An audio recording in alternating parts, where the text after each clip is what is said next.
Don't know why Pokemon Community Games was so early. I thought it was going to happen after we started. But anyways. Hey guys, we are back with some more Dragon Quest 3 Remake. And we are continuing with the postgame like we did last time. We're a little bit further into the postgame, so we managed to get through the entirety of question mark, question mark, question mark? I don't know what to call it. I guess it's like a trials dungeon, to say the least. And we made it up to the Cloud... I think it's a Cloud Gate Citadel? I can check that. Yeah, Cloud Gate Citadel, and we ended up climbing the tower and meeting up with Zhenlong. And we managed to defeat him a couple of times and get 2 wishes, with one of them being unlocking the final level of the monster arena, and also unlocking the secret location, or the blank wish, essentially. And that gave us the Temple of Trials. So, we are here to do the Temple of Trials.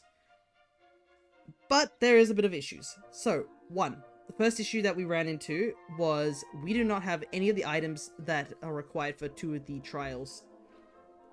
Which is related to, I want to look at this item, or do you have these items, can you trade them to me? I did not have any of those things, because I was not prepared for those things. So, I looked up a guide to take a look, and was horrified to find out that one of the items that is required for the trials is locked behind mini-medals. You know, the thing that I have not been collecting this entire game. And there's over 100 mini-medals. And I believe I need to get at least 105, which is the second last reward, to get the item to even get past the trial. So, yeah. And I mean, we might as well just go for the 110, because you do get a really good, equipment for finding all these mini-medals. So yeah, that's unfortunate. Upside is, because we had the upgraded version of the Monster Arena up to level, I think, rank 11, I was able to grind up a ton of money, so we should be able to just do the other quest by buying all the items that we're missing and turn those things in.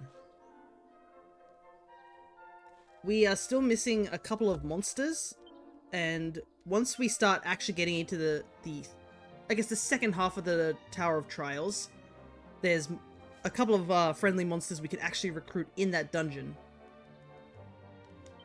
Which I believe, let's see. Monsters rescued. I think we needed 5 or 6 more. I'll have to double check to make sure that we have all of them, because we do want to have all monsters so that our monster pylon is as strong as possible for the final super boss. And as you can see here, the arena battles we've won 86. I grinded a lot. I'm not joking, a lot of the monster arena to get as much money as possible. I think I have enough, but we'll see. And if you're like, oh, where is it? It's in the bank. I had too much money. Because you can only hold up to like a certain amount of money before it clocks out. But yeah, look at that. I have 1,300,000 gold ready to go for when we need it.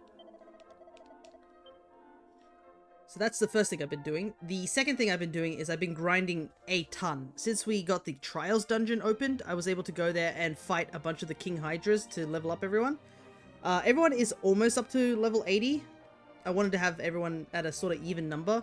The game does recommend you being 99 to fight the final super boss. But I didn't have much time this long weekend.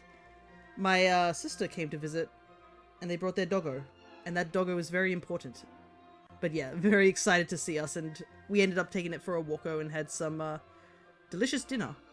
I also ended up making that Hawaiian butter mochi I was planning on making for so long before I got sick. But regardless, everybody is essentially up to level 80. And another thing I also did was I also leveled up Anna, because she technically is like our 5th party member at this point. So she's level 74. I did train her into be a monster wrangler, so she does also have monster pylon, because at this point, I'm pretty sure that's one of the strongest moves in the game, period. Even the AI likes to use it over any spells, just because it's the sheer damage output it has. But yeah, we have everybody close to 80. I still have to probably get some of their equipment a little bit better, but it's doable at the moment. We have found quite a few things, and there are a couple of really strong things locked in the Tower of Trials that we can't get. Another thing regarding the Tower of Trials, the last time we went into it, we immediately got destroyed. Reason being is that if you do bring a weapon that is the incorrect type, your entire party is hit with a debuff so bad that you can only do 20 damage and the enemy insta-kills you. So that is why we instantly died in that first part, because we had one party member not have the right equipment. So, as you can see, it takes a long time to get up to level 80, and I have no reason to try and relearn or change classes at this point. So, we are going to have to use some party swapping, hence the reason why I trained Anna up as well. Because I think in one of the trials, I think you have to use, let me take a look.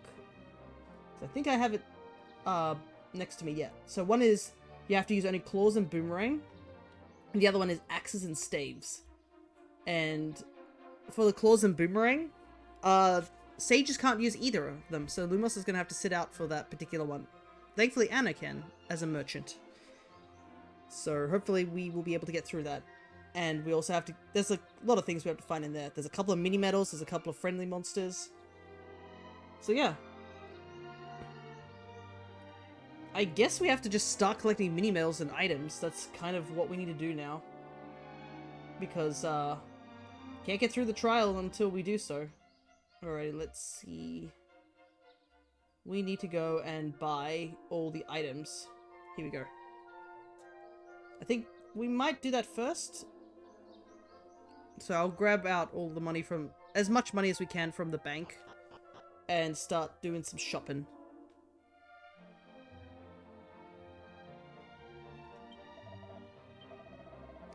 This first part of the stream is just going to be me wandering around collecting as much as I can, so there probably won't be too much action for the first part. But, you know. Okay. I do not know how much gold I can pull out, actually. That was the wrong number as well.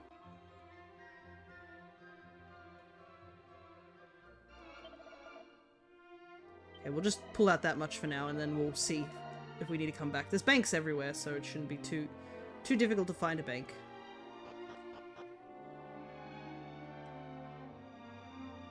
Let's see.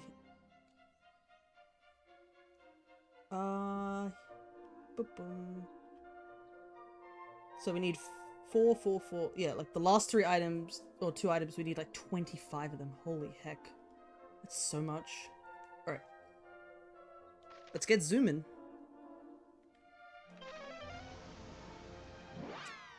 Yeah, the grinding hasn't been too bad for what I did. It does get a bit tricky because of some of the enemies that you have to fight to grind in the best location. Because one of the big issues... Let's see, the shop's this way. Is, whilst the King Hydras get to attack like 2 to 3 times, and they have some really annoying sort of debuffs and such, like sleep and the flinch, I guess we'll call it.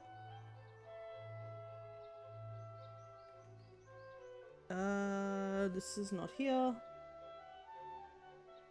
Oh, it's in the item shop. Not the weapon shop.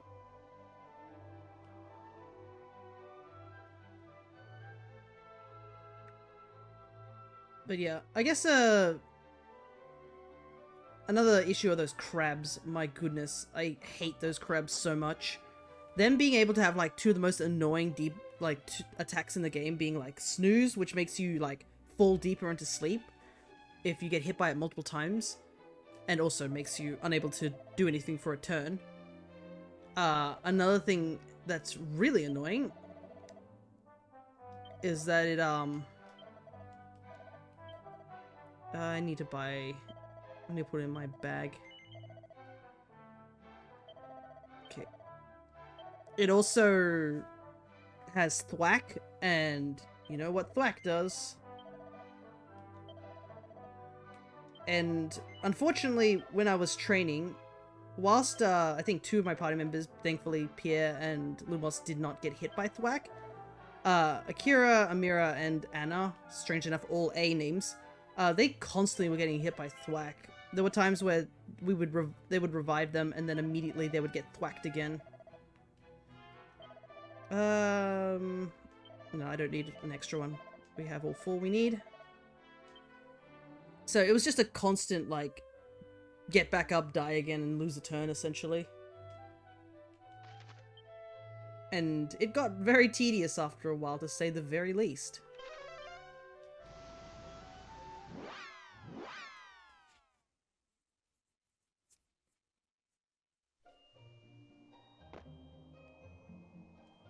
So this is at the equipment shop. It's kind of a shame I have to, like, buy it one after the other. It takes a little bit of time. Staff of Sentencing.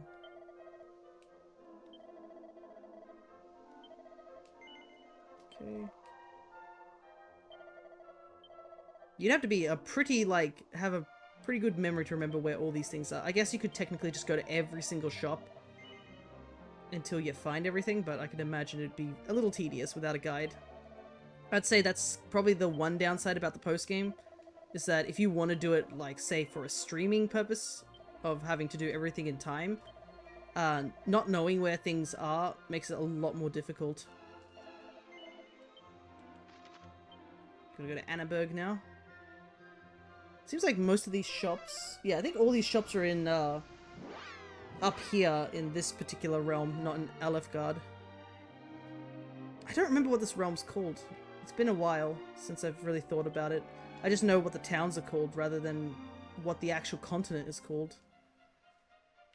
I think there's only an item shop. Yeah.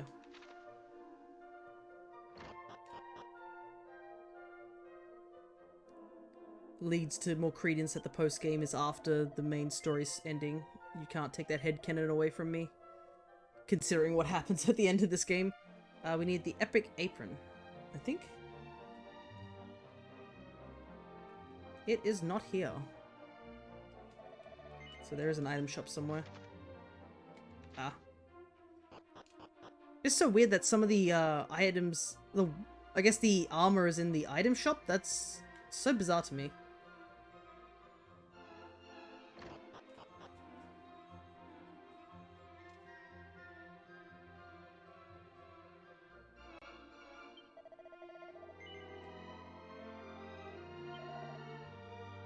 What is this? Abracadabricus. Wielded exclusively by merchants. Huh. Interesting. What is it, though? It's just an abacus? Part of me wants to just buy it just because it sounds so silly. Okay, so I need 4 of these. I don't have any.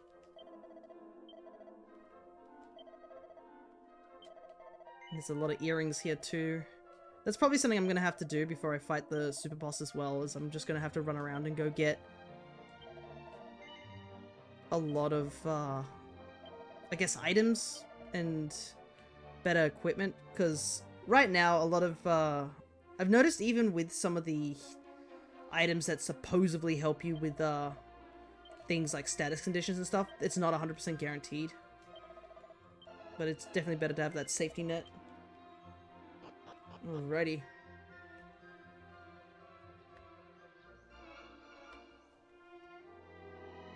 Thankfully, the if you don't do any of the post-game stuff, I mean, you can still enjoy this game fully without too much grinding.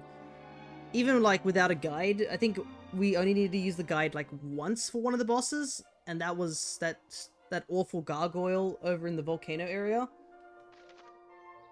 That was essentially the only thing that I had to, like, step back and be like, oop.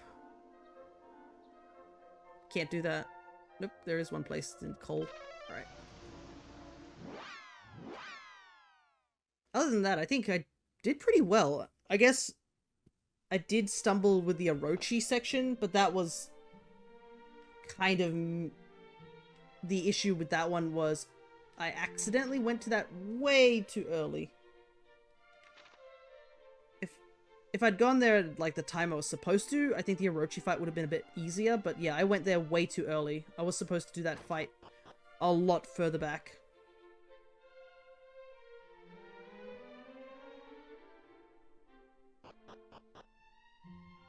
It is a shame that we can't traverse this area in its lighter stage until, like, after you beat Zoma, and even once you beat Zoma, it's basically, you know, the game is at its end.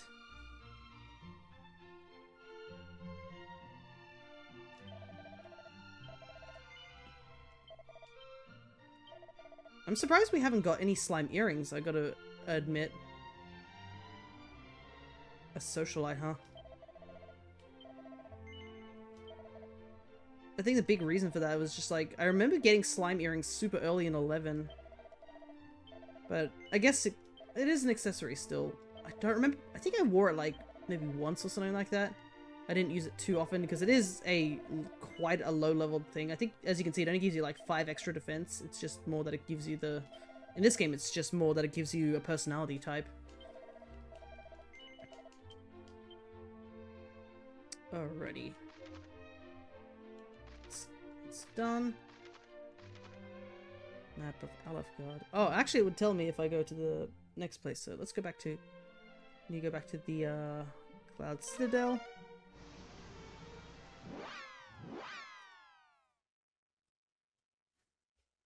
It would actually tell me if I open the map, right? Let me see. No, it just calls it a world map. Interesting. So is there really no name for this place? Surely there is. Unless I'm just really ignorant. But then again, I mean, the next 2 games take place in the other world.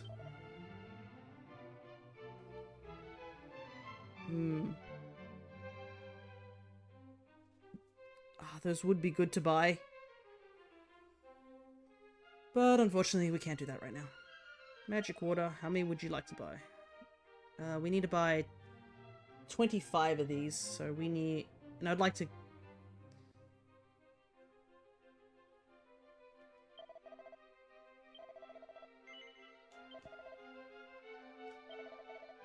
the item bag. Alrighty, here's the hard part. Let's go back to the bank and grab all our money, because this is the reason why we grinded up all this money. Besides all these items like costing a little bit of cash, it's this final purchase that costs the most. And it is the Elfin Elixir. It is by far one of the best items in the game because it fully restores MP. But it is the most expensive item in the game as well, I'm pretty sure. Withdraw. 1, 2, 3, 4. Oh, we can't take out any more. Guess we didn't use up as much money. Another thing is that we would need to do the monster arena because the only way to get this item is in the fairy village. And as you know, the fairies kind of are not terribly liking to humans. And they won't sell us anything if we just waltz up to their shop like this.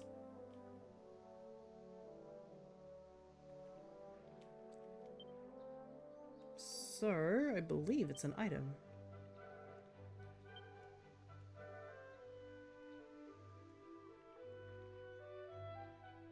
It is not. Ah, it's here.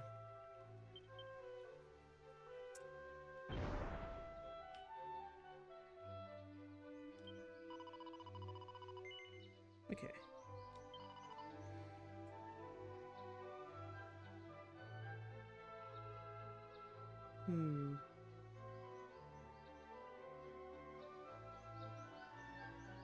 Yep. Here you go. 40,000 gold just to get this.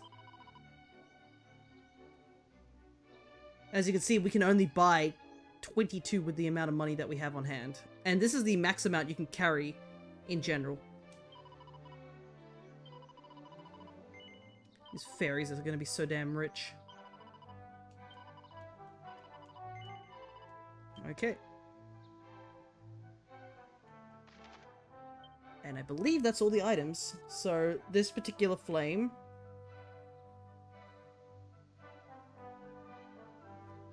is done.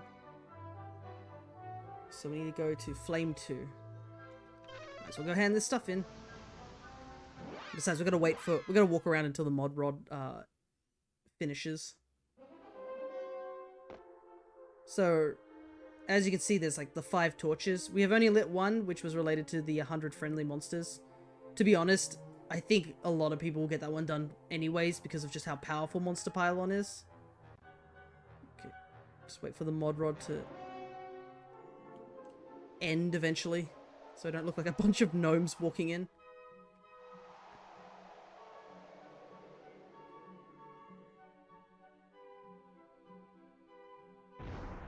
There we go.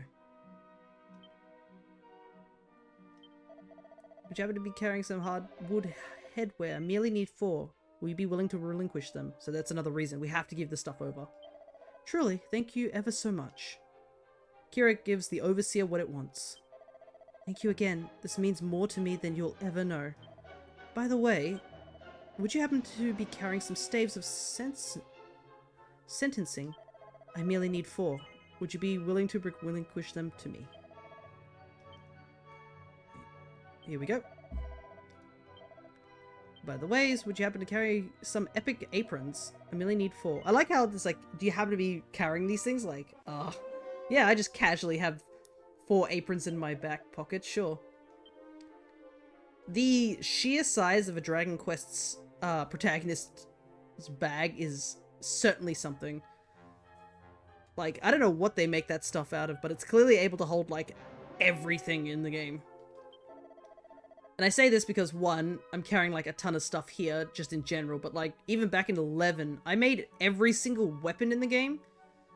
I bought every single weapon and armor in the game, and then I leveled them all up +3, because you get an achievement for doing that. So I had, like, everything. From axes to staves to whips to swords. Just, you know, casually in my bag. That tiny little bag on my hip. Would you be carrying some pairs of slime earrings? Yep, I certainly do.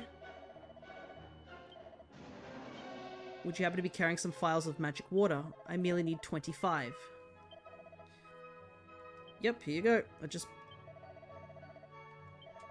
By the ways, would you happen to be carrying some vials of elfin elixir? I merely need 25. This is so expensive. This is gonna hurt. Ugh, I don't want to give 25. I could really be using this myself, but we have to do what the overseer wants. Thank you again. This means more to me than you'll ever know. By the way, would you happen to be carrying some suits of flame armor? Oops, I missed something. Didn't realize I don't have flame armor. Okay, I don't have it right now. I see. I forgot that I didn't get the flame armor. I thought the elixir was the last thing. Alright, I need to go to Rimuldal for that. Thankfully, I think you only need 4 of those, so... Might as well just pull out all the rest of the money in the bank. Unlike a real bank, you don't get interest. This is also, like, the only time I've ever used the bank, like, properly in these games. I think I used it, like, once or twice in 11. And had no other reason to use it.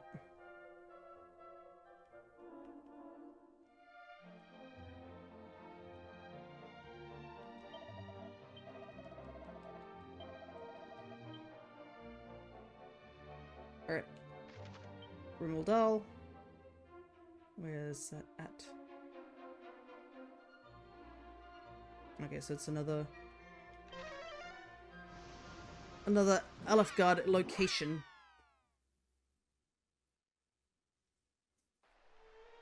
But yeah, it is the long weekend at the moment over here. I think it's probably the long weekend for you guys too. So hopefully whatever you're doing on the long weekend, I hope you're enjoying it. I mean, for us, we got to have all our family visit for a little while. Because my sister and her partner don't get to visit too often, and they're going to be away for a while. Because they're going to a trip. I believe they are heading to Korea for a little while. And they're going to visit some of our family members there, and, you know, just as a holiday. Their doggo is going to be taken care of by one of our aunties who is retired and also has her own doggo. So she knows what she's doing. Okay, one more.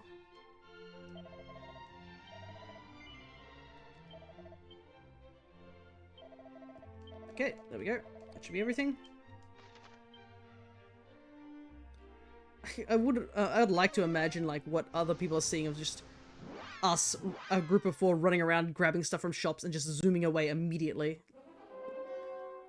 On a desperate mission to get everything that this flame wants. What does this flame want all this stuff for? That's what I really want to know. Like, what is he doing with all this stuff? Is he trying to amass his own party? I mean, I think we bought... Didn't we buy, like... We bought, yeah, aprons, armor, like, MP healing items, an accessory, and weapons, and headgear. So clearly this guy's trying to make his own party. That's the only understandable reason for why a flame would need all this stuff.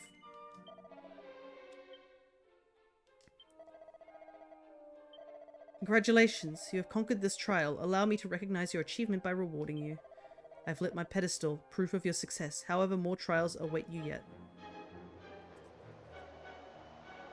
Alrighty. That trial is done.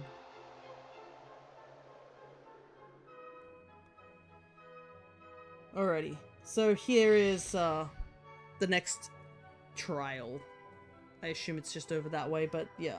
Basically in this one you need to bring all the I guess rare objects of, and we're not going to be able to finish this one because we need to get the mini medals, but we also need to grab some other stuff. So first things first, we got the Sword of Kings. That was done already. The next one was the Auroral Helm. So to get the Auroral Helm, we need to pick up the helmet that we got in Myrrh, which I believe we already got. I don't know if it's like... It might need to be something that we have to go and get, because we picked up one that was for Ortega's helm. That might not be what we're after, so let's just double check.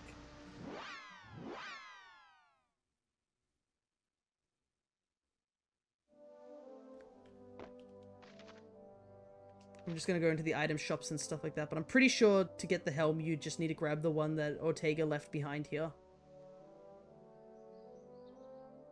And it does show a whole cutscene and everything like that when you eventually do pick up the helmet.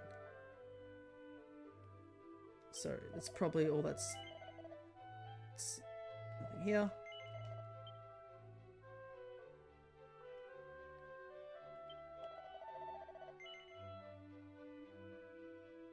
Yep. I believe... Yeah, the helm is pretty much... The helmet's just sitting here. And you go through a bunch of, like, cutscenes related to that. Alright. We need to head to Gaia's Navel, apparently, in the Quagmire Cave. We did go to this cave, and I didn't realize there was anything, I guess, of importance to do here, but I guess there is.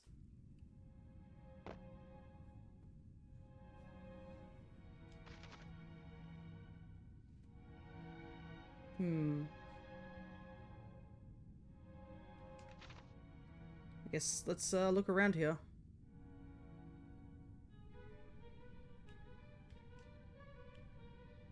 Because I think we talked to everyone here. Don't think it's...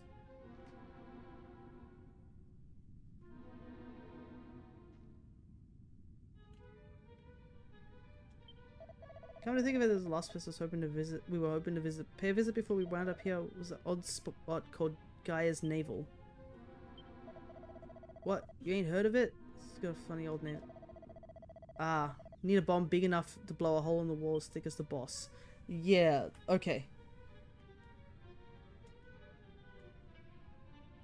So you need the Wrecking Ball. Do we still have the Wrecking Ball? I think we do. Let me double check. Because it would be an item, right?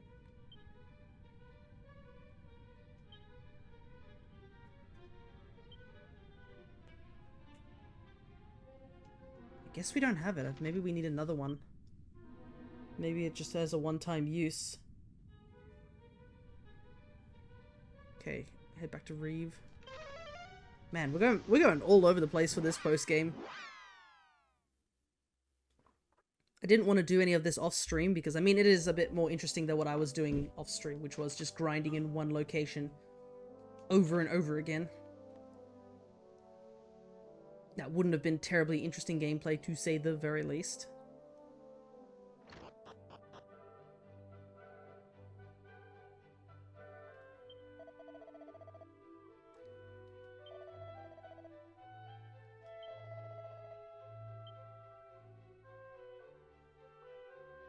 this house, I don't think.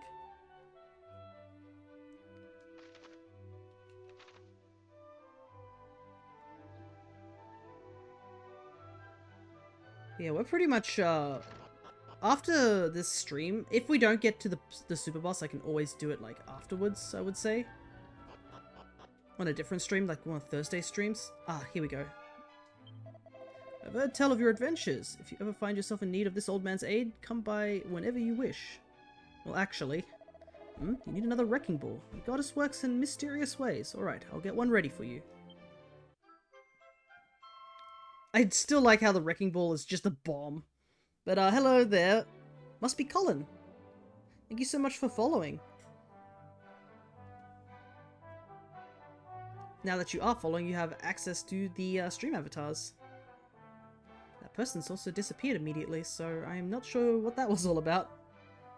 So they don't seem to appear here, but you know what? I'll take it still. The wrecking ball will allow you to continue your journey, but no, it will not be an easy one. You don't need to tell us twice about that. The fact we are running around doing all this stuff really goes to show. Have I have not been to Gaia's navel, by the looks of it.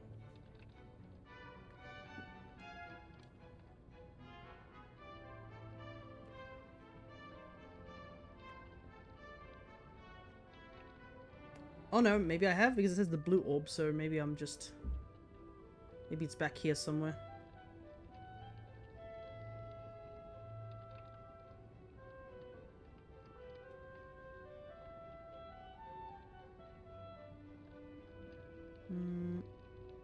Huh.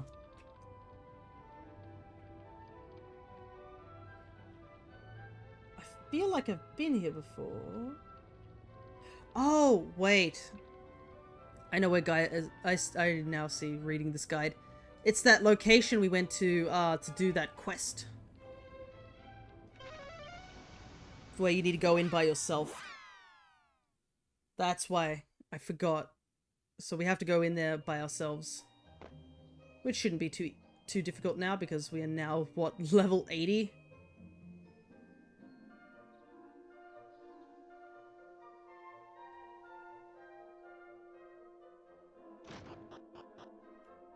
Gotta go to the land of Australia.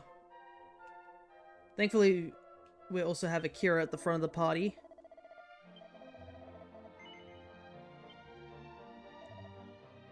Alright, we'll see you three.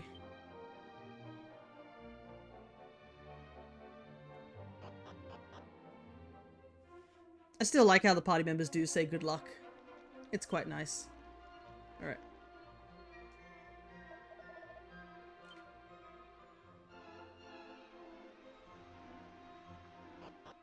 So we need to find... I'm trying to remember where in Gaia's navel. Because it has been a while. Yeah. Another reason we want to use Akira for this is because he's the only one who has access to Holy Protection.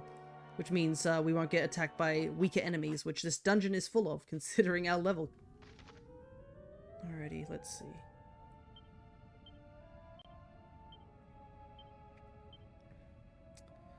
Yeah, I guess there was this dungeon, or this area, that I think I vaguely remember when we came here the first time, being like, oh, that's weird, there's just something here. But we couldn't do anything about it. It was just a, oh, that's here. I should probably double check and see if there's any mini medals here too, because, I mean, the last thing I want to do is have to come back here, because it's a bit of an annoyance.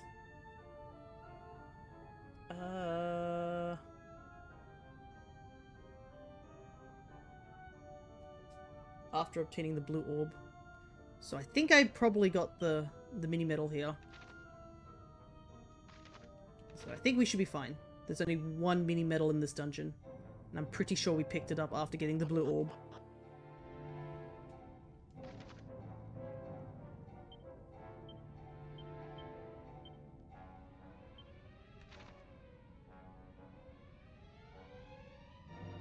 It's going up. It's going down. Hello there, Frost. Good to see ya. We are doing some post-game grinding in Dragon Quest III, because we're pretty much to the end of the game at this point. And there is like one trial dungeon that we need to do, which involves us collecting a lot of stuff. Okay, yeah, that chest is open, so we got everything here.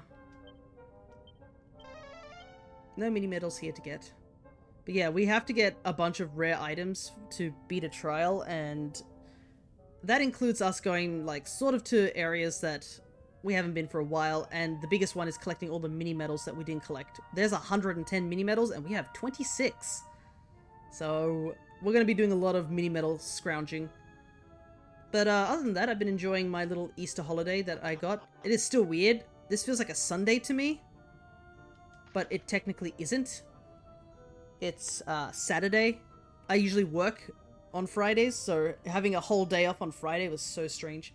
Remember the post game, it was a real grind to do. It certainly is. So that's why I spent a lot of time grinding off stream. So everybody's level 80, but I do want to try and get as much done, and I do want to fight the super boss that are at the end of this game. Yeah, I do remember this. A beautiful blue light seeps out of the cracks in the wall. It looks like there's some kind of stone in there. The wall could probably be destroyed with a wrecking ball. I'm sure no one will mind. Whoop!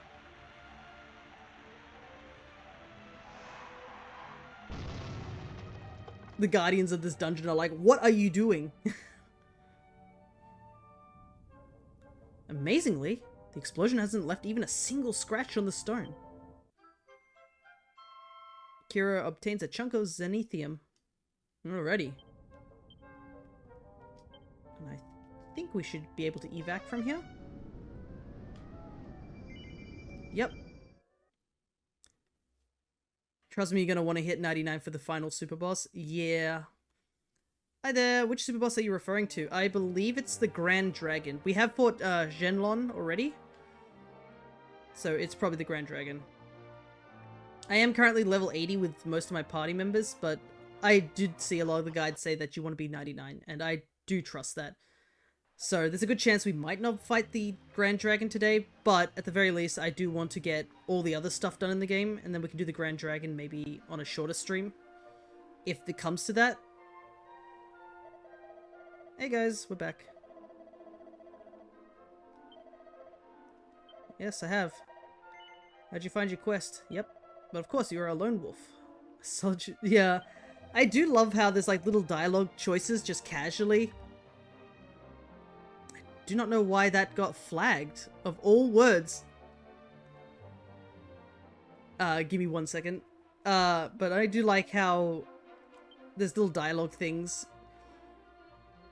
Just, you know. Oh, you're this particular personality type? Oh, that's the added dialogue sort of thing. Or like, oh, you're this type. That's a bit weird for you to do this. Or you're this type. Pixel arts are so cute at the bottom. Thank you so much. These are the Tamagotchis sprites, which I made into an actual pack that you can download. I plan to make the more modern ones into a pack to put on the Steam Workshop soon. And I'm slowly working through the Pokemon Mystery Dungeon set where I'm making a bunch of avatars for that because the current ones on the Steam Workshop are a bit outdated. It's a sort of personal project of mine. But yeah, apparently Grand Dragon got modded for some reason? I do not know why. Apparently it says for religion reasons. But yeah. Glad they brought him back. Worried he would be a GBC exclusive. Interesting, so he was only on certain systems. Alright, we got the zenithium that we needed. And fix it, take the item to the Shrine of the Dwarfs. Huh. Yeah, I am using a guide, I will admit. But because a lot of this is just us running around and such. Shrine of the Dwarfs. I do not know.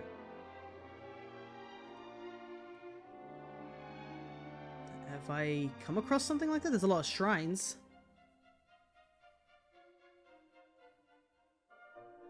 Maybe it's I'm just not reading this correctly.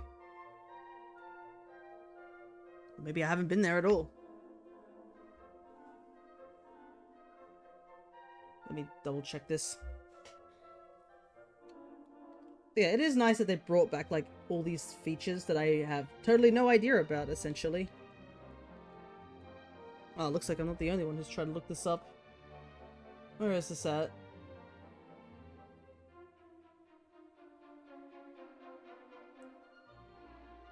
To reach a shrine. Okay, it's in Manzona. What? What? I'm not joking when I'm looking at this. I decided to look up this on Google, and as annoyingly, the AI thing was the first thing that popped up, but another thing that I just see is that underneath there says Shrine of the Dwarf, and it's like for the Dragon Quest Wikipedia. I have no idea, but for some reason, there's just a picture of like, what, male Byleth? And that switched my screens. Let me change that back. Yeah, there's a picture of male Byleth from Fire Emblem Three Houses, like the actual official art for that character. I have no idea why that's there. Also, I don't know why OBS likes to do that. It's probably because my hotkeys are like that. Do I want to trust the AI on the fact that it's telling me to go to Manzona? Or should I just look on the Wikipedia that has a picture of Byleth? Oh my goodness, this is the old art.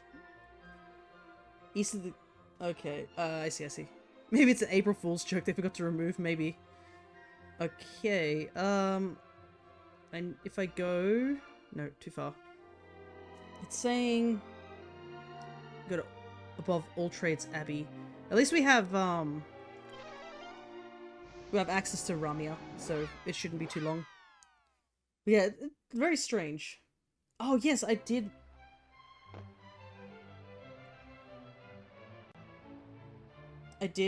fail to do this. Apparently there's also a mini medal here. I just totally missed this shrine. I do not know how I missed it.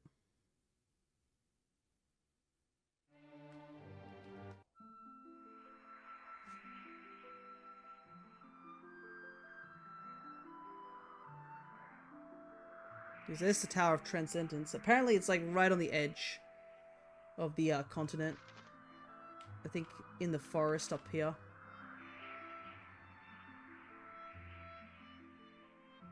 I guess, I mean, this is a giant forest, so I probably might have just not come down this way. I think I only came here for like one friendly monster and then just disappeared. Oh yeah, I can see it right there in the distance. I have no idea how I missed it the first time. I mean, I guess there's nothing else near it. It's super secluded. So if you didn't just go down this way, you just have no idea it was here.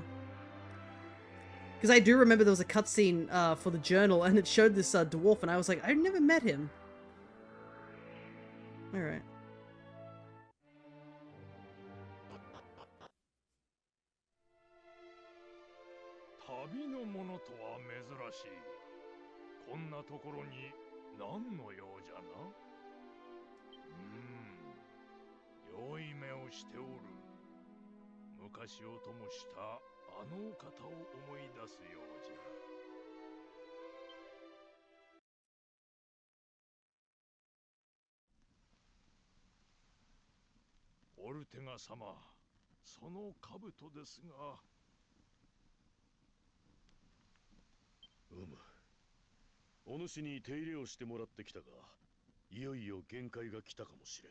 Yeah, this was a cutscene I saw like flashed in the journal, but I actually missed this cutscene.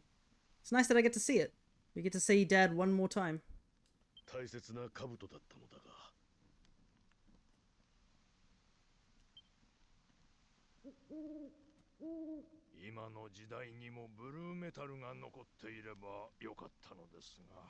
Interesting. So in the Japanese version, it's just called Blue Metal. Ah, truly original. Can't wait to see 1 and 2's remake. It's going to be interesting to see how they handle 1 since the only playable was the hero and battles were one-on-one. Yeah, I was curious about that too, because while my knowledge on Dragon Quest is still very, very limited in terms of stories and stuff like that, I do specifically remember that 1 is a party of only 1 player, like for the original game. You can revive Dad and see him whenever you get home. Yeah, I do know that, thankfully. when we fought Shenlong, but I want to make that the last thing we get. You know, sort of like tie things over. A good bookend, as they say. So we will get all the other wishes as well.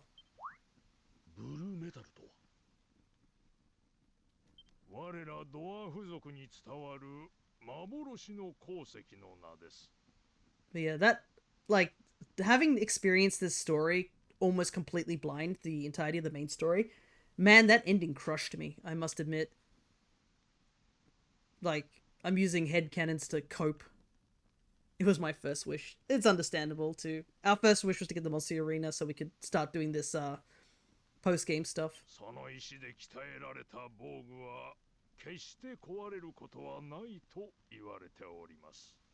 青く輝く、それは美しい石だったとか。今ではその鍛錬の技だけが残るのみです。ふむ、そのような鉱石か。すみませぬ。ただの夢物語よ。いや、いい話を聞かせてもらった。失われた青き石。 I do wonder how they're going to connect 1 and 2, if they're going to connect it even further, because, I mean, if you haven't played this particular version of the game, the remake, they added a extra scene at the end of the ending, which I won't say anything more about it, just, you know, for people to see it themselves, or, you know. But it definitely made a huge, like, massive link between 1 and 2 to this game. Apparently it was more hinted in the original games, but now it's like more confirmed. 誰しもが夢を見るものだ。俺もこの兜を身につけていると、旅を終えた後の世界を夢に見る。平和なアリア藩を取り戻し、妻と子の元へ生きて帰る。Oh. そんな夢だ。No, that's so rough. Knowing what happens in the end of the main story, yikes. そしていつか大きくなったあいつにこの兜。In the end, we did get that helmet, just not the same way that I guess Ortega hoped to give it to us. この方は一人で旅を続けられた果てに亡くなったと聞いておる。そなたらはくれぐれも気をつけるのじゃぞ。しかし、わしは今でも信じておるのじゃ。あのお方は絶対に生きていると。About that.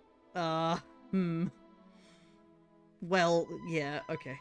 We'll leave it at that. I think it's probably better if we leave it at that. Alrighty. Wow. What? Proceed south from here and search in the gap between the 4 mountains. You're in for a nice surprise. What? Oh, okay. Ah, lovely to see you again. Wish I could offer you a drink, but I don't have much at the moment. Still, you're welcome to rest here a while if you want. Okay.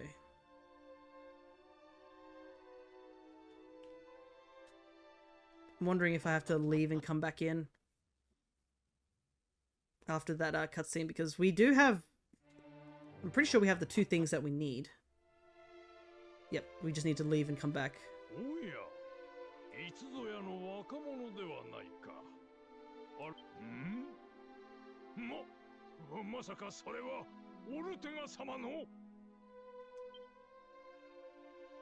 The little talking pose. That's like the first time we've seen that, actually. まさかオルテガ様のお世継ぎと出会うことができるとは。 A lot of the times it's just like the ... over Akira's head. He's not really much of a talker, but yeah, here I'm assuming he's just telling him, yeah, that he is Ortega's son. きっとオルテガ様も我が子がこれほど立派になったことを喜ばれていることじゃろう。してこんなところに来られたからには何か用があったのでは。それはもしやブルーメタル。ああ、この海原よりも深い青。わしが伝え聞いた通りじゃ。I realize how crazy this must be for this guy. He's been sitting, like, I guess in this shrine for who knows how long, just living his life just very casually. And all of a sudden, a young man comes in, and he's like, huh, you remind me of Ortega. And he's like, well, of course I would remind you of Ortega. I'm actually his son. By the ways, I have these two things, which is his helm, to prove that I'm his son. And I also have this medal here that I need you to use. You know, the Medal of Legend, which no one has been able to see for, like, eons. I guess Dragon Quest heroes are just really good at finding incredibly rare materials. Because I'm pretty sure we find, like, was it the rarefied orichalcum in 11 just to make the Sword of Light?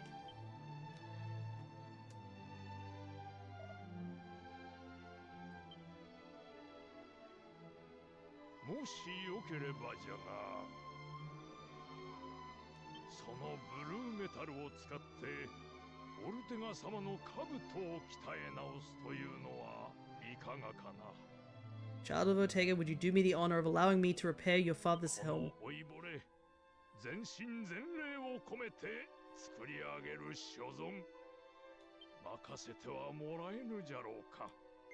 Absolutely.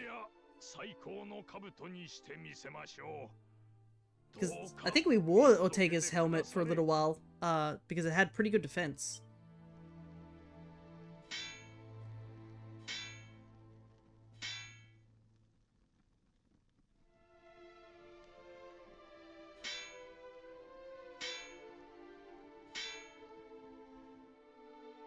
Akira and his father's old friend toiled away for 3 days and 3 nights.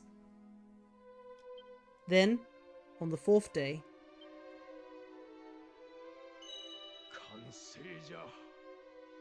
it's done. Oh my goodness, and it looks like the classic helm, too.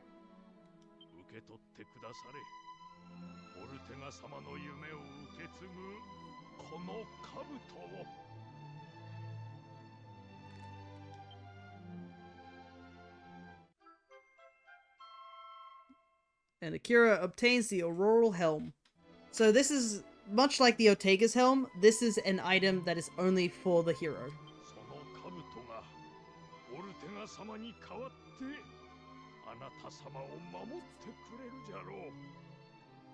Alrighty.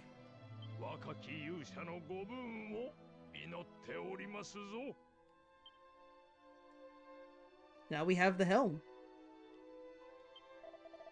Goddess Speed Young Warrior. Alrighty. Now for the part that I've been slightly dreading. Attempting to find every mini-medal in the game. But also, yeah, because this is an equipment that only the hero can wear, yeah, you can see it does give us a bit of better defense than the Great Helm. But I'm pretty sure, yeah, anything the Auroral garbs and stuff like that can only be worn by the hero. And the Hero Shield as well as the King's Sword of Kings are 2 exclusive items as well. Alrighty, I'm pretty sure we're now like as maxed out on stuff for Akira. I don't think we can get any better gear for him at this point in the game now. Alrighty, time to go searching for mini medals. Here's the downside, is that I do not know if I've gotten certain mini medals from certain locations. So we just gotta hope. Falcon Sword? I guess there is the Falcon Sword as well. But I think you can give the Falcon Sword to other people. Maybe I just don't have anyone in my party that can use swords. Alright, so one of the medals we need to get here in Alihan, we need to make it nighttime, so let's quickly do that. But the Sword of Kings, I think you can only equip to the hero. There are a couple of items that are just hero exclusive. Alrighty. Let's see. First things first. Let's head into... I don't know if we can head into the castle at night, because it is nighttime at the moment. I'm pretty sure they... Will they let us in? Let's see. They'll let us in, I guess. Ah, yeah, they won't let us in any further. That's understandable.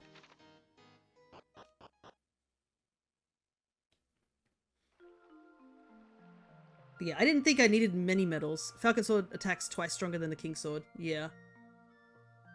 I guess also another issue is that we probably won't be using Akira to attack very often. Eastern building only available at night. Because at this point, all our party members do far more damage than Akira could ever hope to do, even with the double attack. So Akira is most likely going to play support role once we get to the Grand Dragon, because as much as the game's like, oh, you can switch out all 4 party members, I think it's only right that these 4 that have been traveling this entire game together are the ones who fight the final boss. Or final super boss, I should say. What are you after this time of the night? This one drawer. Gets me 1 mini medal, that's literally it. Should you be out this late? Won't your poor mother be worried sick? I think our mother is always worried for us. Even when we're not in the party, she's asking our party to make sure that we're okay and such. Alrighty. Ooh, fireflies. I get distracted very easily. Okay. Is there anything else we need in Alihan? We need to go check in the castle, but I have to make it daytime. There is one thing we can do, thankfully, is even though we have this guide next to us, if you have the thief class on your team, you can use 2 skills that can help you find certain things.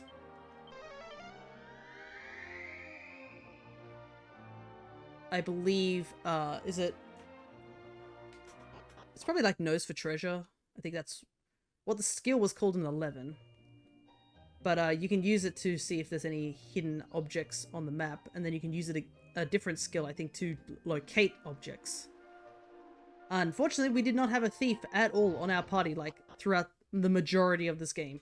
I only switched, I think, Amira briefly to the thief class, just to get a couple of things. So yeah.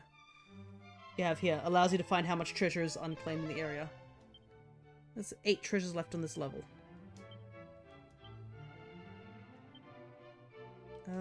Is it a spell? Yeah, it's a spell. Yeah, lets you know if there's any treasures or other goodies nearby. And as you can see on the map, they're popping up on the minimap, letting us know that there's something here. Doesn't look like it lasts long, though.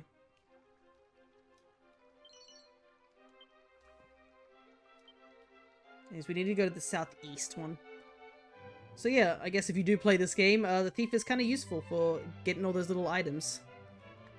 I cannot believe you got censored again with the word Grand Dragon. Apparently Grand Dragon is just a word you can't say here. I don't know why Automod is allowing it. It'd be very hard to fight the Grand Dragon without learning the thief's skills. Yeah, because there is Persecutor and such.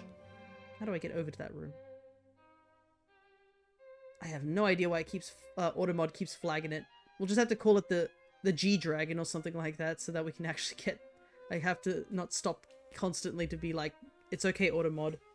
It's not a bad word, I swear. I have never seen something pop up for religious reasons. I have to admit that is like the first time I've seen something like that. So I think it's over here somewhere? There we go. Alright, that's all the medals here in Alihan. Off to the shrine in the plains.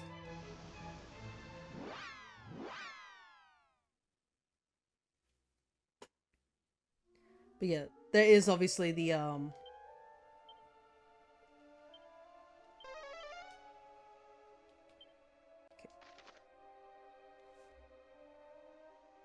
Looks like I've got the one in here. Because it should be outside, I believe.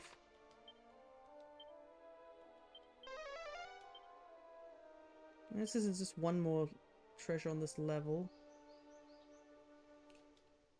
But I'm pretty sure I grabbed it. Let's just look around real quick. Okay, I hadn't looked here. I am so glad for this guide that this person has of just being able to look for things. And it has pictures so I can see. Just telling me certain things does not help. I'm not smart.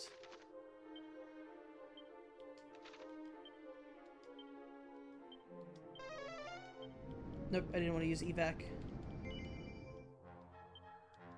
I wanted holy protection.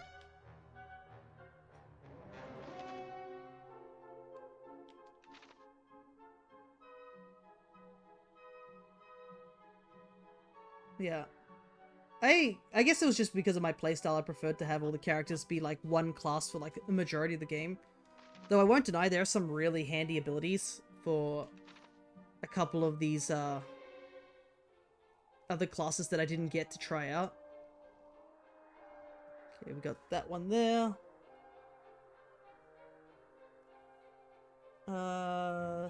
Check the third floor. Apparently someone is doing drag racing at 10 in the morning. I can hear a car like revving its engine.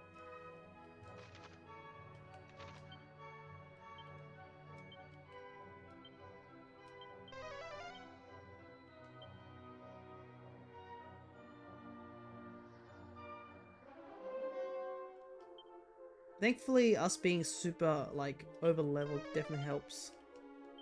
Okay, so I guess Snoop doesn't work if you're not close enough, because clearly she says that there is something here.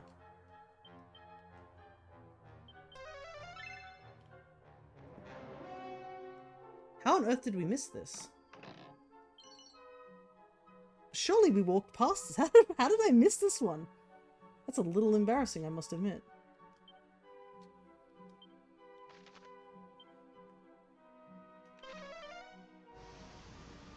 Hopefully this won't take us too long gathering all these mini medals. I think that's just... After that, it's literally just the mod rod, which we easily have. And then we can actually do some, you know... I guess progress is what we'll call it. So apparently there's something in one of these pots. Yep, so we got this one already. Head to Romaria.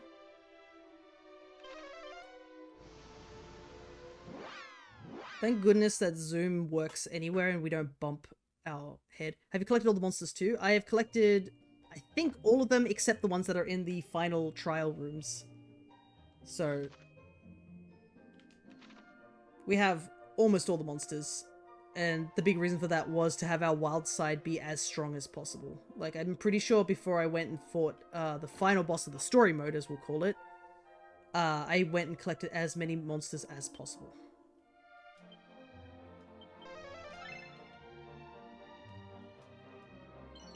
There's the mini medal. And there's a turban. I'm sure that lady didn't see us take those. Near the fountain, southeast the courtyard.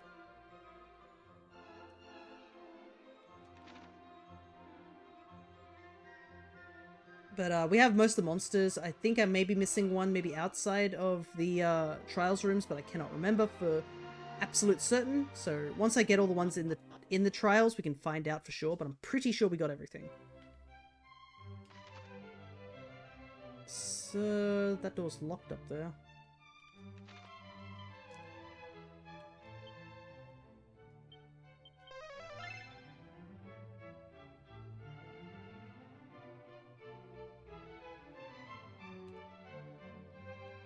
There's some, like, locations here that you just wouldn't find normally.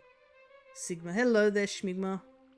Good to see ya. We're just doing post-game collecting, essentially, at the moment. A lot of running around grabbing stuff.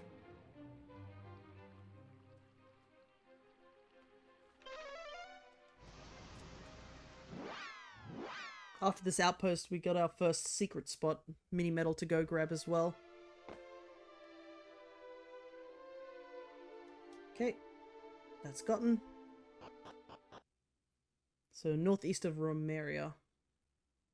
Thankfully, we have bird.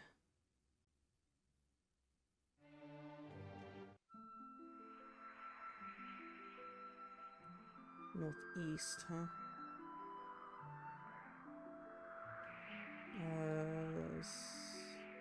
This a secret spot? Or is it just a rock? Yeah, it's just a rock. It looked a bit smaller from up above.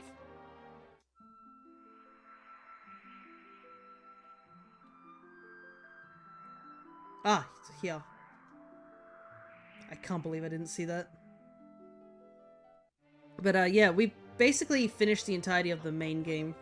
I'm actually working, trying to get it all uploaded onto my YouTube channel so I can have it all saved and whatnot. Full moon. Definitely take that. Strong medicine. Man, I guess I just never visited this place before. You're looking for more spots like this one? Well, I've been to a few, but it's quite a while ago, so I'm not sure my directions. Remember there was one to the north by this massive tree next to the forest, another down one side of that mountain too. Pretty sure I also saw one near a snowy spot on the north coast. Oh, and there's one by the river by the east too. Sorry, I can't give you better directions, but I'm fairly sure I've seen at least 5 or so between Romeria and the region north of here. Well, it's not too often I've guessed. I suppose you must be a sort of explorer, eh? Allow me to share some wisdom in honor of this chance encounter. As long as you stay here, monsters will not attack you. What is more, there are other places much like this one in our realm. Be sure to take the time to explore unusual spots. Okay. How about the monster arena? I think there's a battle drum. Yeah, so the monster arena is totally completed. We did finish that last episode. I made sure to do that because I needed it to get all the money. That was definitely the biggest reason for grinding in that sort of thing.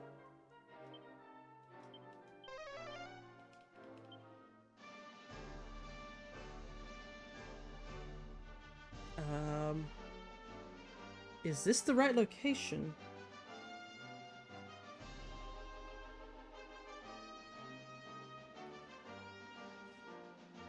Because I don't see a pot under a tree. So this might not be the right secret spot.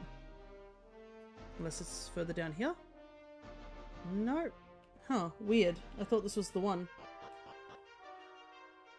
East of the mountains, northeast. Okay. That part I didn't read, I will admit. Ah, but one thing I am rather excited to do in 2 days' time is I'm having my big amiibo tournament. I plan to post a picture of that on my Blue Sky of the sheer amount of amiibos I have. So it's east of this thing. It's probably over there. Hauling all my amiibo up was definitely the hardest part. Because I was so worried about getting them damaged or anything like that. And also having to carry them all up. Luckily I have a box, and I was able to use that box to transfer most of them. But yeah, it's going to be a long stream, that one. I'll probably make sure to scan in a bunch of them for the first round prior, because scanning them in and out does take quite a long time. I'm pretty sure it took us half an hour to, like, take out all the amiibos last time we did it last year. Okay, that mini medal is gotten. Back to Cove. Nope, wrong location. I missed it by 1.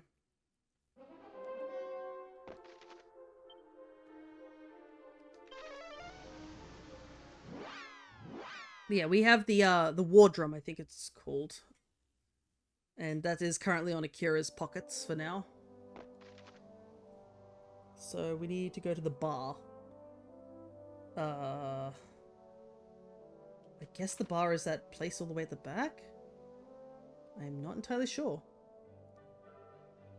I think this place was one of the least explored places for me.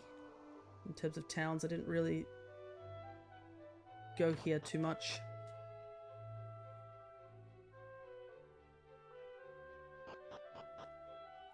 And apparently there's a mini medal somewhere in here, as awful as that is.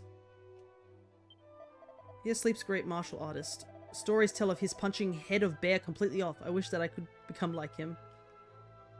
Impressive. Yeah, apparently there's a mini medal just here. Actually, I do remember that guy sleeping here, and there was a skeleton walking around. Maybe that's the martial artist.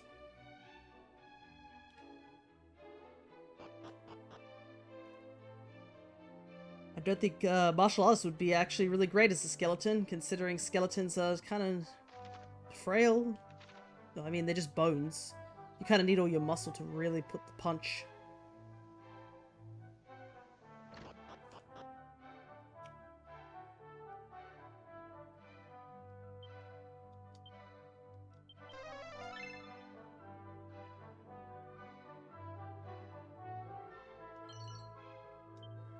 Sure, Musk.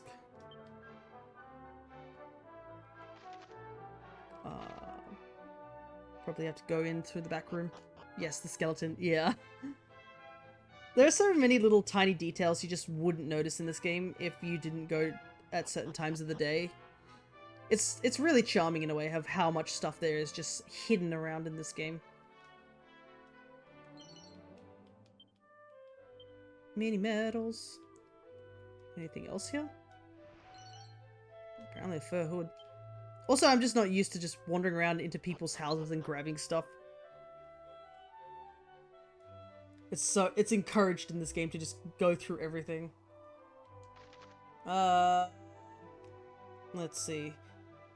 Oof. So one of them is apparently on the 4th floor of the Skyfell Tower in a chest. I'm pretty sure I grabbed that one. And I'm hoping I did. Because, yeah, that would suck. So I'm going to put a bookmark and say that we've got the one in Skyfell. If we're missing one, we'll go back there.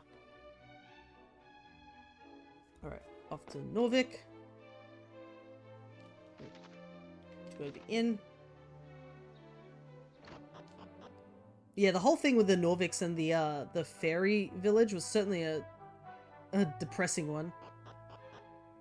Especially given the fact that apparently the Norvik people have been asleep for like... apparently years almost. There's the mini medal. Because I think you talk to one of the villagers after rescuing them and they're like, wow, the grass and stuff has just grown like crazy. And I'm just like, how long have you guys been out, like asleep? Because that's a bit insane to say the least. But yeah, I mean, looking at all the buildings having all this like greenery on it, they probably have been asleep for a very, very long time. Alright, so there's a couple here in the fairies village.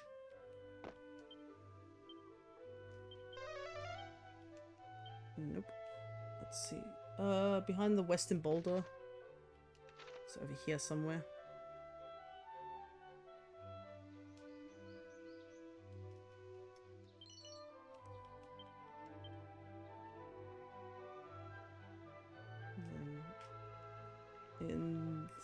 Not this pot. It's apparently this plant here. Okay.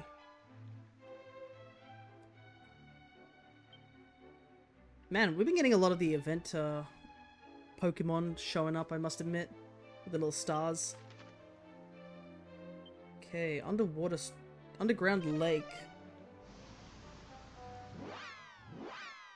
I visited this place very briefly, so I'm not entirely sure if I grabbed everything here. But apparently it's on B1, so we don't have to go far, thankfully. And holy protection is holy protection. It's apparently up one of these corridors.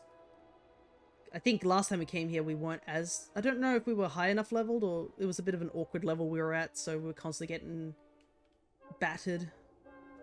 Okay, I believe... Yep, that's gotten. That's good. Secret spot south of Asham. Technically this is like a sort of like somewhat guide. If you guys are playing this game, you could be like, oh, just see where I missed all the medals. Another thing to note is apparently all the Easter chocolates starting to go on sale. And somebody in my family's been nudging me to go out and go get them. But as of now, I am busy streaming, so I can't go and investigate. I wouldn't mind though, to be honest, to get some good chocolate. With everything being so dang expensive.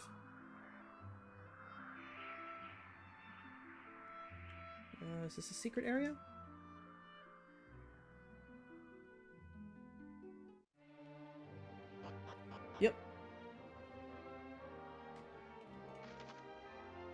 But it doesn't look like the right one. Because the one in the image is in a cave.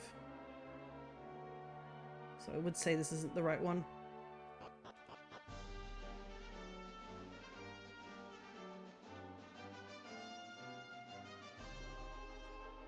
Ah, but the picture's at night, so... Okay, we'll look a bit more thoroughly in here just in case. Instead of just dipping away immediately. Actually, we could just ask, Yep. Wrong location.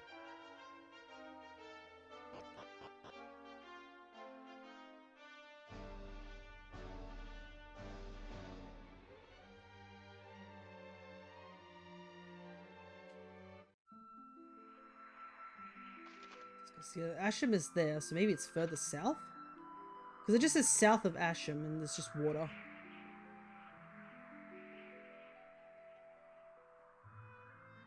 It's kind of crazy how quickly, though, it changes from day to night when you're riding on Ramia. I guess Ramia is covering more distance, but at the same time, I guess it's not as fast.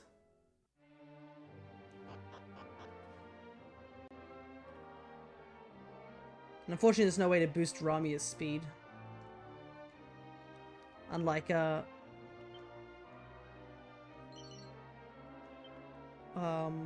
Cetacea. Okay, I believe that's the mini-medal. Uh-oh, that wasn't the mini-medal. Apparently I found the wrong mini-medal. This is supposed to be in a barrel. Oopsies. What mini-medal is this? Oh. Apparently I can't read. I read south of Asham, it's north. I mixed S with N.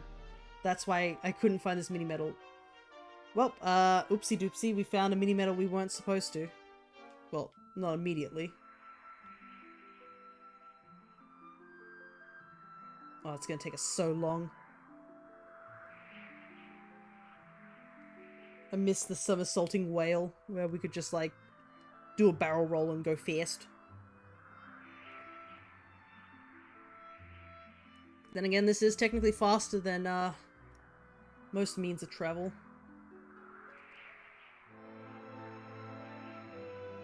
Okay. I think the secret area is... nope, not here.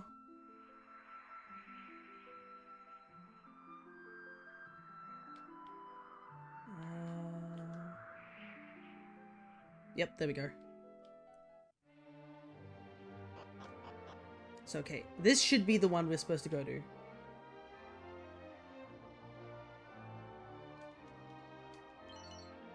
Ooh, a seed of defense. I will take that. I should probably use up some of my seeds, once I get a chance.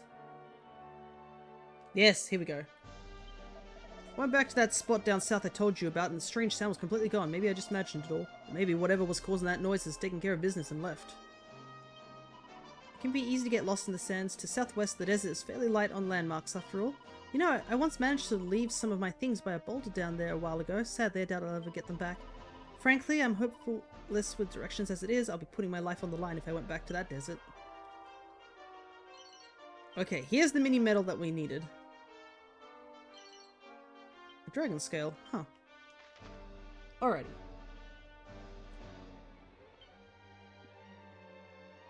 Nutty's Grotto. Gotta say, it is fun to be zipping around and going to all these different locations just by the fact of, like, some of these places I haven't been to, like, since the beginning of the game. Like, I'm pretty sure this was the second episode that I went to this location. That's how long ago it's been since I've visited this little area. And I mean, the area is quite nice and all. I'm no fan of you humans, but that King of Portega, he's different, honest and straightforward he is, and he knows how to treat a dwarf. You don't get many humans like that. And there's the mini-medal. In a pot in the desert shrine.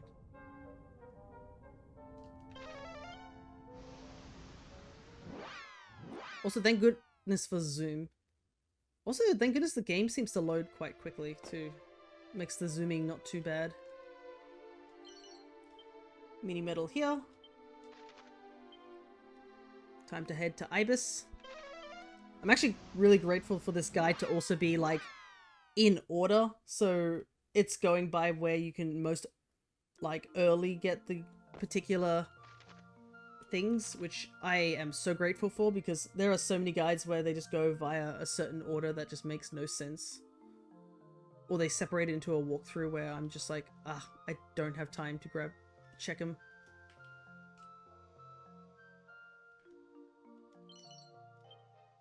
Here we go. Another mini medal. Ibis's weapon shop. Which is clearly not open at the moment because it's nighttime.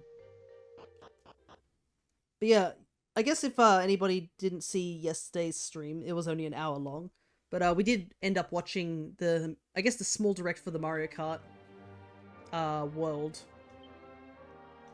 Which I am very excited for. That game looks really good. I am so excited to lose a lot of hours just looking for every alternate outfit.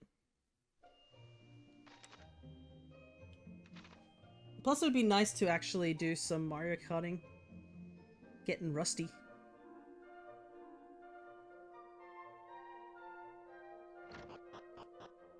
And since we haven't really started any new series as of now, I mean, it would be a really good time to go back and just do some smaller things.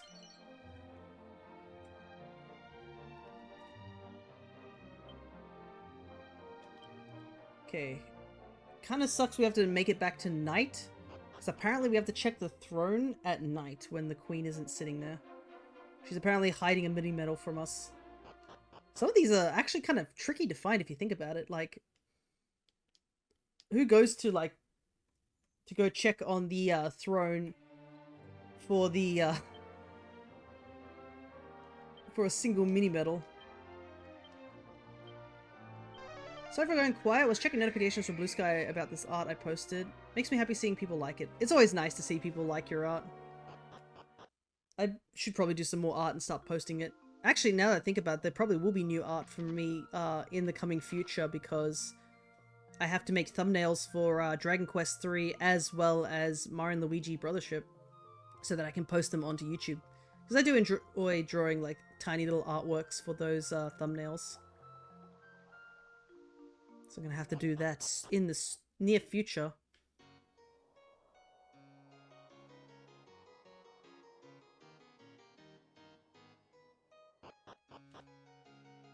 We're going to go back to the pyramid at some point. There's two of them in the pyramid.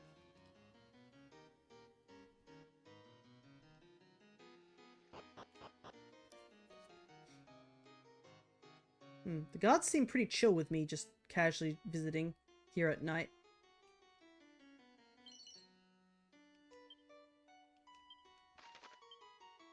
Then again, I mean, they've obviously seen me as somewhat trustworthy.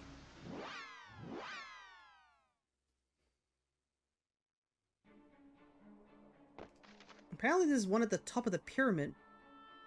Oh, I can see like a tiny door. I don't even think I've ever been to the top of the pyramid. Whew, alrighty. Not good at backgrounds, but I am trained in the Super Mario art style. Want me to make a Mario thumbnail for you free of charge? It's okay, it's okay. I do want to draw my own thumbnails. But thank you for the offer. I also have to do a thumbnail for the Four Swords stream that we did. I'm wondering when the others are going to post things. Maybe I should make artworks for all of them so that they can use it. But we'll see. Anyways, this dungeon. I do not have any nice feelings about this dungeon. It was awful, to say the least. So in the west chest on the first floor. I think we... no, we didn't. It's up there. Oh, maybe we did. I can't remember. But yeah, this dungeon was awful back when we first came here. I'm pretty sure the boss took us out several times. And that whole lower floor is... I think that was our first, like, actual wipeout, I think. Obviously, we just restarted the battle and ran. But I'm pretty sure that was like our first genuine like wiped in the game was in this dungeon. Because I was just so unprepared by how absurdly like annoying some of the bosses are in this game. A lot of like status ailments and the sheer amount of AoE damage. I think a lot of the caterpillars had like is it Sizz, I think? They basically had a fire move which they could just all use constantly, and I did not have any of that stuff available. Okay. I think it's this chest apparently. Yep, here's the mini medal. I gotcha. You'd like the art I posted. I drew a Sonic OC in the Mario style. It was fun to do. Anyways, yeah, the bosses in this game start out really annoying. Yeah. Okay, how do I get to the top floor?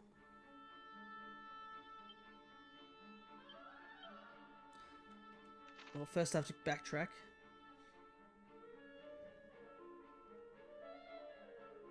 There's 2 chests here.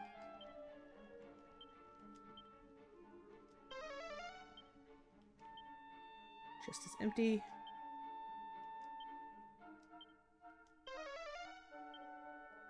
Should be safe to open. Knuckle dusters. Okay.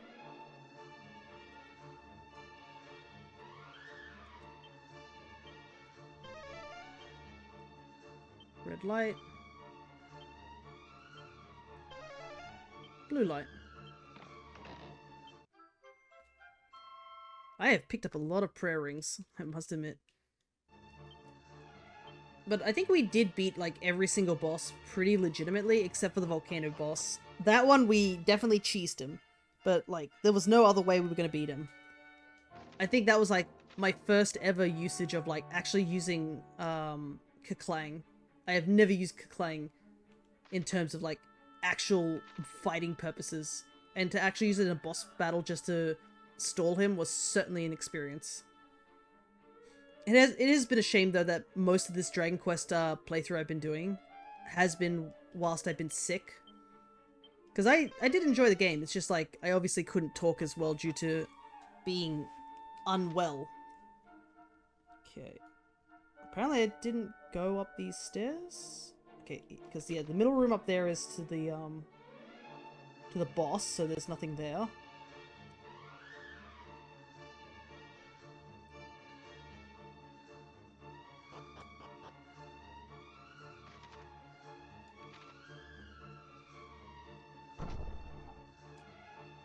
Holy hell! I bet you these are all trapped.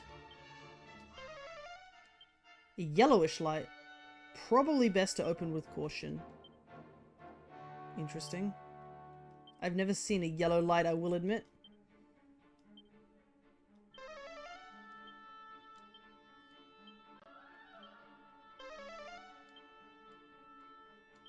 Yeah, these are probably all like super trapped.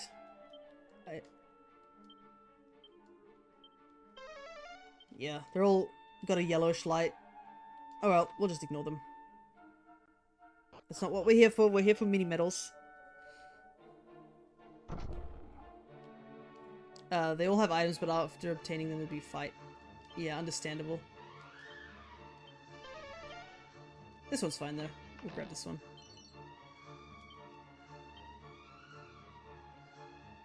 We were specifically told way back in the day not to go grab any of the treasures, and we were like, yep. Alrighty, there's our single mini medal we climbed this entire tower for. Whee!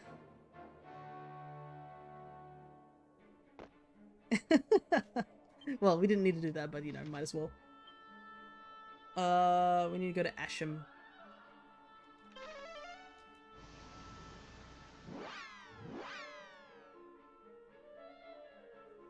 So, in a locked room in the stage dancing building, which we did go to at some point to casually get a magic dance thing. Oh, that lady's back out.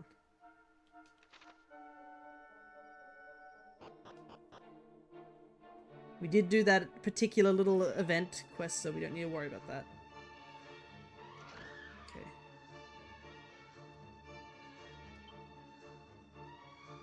What's this? Akira peers into the mirror. A fun-loving face smiles back cheekily. Uh-huh. Intriguing. I like how it's like that, whilst like the actual model has the grumpiest little face ever. Northwest building.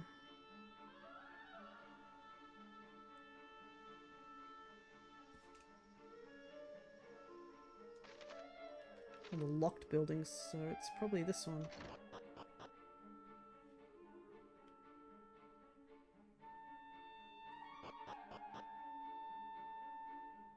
Yep, this one. It's right here.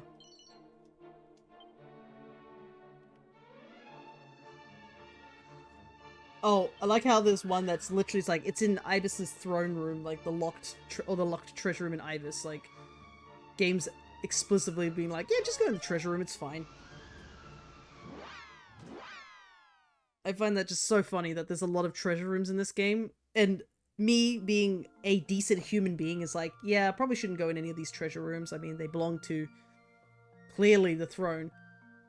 Meanwhile, the game's like, nah, go in there, go grab this stuff. I mean, it's not you're not going to come back here anytime soon. I'm sure they can't charge you with a criminal record. At least the one in Alihan, I did talk to the guard out the front, and he's like, yeah, go ahead, take the stuff. Because, I mean, we did save the world, I guess.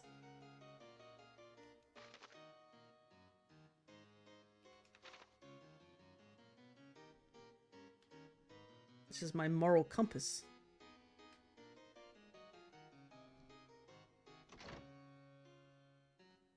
So apparently it's in one of these chests here. We'll just leave everything else. We're only here for the mini medal.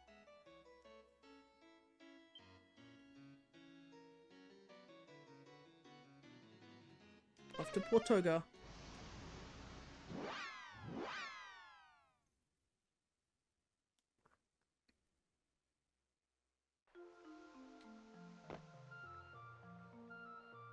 So this one is apparently behind the shop building.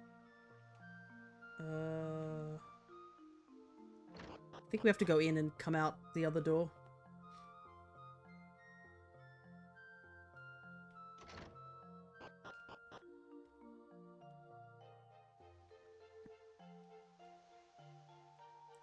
Here we go. Can I warp to the lighthouse? Thankfully I can.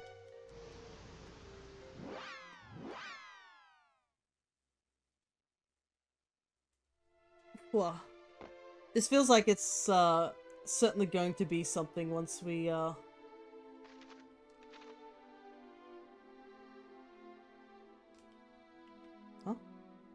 Is there something back here?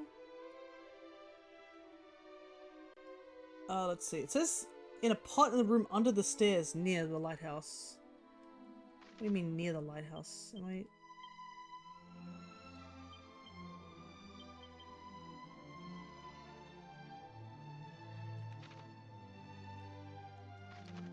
Is there, like, a room near the lighthouse? Wait a second, what?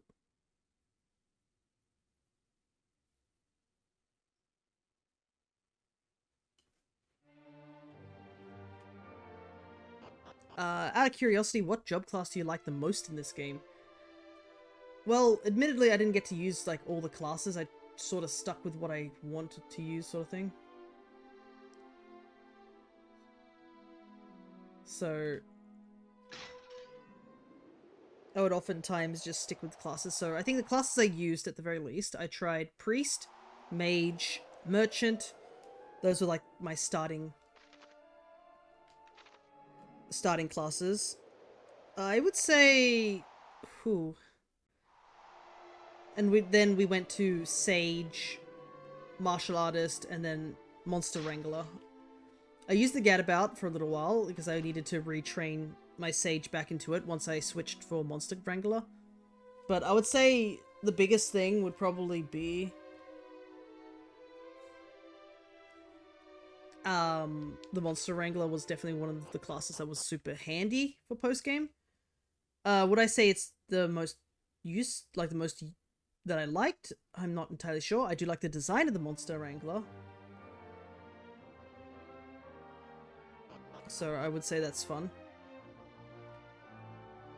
I was kind of surprised how the mage class has like the most spells and stuff like that, but it is definitely a very fickle class to use, and the sage is much better once you do get the sage because you get the healing.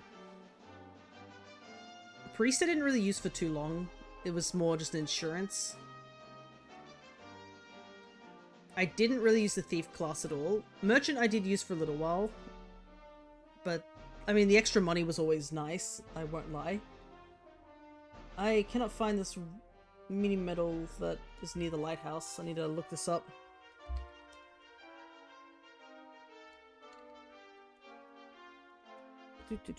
Near lighthouse.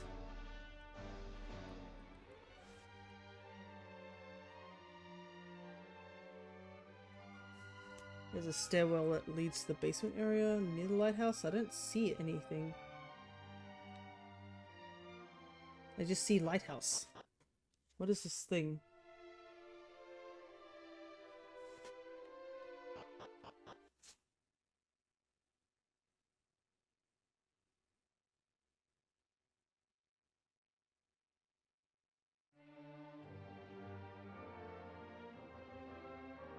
Oh, okay. It's the lighthouse in Portoga. It's not this particular lighthouse. That's what was confusing me. There's another one. But yeah, I don't think I used, didn't really use Merchant too much. It was only for a little while. I did like the extra money to that. Thief I didn't really use, like, at all. To be honest, I didn't really like the Thief's designs in these games. They seemed a bit, you know, meh. Ah, I see. You gotta walk around that way. I mean, Persicutter is a really useful skill, I'm not gonna lie, because I've played 11, so I would know. But the skill that I really liked, which was Critical Claim, was on the Martial Artist, so I had to do that instead. And I did like one of the mages' outfits looked a lot like the protagonist from 11. That's kind of what our second player is based on.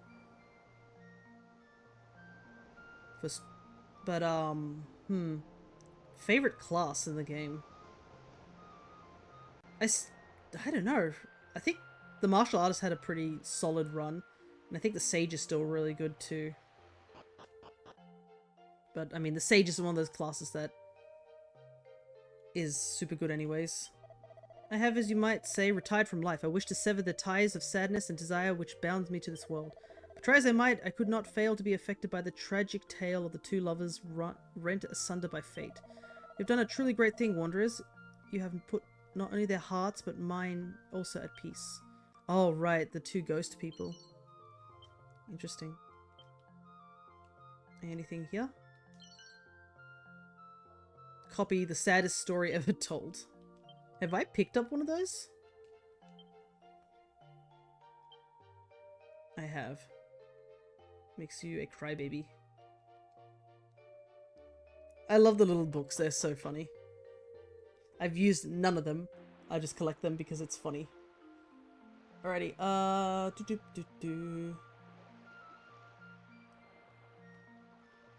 back to adventures. Am I missing any other classes that I might have not used? Ah, the warrior class. I didn't use that at all in this game. That totally was like, I have no idea if it's any good or anything like that, because I didn't use that one at all. Other than that, I think I at least sampled every other class besides that one. That's like the only class I don't think I tried.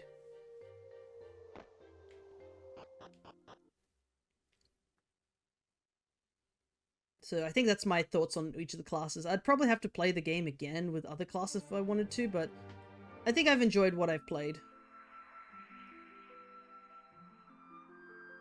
So I need to go southwest, which is somewhere over here. Secret spot in the small desert southwest.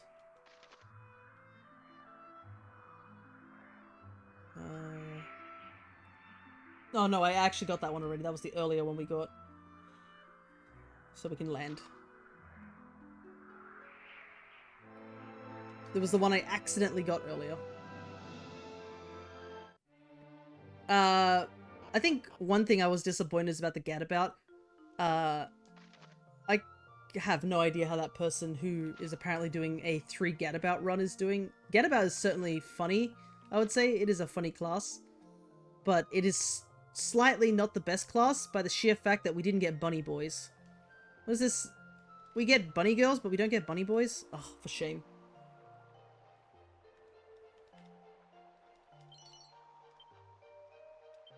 We were so close to greatness with that one. We need to go to the inn. I think it was also just funnier because I just remember... what is it? In 11, there's that quest where you gotta get the bunny girls Bible for these old fogies who want to become bunny girls at the all trade alley.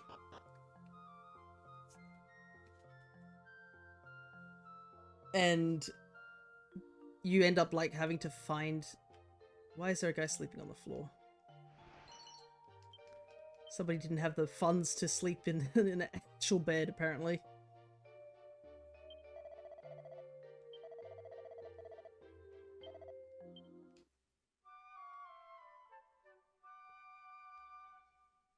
Yeah, but if you get about to 20, they become sages, no special items required. I do know of that, and I did do that. And they do come with some decently good skills. It's funny how, like, it is annoying that they do a bunch of things where they're goofing off or, you know. But, like, they have some really good skills. Like, they have the Sobering Slap, which wakes or deparalyzes. And I think it also even gets rid of confusion. So, like, that's pretty handy for status. Harvest Moon does a lot of damage. Like, actually, I could just check it because Lumos would have it, because I did end up training him back to do that. So yeah, you got Whistle, which I think is probably one of the best ones for just grinding. Just being able to grab monsters' attentions immediately. Aegon's pretty handy for helping party members.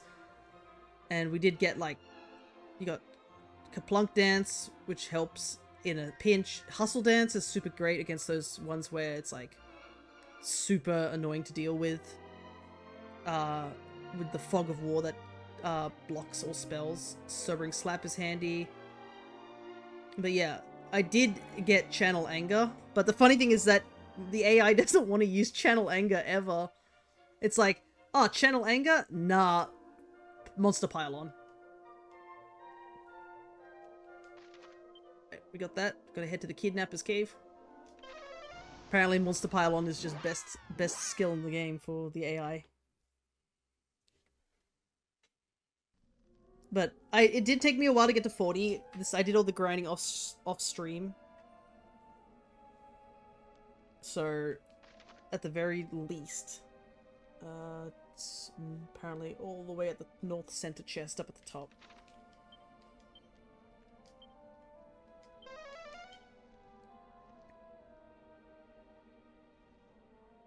So I did get Channel Anger, it's all there.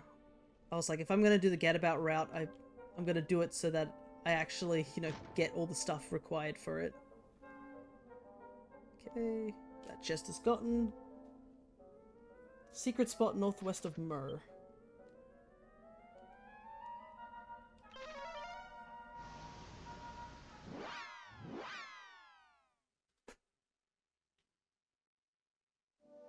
I mean, the clown outfit is, like, at least it is funny because I'm just reminded of 11's, like, whole parade scene. By the way, is best scene in the game. That whole little arc, I would say, is one of the best parts of Act 2. There's a lot of good parts in Act 2. Act 2 is definitely one of the big solid locations in 11's story.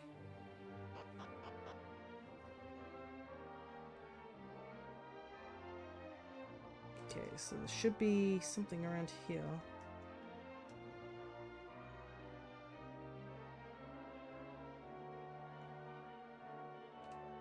Oh, there it is. Savalda's an amazing character.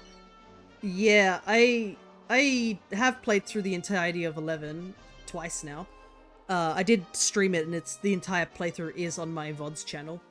But yeah, him and Eric are definitely some of my favorite characters. I may be biased though for a little while, because I mean my only Dragon Quest games I've played at the moment is 11, 3, and Builders 2. But I do plan to do Builders 1 at some point, as well as do a stream of Builders 2 at some point as well, because I like had no idea I was going to enjoy Builders 2 when I tried the demo. I simply tried the demo out of like, you know what, I should try the demo because I tried the demo for 11, I liked 11, so maybe the same thing will happen here. And I was absolutely right to do that. Because I tried the demo, thought it was interesting enough to like hook me for long enough to actually get the game. Thoroughly enjoyed the game. And I cannot wait to see once I play 1 and 2 if I'll see any like connections there, or like just get to enjoy things I would have not known about since playing 2. Because I played 2 with no knowledge of any other Dragon Quest games. And I do want to do some, some of the other Dragon Quest games eventually. I saw it interact for a moment. There we go. It's on the carpet. Nintendo also hired the VA of Savaldo to do the narrations of the commercials of Miitopia. He's so funny. Yeah, I think I have listened to a little bit of the English dub, and they seem to be solid, but I do prefer the Japanese dub, just off the top of my head. I think I've played all Japanese dub for the Dragon Quest games. I've just much preferred them in the Japanese dub. Yay, Ronald, good to see you. We're doing some post-game collectathon at the moment, collecting all the mini-medals so that we can actually progress with the last dungeon of the game to go and see the super boss. So it's apparently behind one of these statues. Here we go. A lot of mini-medals to collect. Unfortunately, we only had 20. We need like 100. We're at least halfway there, which is good. We need to go over to Welfares. How's Dragon Quest 3? I didn't end up picking this one up. Bad time for me to buy anything in general when it came out. I've enjoyed it. That's it's very customizable in terms of the party members. As you can see that you can just make your own party members. I think we made 2 of them, and Pierre is actually one of the default ones that you can just pick up as a priest. I picked him up as a priest just because it was funny that his personality was bodybuilder, and I just thought the image of a priest being a bodybuilder was really funny. But I've definitely grown to enjoy the OCs that I've created for this game. And I think the story is done, like, it's obviously just a remake of the original story, but the pixel art is really pretty for, like, the bosses and stuff. There's a decent amount of customization in terms of how you want to train up your party members, so it's good for that. I'm gonna go back to Mer. And, I mean, if you've already played through 3 and stuff like that, there is a little bit of a hint at the end of 3's ending, which ties in more, I guess, lore related to 1 and 2. And I mean, 1 and 2 are coming out this year as well, I believe. And I will be streaming those games as well. But overall, I've definitely enjoyed this game. I will say I wasn't expecting the story to go the way it did. That took me a little while to like process the ending for sure. I haven't played 3 in years, but I might be down to get it just to play it again. I think I enjoyed it. Like the pixel arts, the voice acting is pretty solid. You could choose between Japanese and English, which I've chose Japanese dub. But yeah, the game is just overall really pretty. I need to go out the other door. And I was kind of pleasantly surprised by just like how much like you could just walk around and stuff. Gotta head off now. You have a good night. Good luck on your stream. No worries, Frost. Thank you for just dropping by and all that. You gotta sleep. You gotta sleep. Though the problem is you telling me to have a good night is a bit of a different timing. It is 11 in the morning, so I'm not going to sleep anytime soon. But if you need to have a good night, go and do so.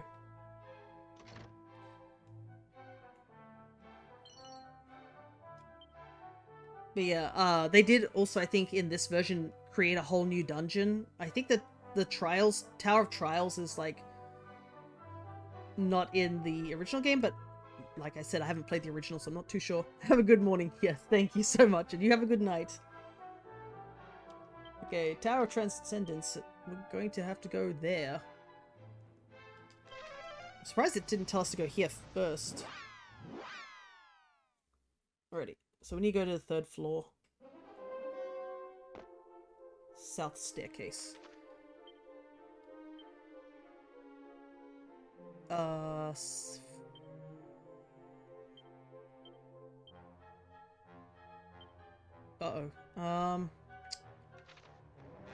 This is the confusing dungeon, isn't it? It's gonna take us a little while to get through this one. At the very least, we have holy protection. And we're so high level, nothing in this world can really attack us. Alright, I've got to remember where these warps take me. But yeah, there's a fair bit of grinding in the post game. So that's currently what we're doing. It's not this room. And I did do a lot of the grinding off stream, but I've been a little busy. Having gone back to work this week after having a whole week off from being sick for almost a month.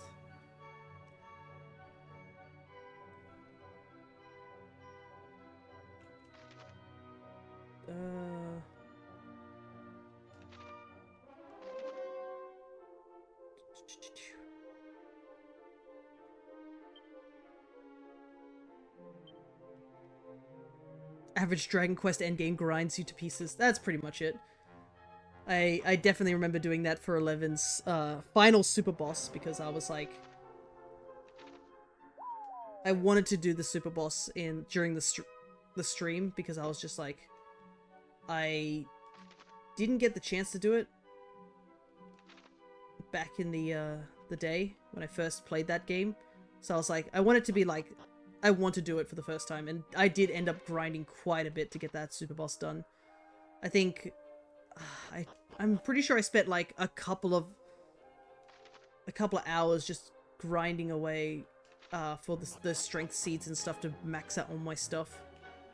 Obviously I did that all off stream, but it burnt me out quite a bit, which that's why I've made sure with this one, with the grind, I'm not going out of my way to grind too hard, just so I don't end up with that same burnout.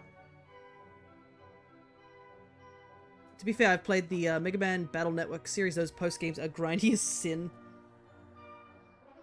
Yeah, there are some games where you look at them and you're like, bro, whose idea was this? Because yeah, I feel like you have to grind a decent amount. Thankfully, with this game, there's one of the post-game dungeons is really good for grinding. It's just a little tedious because some of the enemies are so goddamn awful to deal with. I am so annoyed by those crabs. Those crabs are by far some of the most annoying creatures to deal with. Anything that has thwack and can move 2 turns in a row should not be legal. Okay, we have this chest. Alright. Took us a little while, but we found it. We need to go to persistence. Here. To be honest, at least that game has fun super bosses. You at least get really good items to use for multiplayer, and yeah, double thwack is the worst. Yeah. The crabs have snooze, buff, and thwack, and it is by far the most god-awful thing to deal with sometimes. Like, yes, buff the giant hydra that's sitting next to you doing like 3 times damage, and then just thwacking randomly. And also in said dungeon, I'm pretty sure I think I clipped it eventually. I did have a situation where one of the enemies, I don't know which enemy, but there was an enemy that managed to thwack the entire team in 1 hit. And I was just sitting there like, bro, are you serious? Like, I think it's a 10% chance of thwack hitting. So the game rolled 10% 4 times, and I was just like sitting there just stunned. I don't know if I was feeling upset about that or was just like in awe that happened, but that was awful to say the least. Thankfully, once we you know, actually went back and did that fight again, which it was just a random encounter. I just redid the fight. The fight went a lot better without that multiple thwack. Most of my Dragon Quest experience has been limited 3 on the Game Boy Color and Dragon Quest Monsters. Yeah, for me, most of my experience has been limited to, I guess, 11, 3, and Builders 2. Is it this secret area? It says it's isolate on a western isolated beach. Maybe it's further down here.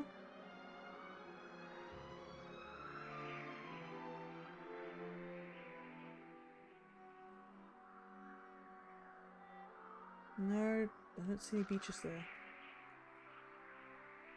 It says it's west of... Oh, west, right. Other way. So I will say the older Dragon Quest monster games are just golden. Oh, yeah. I've heard, like, from passing of the Reddits and stuff for Dragon Quest, I have heard pretty decent things about the Monsters series. I know I picked up the most recent one, and some people are, like, a bit meh about the most recent one, but a lot of people say some of the older ones were really, really good.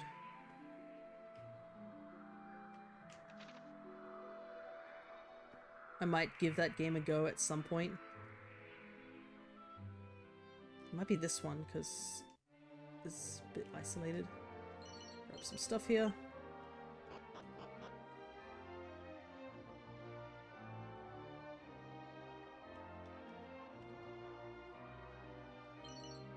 But yeah, I am definitely excited to try out 1 and 2 when they come out this year.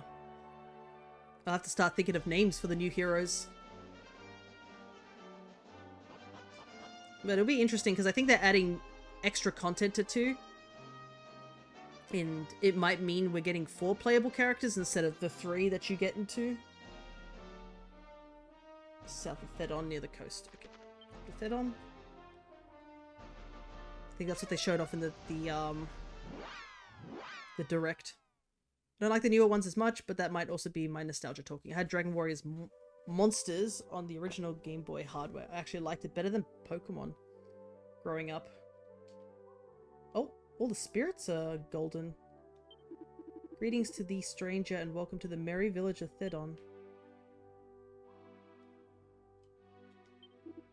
Though the Archfiend himself may strike, we will protect our dear village with our very lives. Beg pardon, was not our village already laid waste by his dread hand? Did I hear that right, friend? Yes. But thy question defieth all reason. Were it so, I should not be conversing with thee, foolish child, nor any other living soul. Interesting. All the NPCs here have been turned into flames. Beforehand, they were walking around as people, but now they're just like little flames.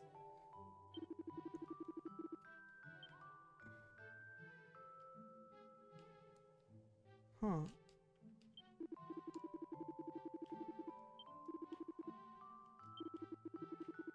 Yeah, they say the same dialogue too. How peculiar.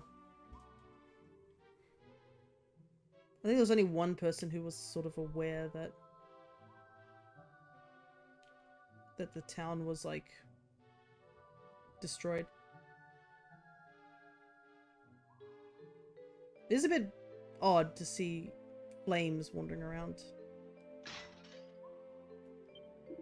Gather the orbs scattered across the world. Take the said orbs. Yeah. I've already done that.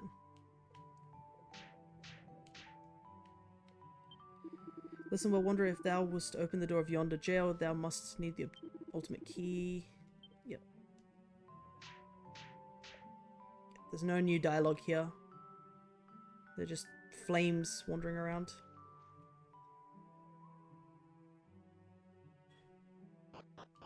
Which is kind of odd. I'm wondering why it's just flames. Breeding Tree was so addictive, espresso, because every generation you bred was more powerful than the last and got every single skill both parents had. Or both parents had, especially...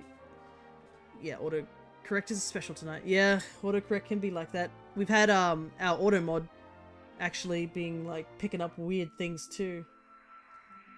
Apparently, saying the super boss's name in this game causes it to flag as an auto mod for religious reasons.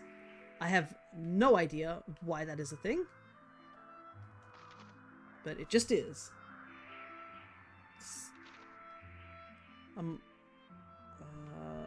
It's here? And I'm just like, in what area is this a religion? Like, I can't think of how the name... Because apparently if religious references are offensive, how dare... But like, it's not even like, if I wrote the word God, that's considered religious, but like... I said, I think 2 people on separate occasions wrote Grand Dragon. And apparently the game, the auto mod was like, nope.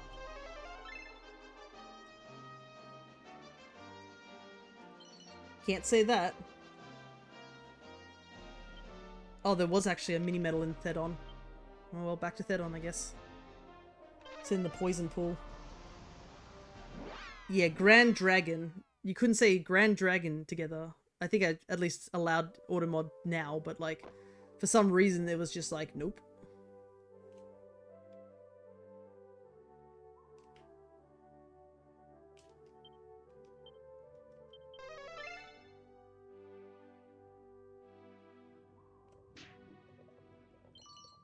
Are you serious? Yeah, it was. I had to allow it twice.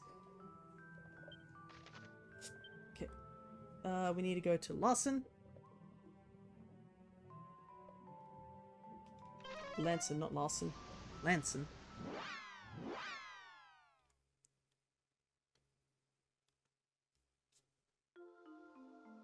I think we may have already got this one, but, you know, we gotta double check because we kind of need every single medal in the game to get everything.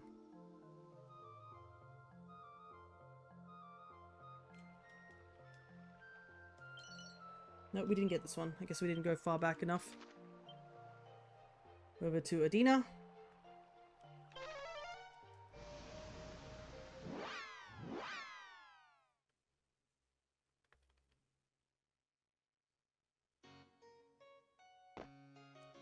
Yep, that word that you put there was flagged, and it was also flagged for the same reasons.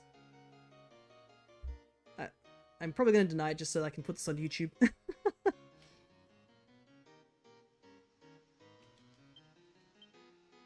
But yeah, it's odd to say the least. I love how it's like, this guard literally standing in front of us watches us like disappear. And he's like, what the heck? And makes no qualms about it. Okay, so we need to head southwest of the Eastern Gardens, so I need to go out.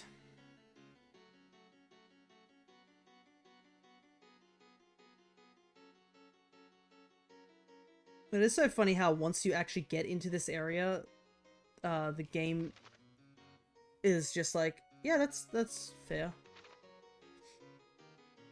You can be in here. Like, no guards kick us out or anything like that. They're just like, yeah, there's just 4 weird people just in here.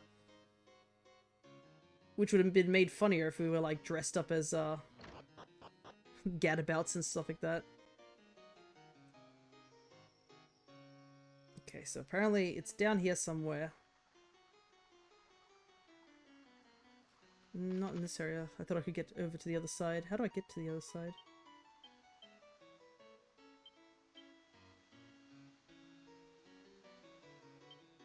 Gotta go up some stairs by the looks of it.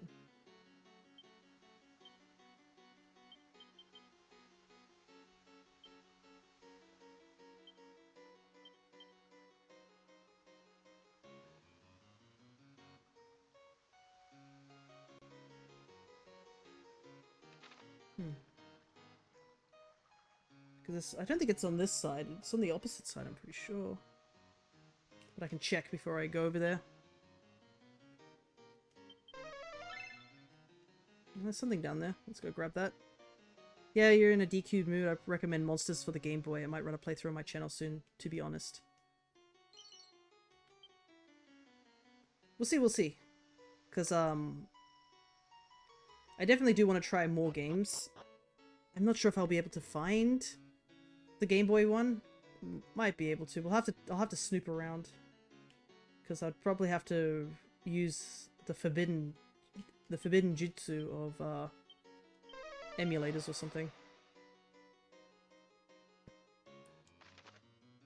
How do I get to that door?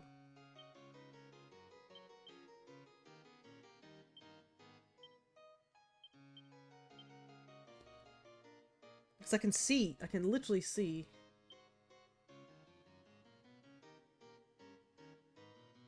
I guess I have to go over this way.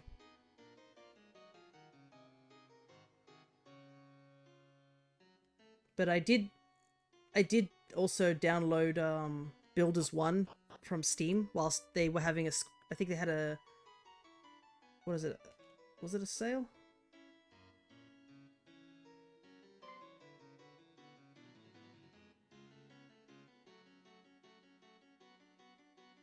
Oh, Lamau, he can't see us.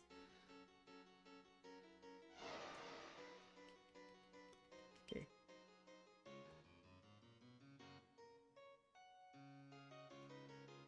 Oh wait, this is the Chancellor.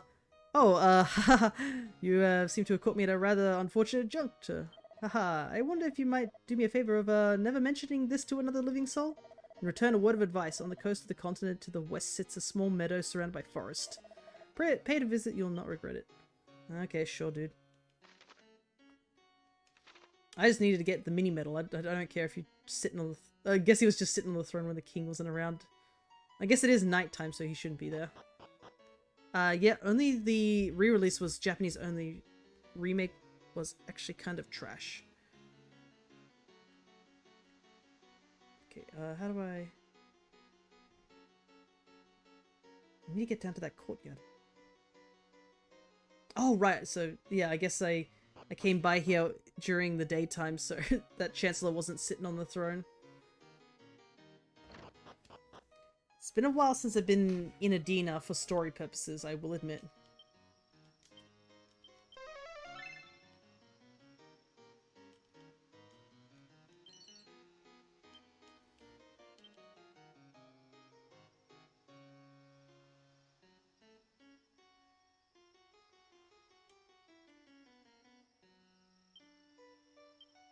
Like they butchered all the actual mechanics for some silly reason. For the... Okay, let me see. So, it's Monsters I assume you're talking about. So the re-released was a Japanese only remake. That was actually kind of trash. So you had to play the original. That's what I'm getting at. Ah, it's down here. Someone buried a mini medal in the ground here. Alrighty. Off to Japan. How many mini medals are we at? 65. Can't wait till we just cash these all in. We're gonna get to the guy who's hidden in Alihan and just be like, bam, here's all our mini medals. You better give us what we need. I'm gonna take a bite of this apple I have here as a snack.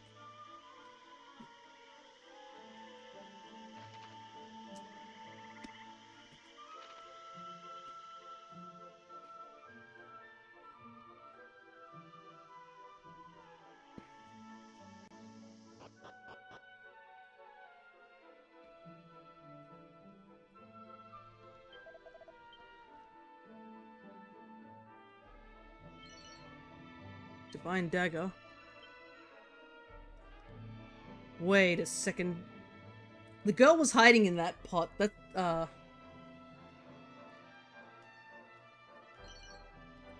That's a little concerning that there is a Divine Dagger hidden in the same pot that she was hiding in. Definitely get the OG, much better experience. Alrighty, I'll have to keep that in mind if I can figure out how to get... Is the OG is still in English, or do I have to find a fan translation is the next question.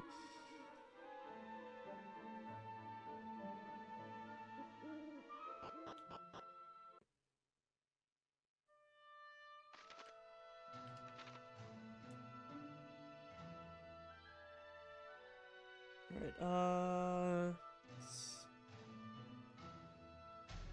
one of these pots. There we go.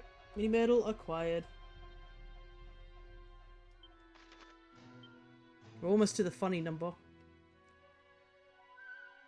And we still only been 2 hours of stream. I still have to actually do the trials. Like, I know I've been running around grabbing mini medals and grabbing items for like the other 2 trials, but like we actually have to actually do some fighting. You know, the thing that I actually trained for here.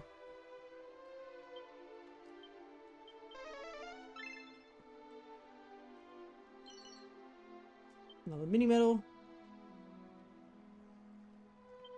The locked room in Mer's shops requires ultimate key. I can see why it's so late in this little walkthrough that we're doing.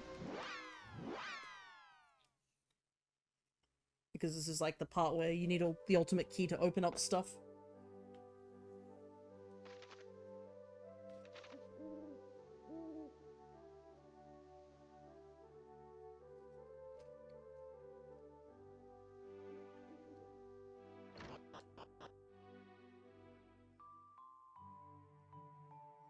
OG isn't English. You may need to get the North American version, which is still uses the old Dragon Warrior Monsters localization title. Gotcha, gotcha. Oh. There it is. Romaria Castle.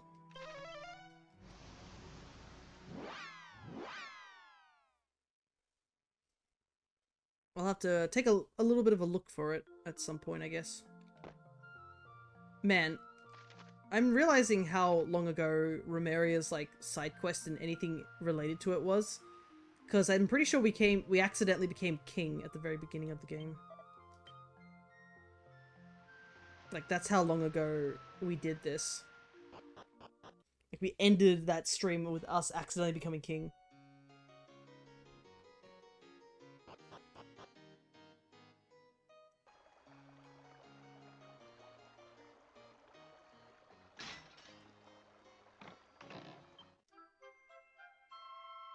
Assassin's Dagger. Okay. I didn't pick this up earlier. But I guess it's because I didn't go here. And Tempest Shield. I guess it is also because it's behind a locked door. But this also is not the tower we needed to go to.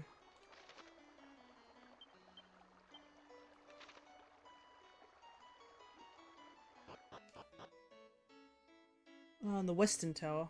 I mean, I thought this was west enough. Apparently this is not west.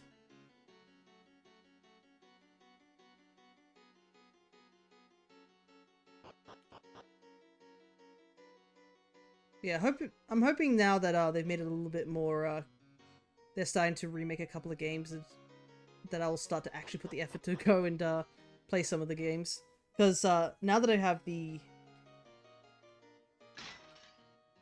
mod, was it the modded 3DS, I should be able to access some of the games that were on the 3DS. Like, for example, one of them is like 8. I can give that game a go. I've heard good things about 8, so that's another reason I want to give it a try. I do not know if I'll play all the games in order. I'll have to take a look and see if it's possible for me to do that, but yeah. Robin Hood ain't no ordinary crook, you know. He's a slippery one, ain't no mistake. He'll be back with some scam or other before long, you mark my words. Well, unless he can figure out how to get back to this place, it's not anytime soon. Teleportal Shrine. Because I don't think anybody can just casually get back from, like, back to here from Alefgard.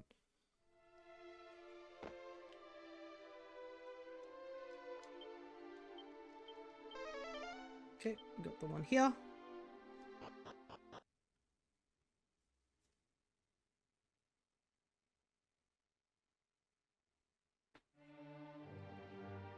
Because I don't think we see anybody ever using zoom, I must admit. It's always just the protagonist that can use zoom.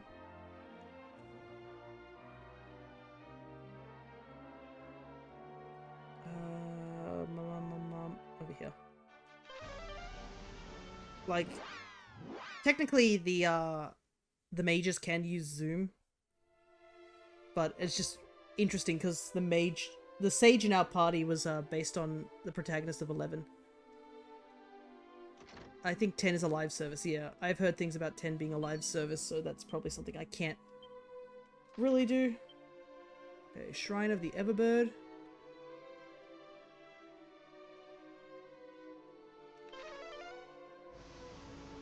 But I think I should... Well, we're obviously playing 3, and we'll play 1 and 2, so I guess the next one will be figuring out if I can play 4.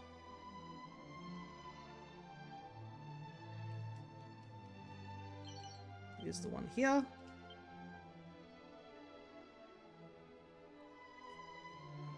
Dr. Lazami.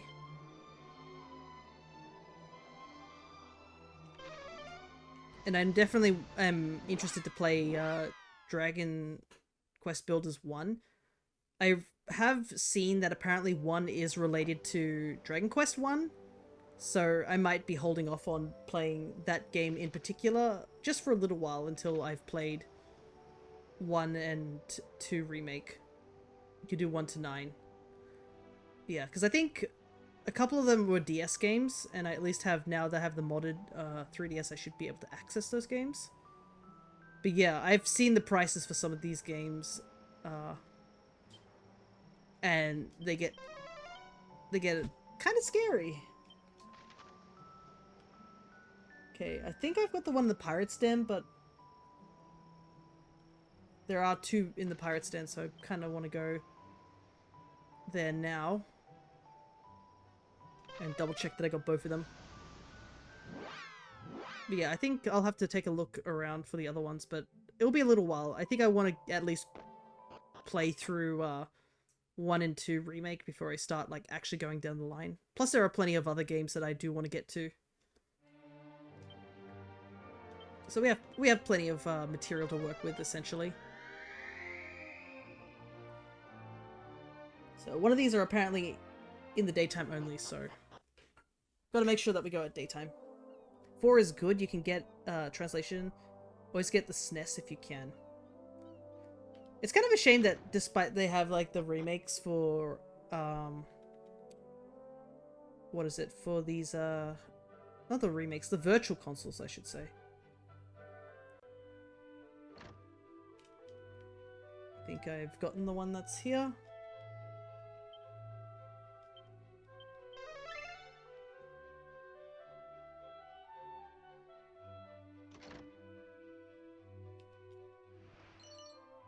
Leg warmers. That's fair. But yeah, it kind of sucks that the virtual consoles here don't have like some of the Dragon Quest games. I feel like people would like to give those a go.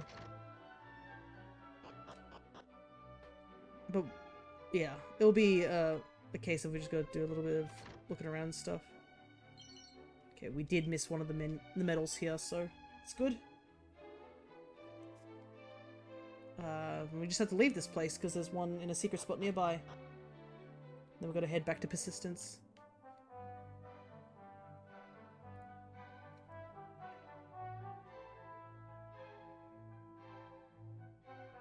But yeah, I have heard good things about different ones of the games. I think I've heard like things like 5 is a bit tedious. I've heard a lot of people like 8. Stuff like that. I think 9 has custom characters similar to 3. Stuff, all those type of things. And heck, I mean, there is a rumored 12th game coming out at some point. Northwest, so just here.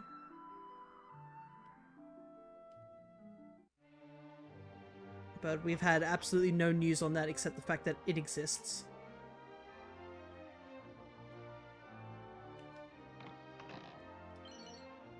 Battle axe, huh?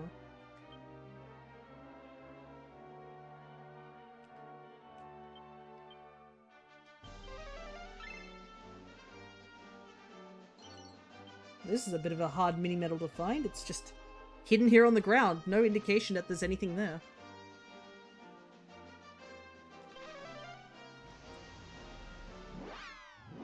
Four.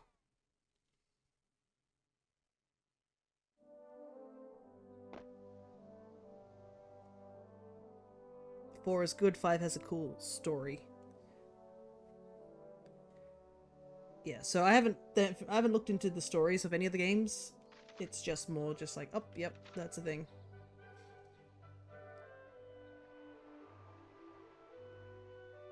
With a few slightly annoying mechanics. Gotcha, gotcha.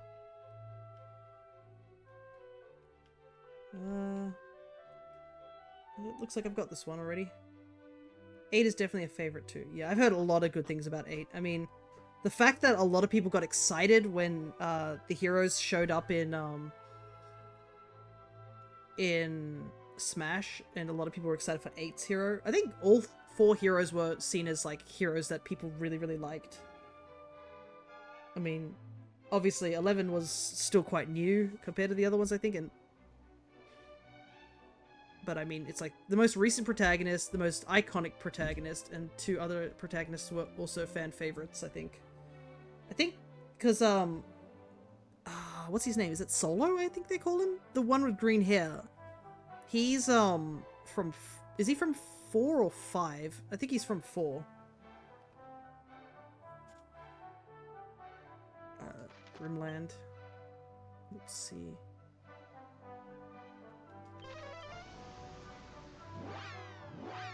But he definitely has a more unique design, I will say. Because, I mean, bright blue hair compared to a lot of the other... Is it blue? It's more teal, I think, but like... Definitely a more, like, noticeable difference compared to a lot of the other heroes who tend to have the more browns and blacks of the heroes. Okay, in the drawer of the building north of the Grimland. There's like literally only one building in here. Solo's from 4. Gotcha. That's another reason that I wanted to start getting into the Dragon Quest games, is because after playing 11, I was like, wow, I mean, these games have been fun. This game was... I thoroughly enjoyed 11. Like, it's probably going to stay as, like, one of my favorite Dragon Quest games. Gee whiz, that scared me for a second. Humans. Filthy, horrible humans. I'm going to eat you all up. Grr, nom nom nom. Don't look so frightened. It's only little old me. My god. I was just like, there's just a dead guy standing there. That's a top hat. Oh my god. Okay, there's the mini medal. That definitely gave me a bit of whiplash. I forgot that this is where you give the guy the mod rod, so... I was like, why is there a skeleton just standing there? I think that's the first time I've seen him as a skeleton. A lot of times he's just dressed up as a younger person, or a female. Sounds like there's a lot of yelling happening downstairs. Or that's just everyone talking at a normal volume. Because I know there are some people who their normal volume is yelling at the top of their lungs at times. There's the power of having hard of hearing. I really, really don't like Luminary, but 11's a good game anyways. I don't mind the Luminary. I like Lumos. That's what I called him at least. Sure, he's a little less emotive than I think most of the heroes, but I definitely enjoyed like the cast of 11 as well. I think it's a very solid cast of characters. But like I said, that's my only experience with Dragon Quest, was kind of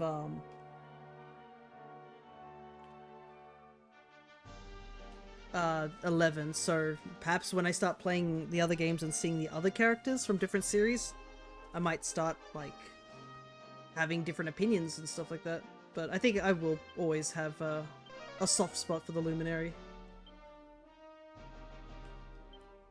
due to the fact that that was my first Dragon Quest game. That's not the mini medal. This doesn't look like the right location on the map. In a secret spot far northwest, near the northwest boulder. Okay, so there's another secret spot somewhere around here.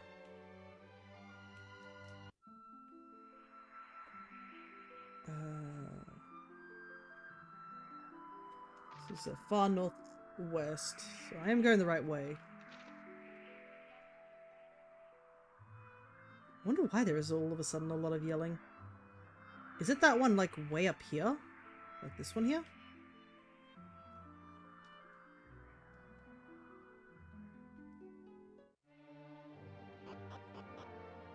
Only one way to find out.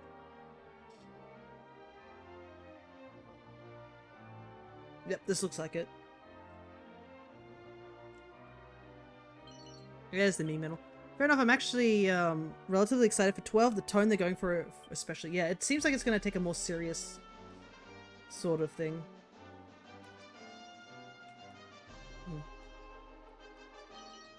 Oh, there's an iron axe here. Oh, is this a reference? It definitely is a reference. Nice. Alright, on the tower, I'm pretty sure I got the mini medal there. I got the one there. Did I get the one in Orochi's lair? I'm not too sure. So might as well go check that out. But yeah, it is. I am curious to see when they will eventually give news about not 11, about 12, because I think we've literally just, that was it, was just the logo, and there's been no news about it. Which I guess it's okay. I mean, if let's see. Oh, we gotta go down a floor. DQ hasn't had a serious tone since like 6. I guess I get to find out and experience it because, I mean, this game definitely has some heavy tones. Like, I was kind of caught off guard by a couple of the heaviest tones. Did I open this one? Yeah, I did.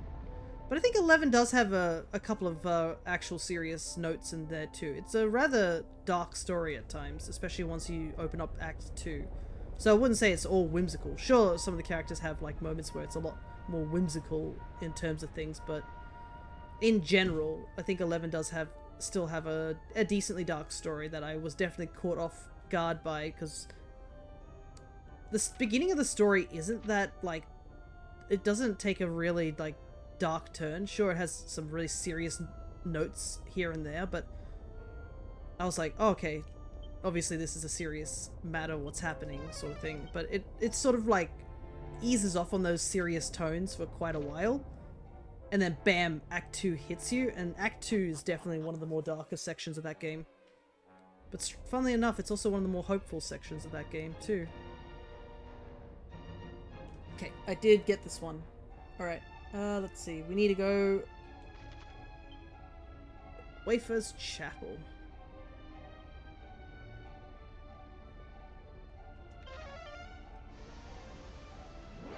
But yeah, I have heard, like, I think 6 has a really dark tone as well. But yeah, I guess 3 definitely has very serious tones. Like, after playing through this remake, and I think I was just like, the first part of the game is quite, like, lighthearted in 3, I would say. But the closer you get to, like, trying to find your, what happened to Ortega and stuff like that, that's when the tones start to get a bit more serious. And I would say, where would I place it? Like, northwest. The dead end northwest. Oh, I see. So here. But I think, yeah, once Act 2 of 3 happens, like once you beat Baramos and start to actually get further into the game, that's where it took some really dark turns. And I mean, there are some darker patches here and there in the story, just interacting with a couple of towns and such. Like the whole little mini side quest that they had for the fairies. I was kind of caught off guard how dark that got. I was not expecting it to, like, suddenly just hit you with that. So I was genuinely caught off guard by that particular moment. Ooh, more magic water. I will take that. There's this.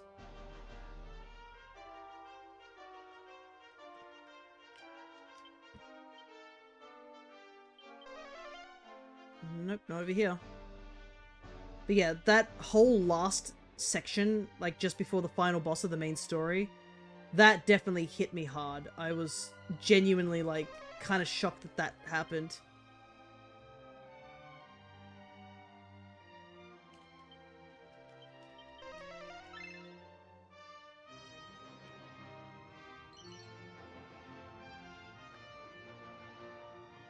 Okay, Manzona. How are we doing in mini medals at this point? 77. And a chest icon, which I do not... Oh, because I did snooping for treasure, that's why.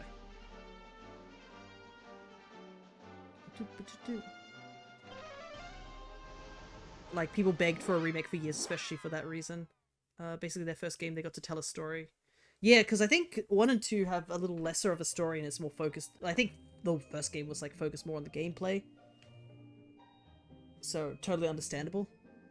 I'm pretty sure I have this mini medal, but we'll double check, because it's over here in the graveyard.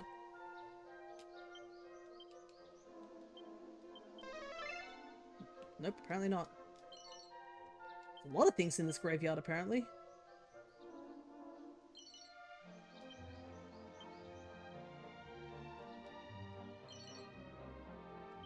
Why is there a copy of the Girls' Own Annual here? Alright, I'm not gonna ask questions, I don't think. 4 had some good beats, and damn does 6 sell the grim atmosphere with that music.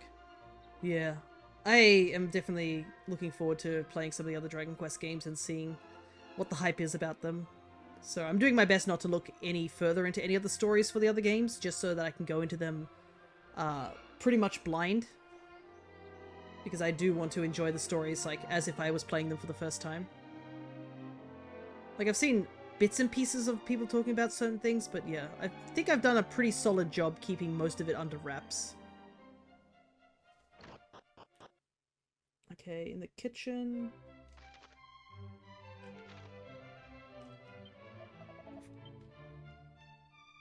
Thank you, man.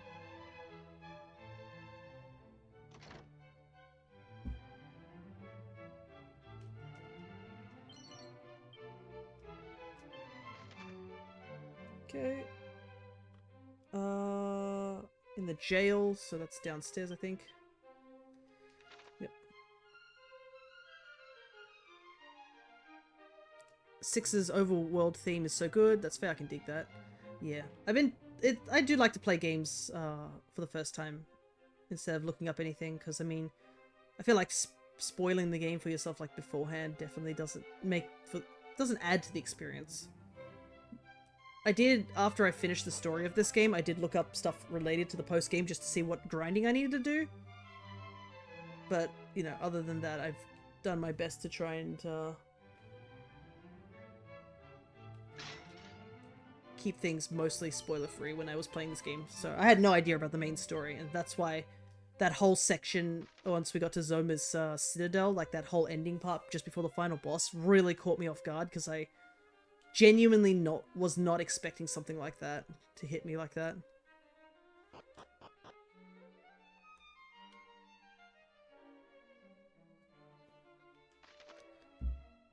Alrighty. Manzona's Cave. A part of me is like hoping I finished, because I did open up a lot of chests in that particular area, so kinda hoping that I got the actual mini medal there so I don't have to go running around. Unfortunately, I think I have to go down a floor to check it, because it's in the B2 floor.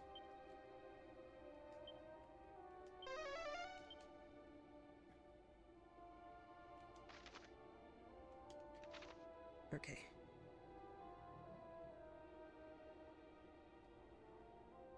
But yeah, I've heard, I think with 10, a lot of people have been wanting it to be,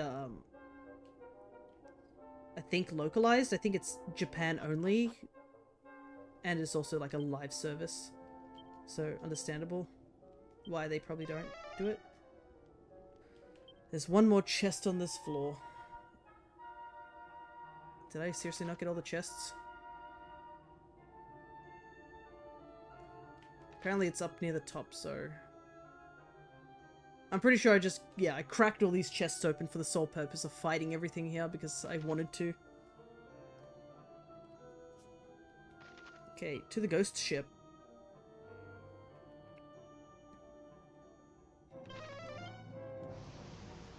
We're definitely getting there.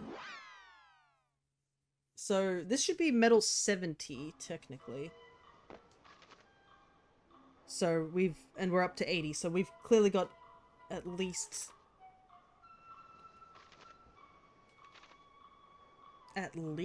10 more than what up to the guide is.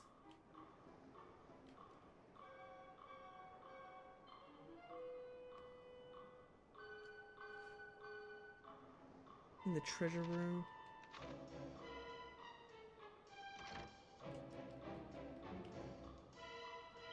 Nope. Didn't check this barrel. I forget that you can check barrels. I tend to just check pots and be like, is there something in here? I kind of forget it. I do love how, like, in this game you just walk up to things, and my favorite thing about 11 was that sometimes you'd just be like, oh, is there something here? Let's just pick up this pot and just yeet it to the ground. With absolutely no hesitation. Just pick up pot, smash. Or like little barrels, you could do that too.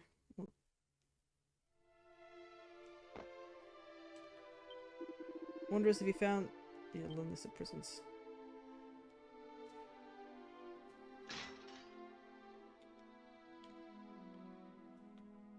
Okay, we got this one here. Alrighty. More of the Necrogond. This one looks like it's going to be a bit of a bigger map. Because I'm pretty sure it's just like the whole thing.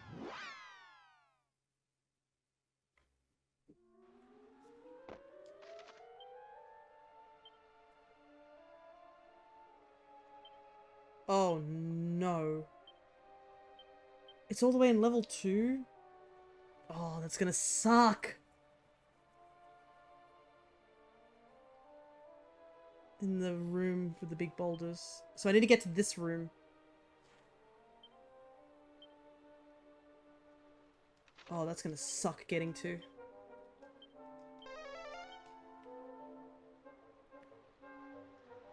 It's gonna be such a long trek. And it's gonna suck if I get there and find out that there's nothing there. But interesting that this area is the Necrogond. I forgot that this part was the Necrogond. I've just seen this particular bridge over and over again as I've been going to the question mark dungeon. And been just like going there just to get through to grind for levels. That's the only reason I recognize that bridge is because I've crossed the bridge over there, not in this area.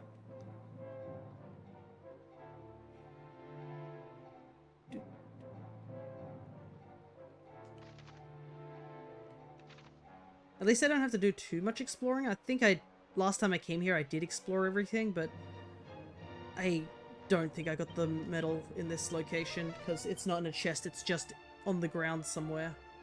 So I most likely do not have the medal here. But we're at 80, so there's 110, so we need 30 more medals and then we're done. So we're almost there, and it's only taken us about an hour or so to get those done. But you know what? We can see this as a post-game march around the area. I mean, once we do beat the Grand Dragon, I would say that's probably the end of the game, to say the least. There is no more to do. So it would be like a final hoorah just going around.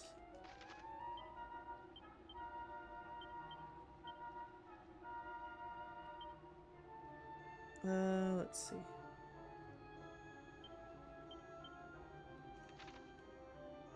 I think I have to avoid these. I think we have to go up a floor.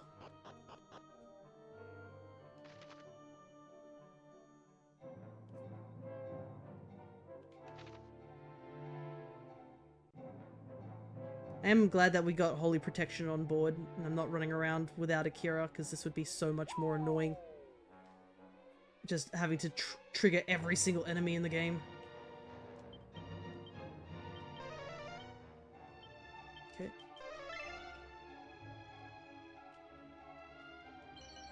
There's the mini-medal that we needed. Right here. Thankfully this didn't take too long to get to. Now we just need to go to the shrine.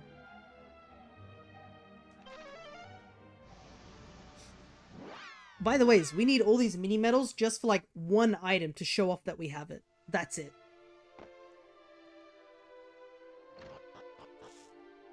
This is certainly an experience to go and find these all. So, secret spot near Alihan, but we need Ramia for that, so understandable why this one was left behind.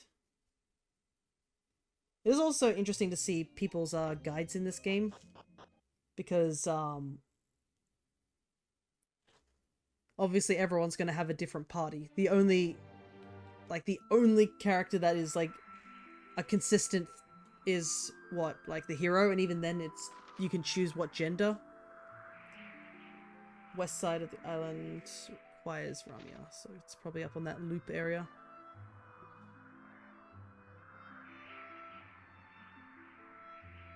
Yep, there. It's probably that bit right up here.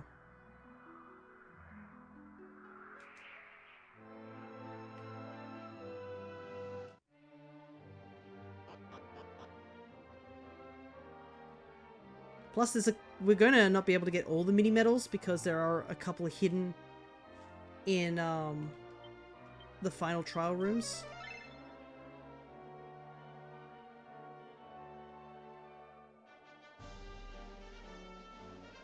I heard the proc, but didn't see anything. Oh, there we go. Alright, that's done. Okay, so a lot of these things we're searching for basically, oh, you couldn't get these earlier because you needed Ramia. So we're doing a lot of bird flying for this section.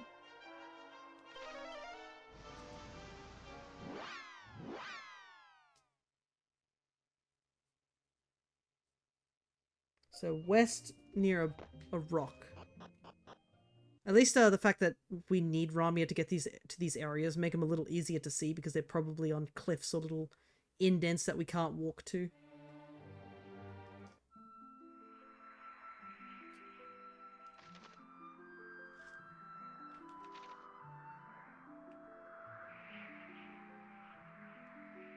Is it in there?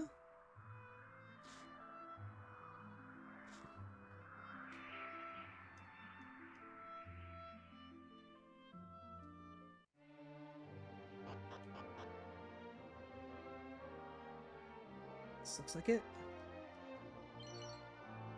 Oh, Fading Jenny. Wait, is that what they look like? I've never seen the pixel for the Fading Jenny, so I had no idea that's what it looks like. I thought it was a flower.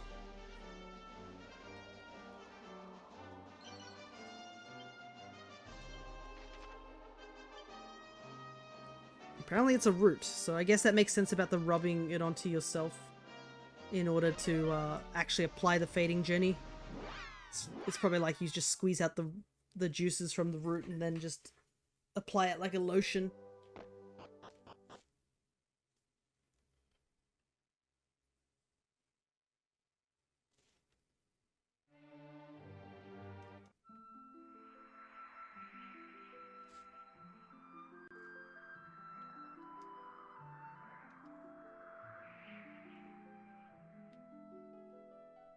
It does kind of suck that we don't get to listen to the Ramia theme that long, just going from place to place here.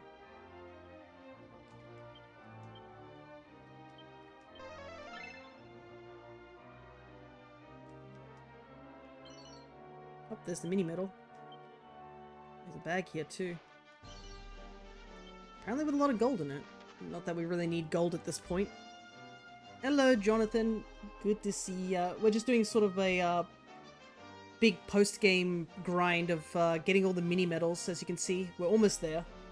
So you haven't missed too much. It's just us going around collecting items and collecting mini medals to finish the trials, and then we'll be doing the 2 trials that are actually dungeon-based in order to get the way opened for the final secret boss in the game. From what I've been told, we might not be able to fight it, so we might do the other stuff first and leave the super boss for another time. But we'll see, because I wasn't able to grind everyone up to level 99 simply because I did not have time to this week. I had 3 days consecutive at work because of the Easter Friday and basically the long weekend existing, so I had to go to work Tuesday, Wednesday, Thursday. And then this Friday my sister visited and I got to play with her puppy, and that is far more important than grinding in a video game.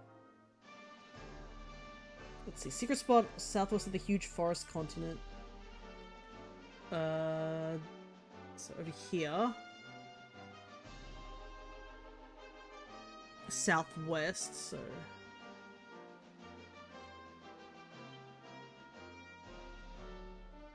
I guess the Tower of Transcendence would probably be the quickest way to get to there.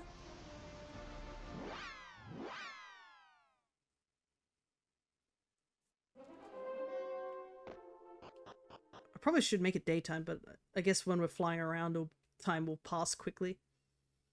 But other than that, I'm doing a lot better. I finally have gotten over my sickness.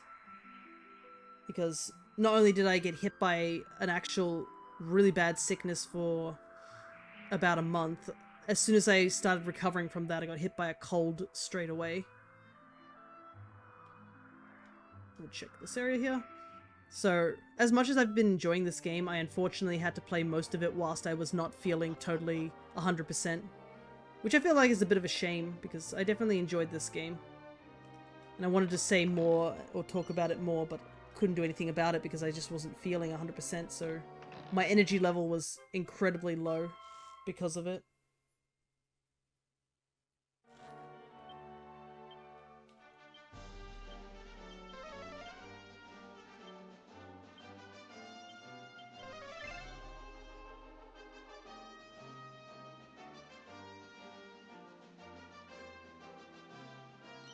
Yep, there's the mini-medal.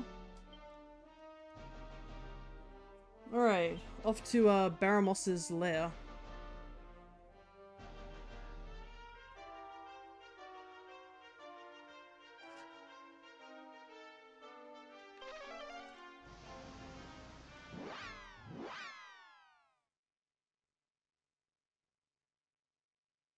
I think I have the one that's at the throne at the very least.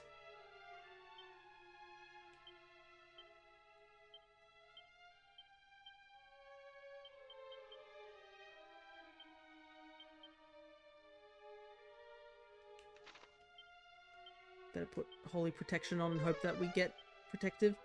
But yeah, we're kind of in a weird period for the streams because we've essentially finished all our major games that we were playing. So I just need to start cleaning up games and stuff like that. Though apparently, from what I've seen on someone else's videos, I think the 25th to the 27th, there's apparently going to be a... what's it called? A Dynamax Adventure Week. So where people are doing the Dynamax Adventures.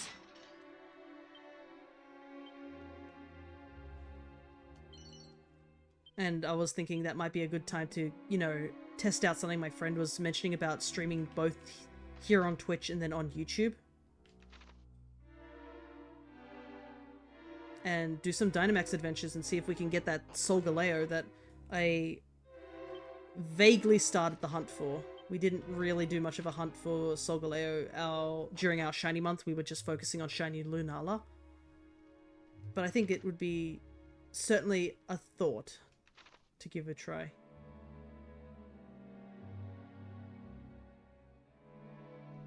Man, it feels like forever since I've been back at Baramos's. At the very least, it looks like Holy Protection's working because we are stupidly strong since the last time we came here. So nothing can affect us.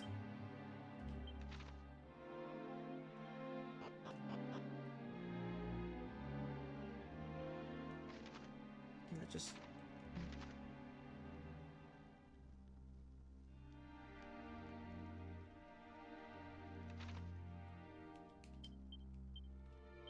I think I just looped around. Like, a part of me is like, I'm pretty sure I got the one at the throne room. So I'm just going to assume I have it.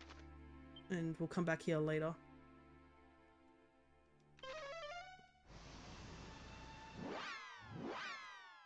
If I somehow don't have it, then I can always come back.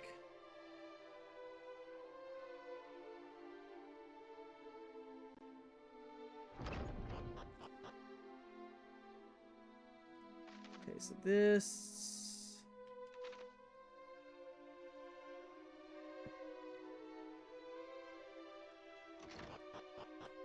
it's all the way in the back, I think.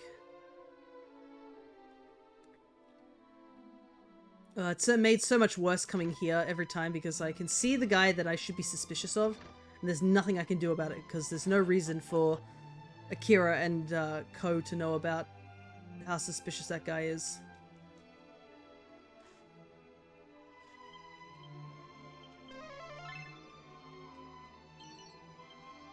Okay. Right, I think we're finally at the point where we need to go over to the other, to Alefgard now. I think we found all the mini medals over here.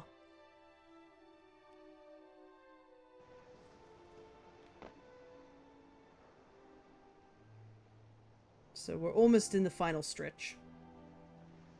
I say for the umpteenth time.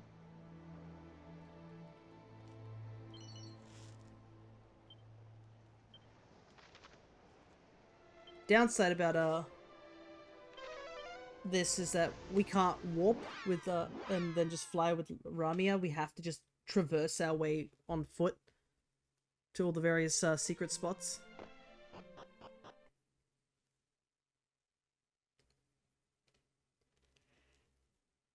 There's no bird service here.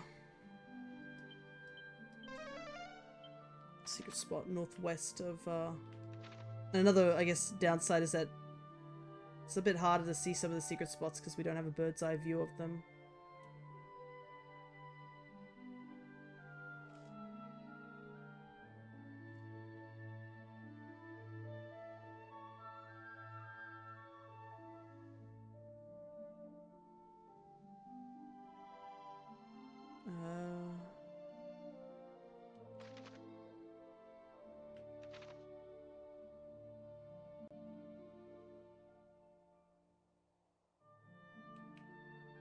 I wish there was a way to zoom out a little bit, but it doesn't seem like there is any way.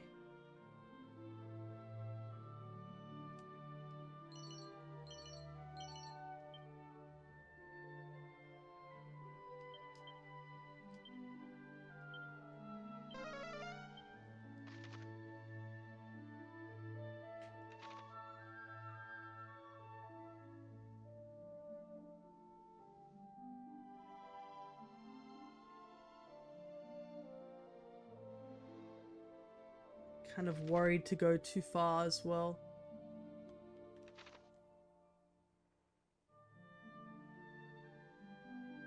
I'm gonna try down this way first and see if there's anything down here.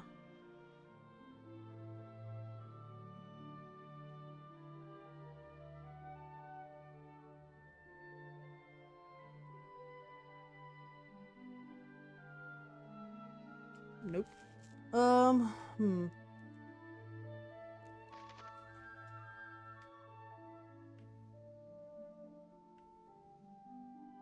I guess there's a bridge up ahead, so we can loop back.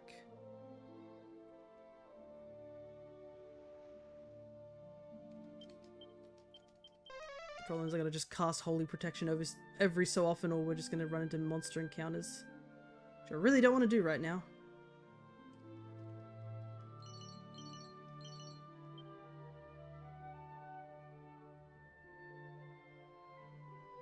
Nothing here.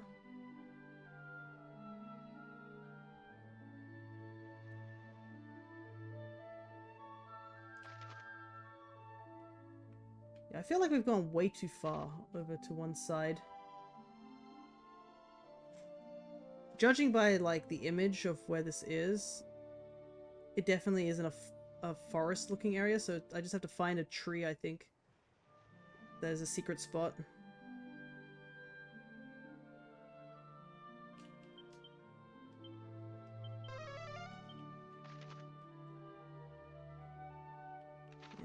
I still also feel like I went way too far.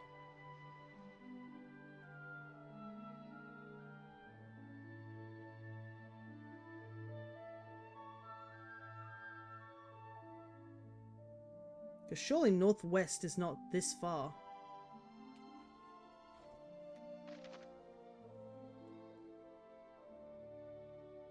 In the forest northwest. Unless it's like up there. Is that northwest forest? That might be it.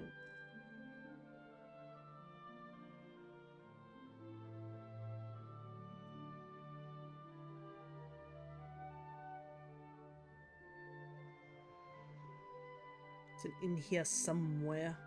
Question mark. Though I think, who is it? What is it? Cryos. I've been thinking about what games I want to play, like, once these series are done.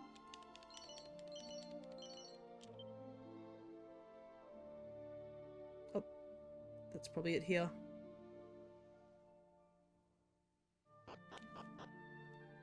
Because I know Cryo has, is very locked onto a particular game for sure. Because I think he wants to do another redeem for the Pokemon games to see which Pokemon gen I should do next for my Mono Grass run. Since we are finished our Mega Ruby run as well.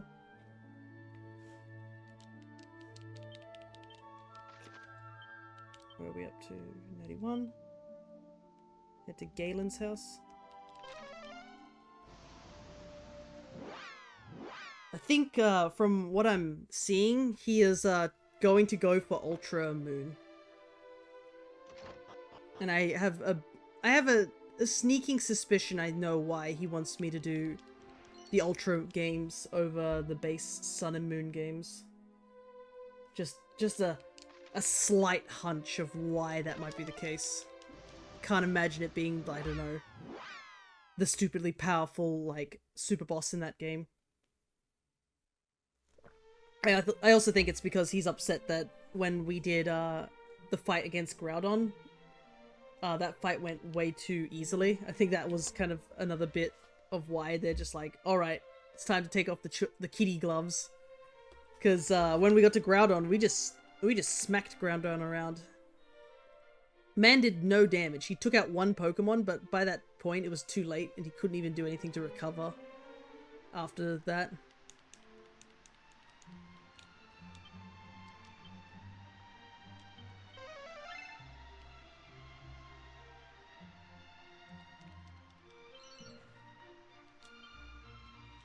The mini medal, gonna go into the castle.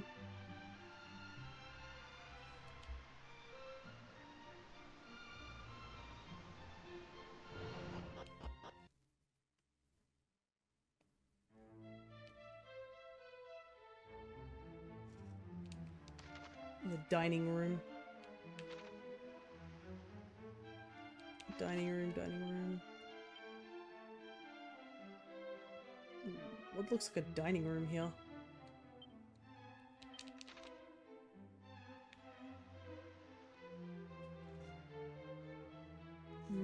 Judging by it, it's more on this side of the castle. Up there.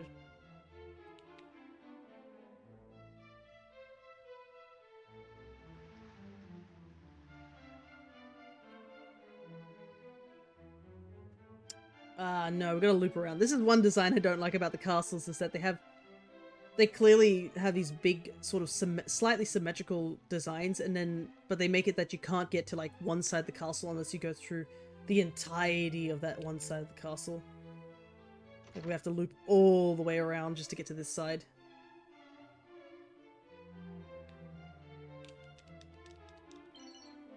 Okay. Alrighty. Let's see. There's a lot of areas we need to go to. Thankfully, Alfgard is a much smaller location, but we still have to like look around. Okay, secret spot, Northwest Island of the North Island chain.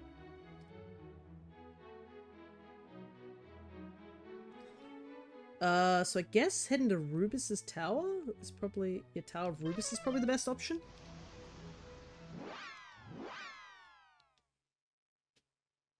I think I may have already got this one, but we'll see. But yeah, I have, like, with the ending of this game, I seriously think that Rubus owes us so much.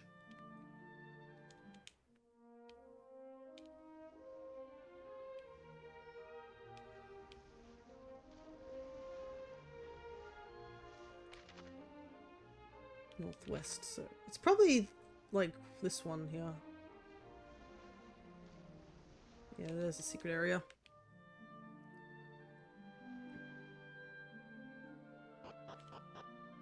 Okay. Having trained Amira for snooping has been certainly handy. Oh, lightning staff. At least another benefit of us looking for all these mini medals is us finding a bunch of like other equipment just scattered around, which is definitely handy. I think I saw something up here. Nope. Ah, here. This is where the mini medal is. at the secret spot at the dead end in the inner ocean.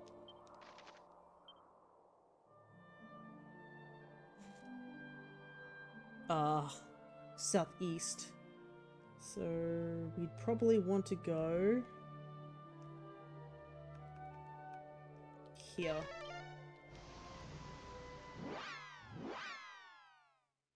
Actually, how do we get into the inner ocean? Can we even get into the inner ocean?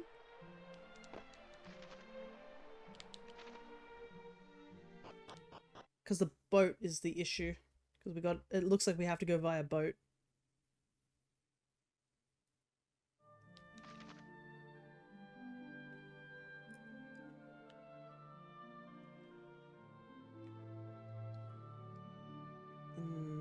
It might be better to walk to the cave to get the boat closer to us instead of us wandering the entire island.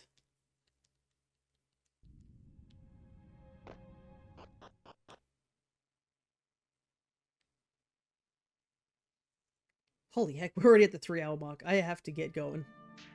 Holy heck. Okay. So, gotta sail on in.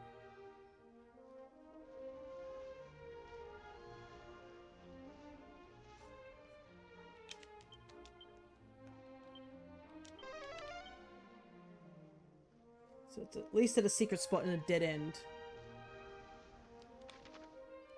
So I think it's down there. I have seen like a rock that I obviously couldn't access unless I was on boat.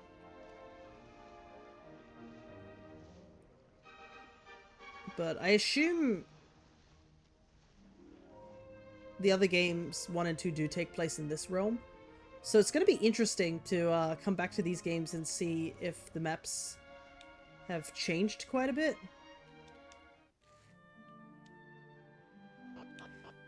It's definitely not here, but I'm just curious to see what's here.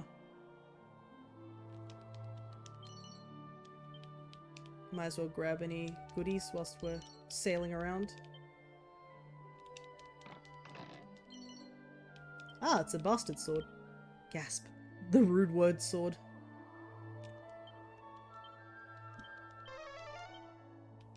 Okay, that's all that was there.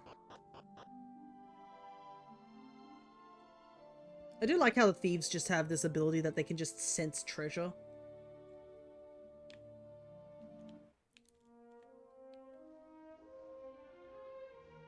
They just know where it is.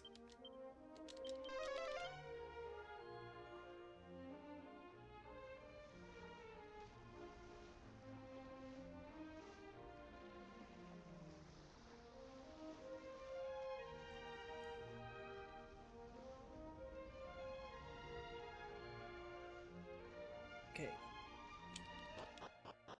Believe it's this little area here.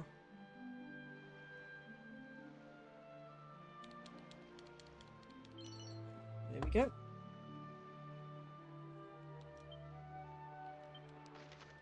Sanctum Island.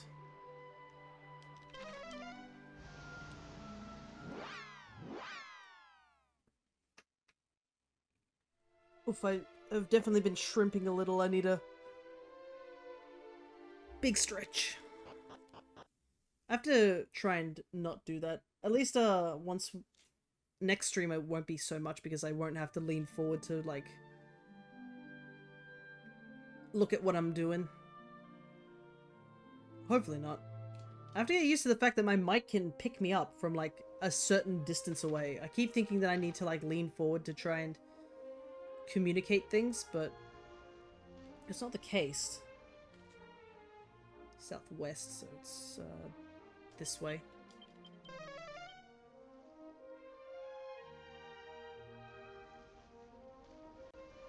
Man, I would have collected these mini medals a lot more diligently if I had known that I needed them specifically for the final dungeon of this game.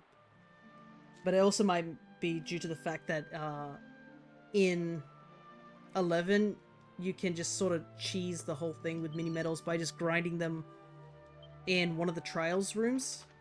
Because of those casino slot machine monsters, which I forgot their names.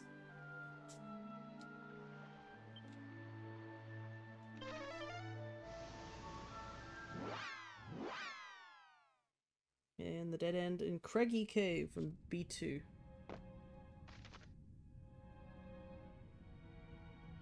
Oh wait, I don't think I ever explored this area.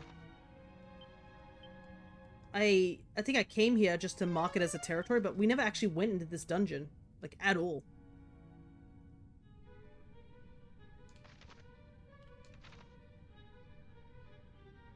Because I needed it to teleport to grind for those metal slimes. That's what this was.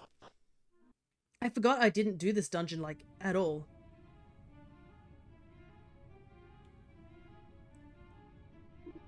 And here's that monster I missed too.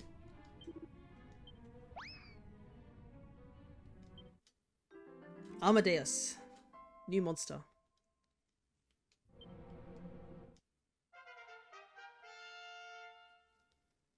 Cannot believe I just casually forgot to do this dungeon. Good thing we came back here.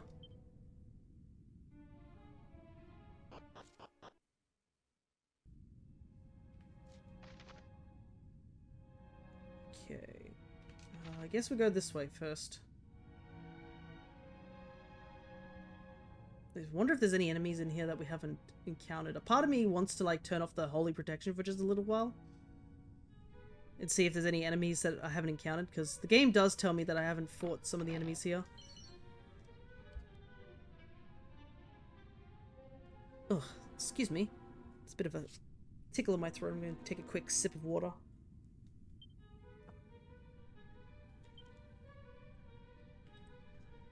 No idea why that tickle's there. I know that I'm going to have a cough for a little while due to just recovering, but man, why must it happen at the most inconvenient times, you know?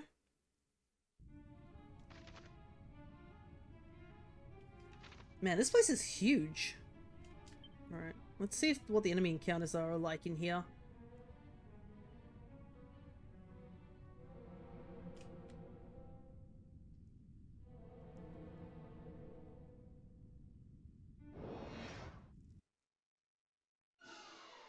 Okay.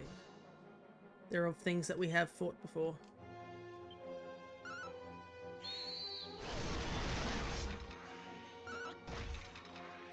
And they are definitely underleveled compared to us. I don't know if I'm going to go and seek out every single monster that I haven't fought yet. I don't think we have time for that at the moment. Maybe if we don't... I seriously doubt we're going to fight the Grand Dragon today.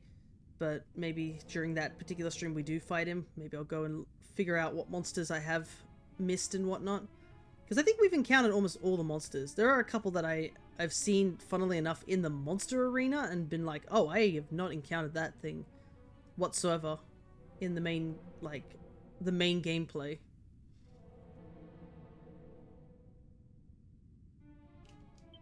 Is this technically... Yeah, this is technically B2, so I should probably... I think this is it. Let's see. Sword of Ruin. That sounds ominous.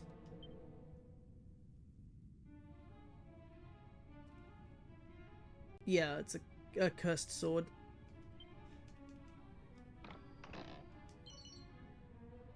A suit of hate mail. No, I haven't gotten this one before. This vexing armor reduces damage taken from enemies, but sometimes paralyzes the wearer. Alright, it's another cursed sword. Cursed sword and cursed armor. Okay.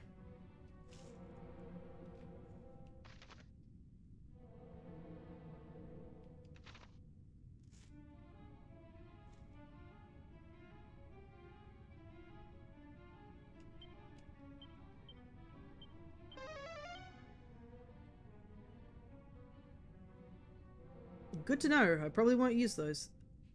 But gotta say, there is a lot of stuff you can find in this game. Is anything here? Nope.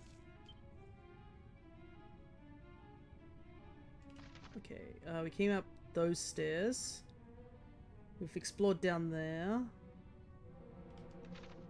So it's over here that we need to explore. Oh, there's a chest there.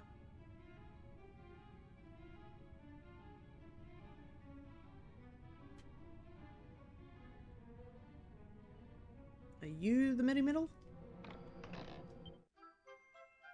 No, you are a demon spear that apparently got a actual jingle, so I wonder what that's about.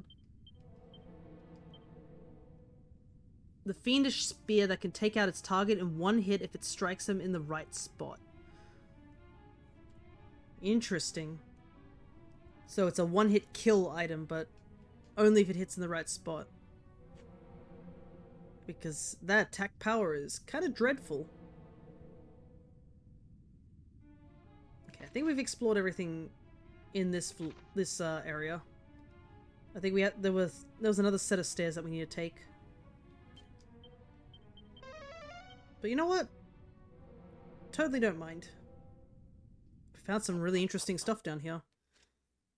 But I'm pretty sure this definitely confirms that this place is hella cursed. Whatever it is. Okay, we've explored all here. It's time to go to that downwards area.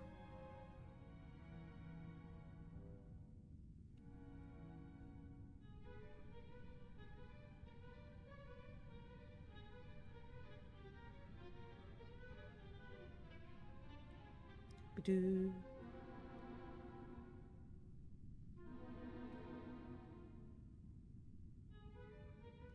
This area is a lot more complicated. There's a chest in there. I wonder what this place used to be. Banishing Bell, we've had a couple of those.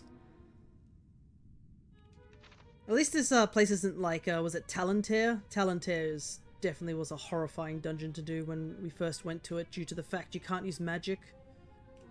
You can't even use magic to warp out of there. Thankfully, when you do end up in Talantair due to the story, there's no monster encounters there, thank goodness. But if you want to get that really strong item, you can't. I don't think you can get it. I don't know if you can get it. I think you can if you finish the story, but you know, by that point you wouldn't. You'd be like, oh, whoopsies. Could have used this during the final boss. Oh, another Cower ring. It's been a while since I've seen one of those. 10-ton toupee. Is that something I've picked up? No, this is new. A cursed piece of heavy headwear that will have wearers feeling like a mule in no time. It's another cursed item. Yeah. If this didn't give any indication that this place is hella cursed.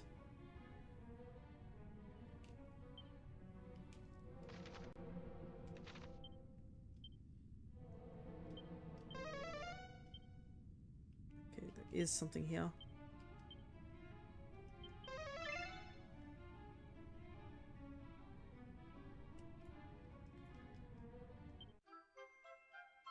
Oh, but there's casually a goddess ring down here. But there's nothing else down here. Dead end in the southeast. So I clearly missed something. Did I not go down there? I thought I did go down that corridor. Oh well, might as well head back. Double check, because we came here for a mini medal. All the other stuff is pretty cool, but we're here for a mini medal specifically. Question, what does the goddess ring do? I can't remember.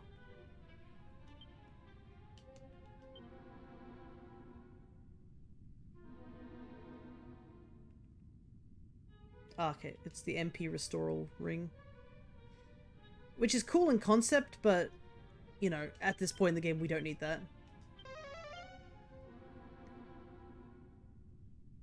Like, I might put it on, what, maybe Akira or Pierre? Because Critical Claim and Kazap do a lot of, like, draining of MP.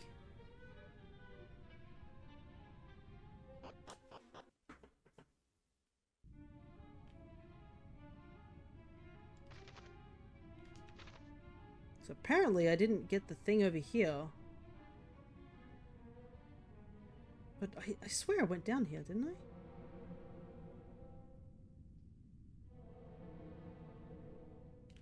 What? I really didn't? Okay. Whatever you say, game. Alright, time to do some, go back to some of the areas. 98.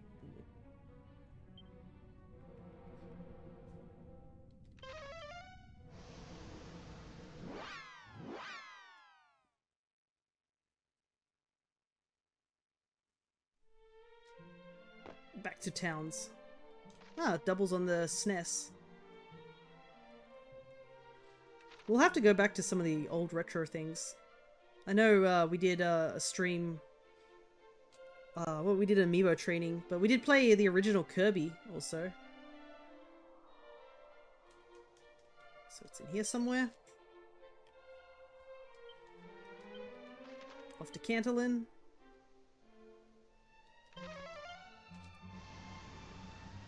Is it Cantolin or is it like... I call it Cantolin, but is it... or is it Cantlin? Northwest.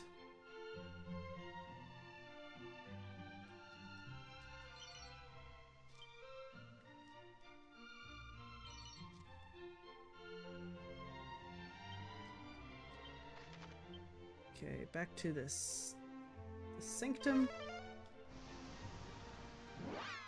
I realize we've never gone back to talk to, like, Rubus's servant after we freed her.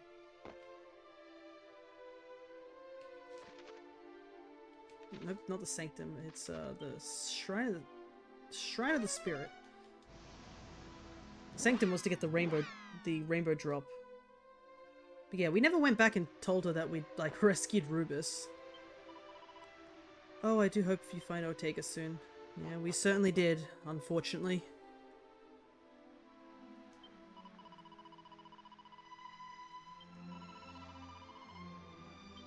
Huh. I guess she's not aware of us rescuing Rubus, or the game didn't expect us to come back here.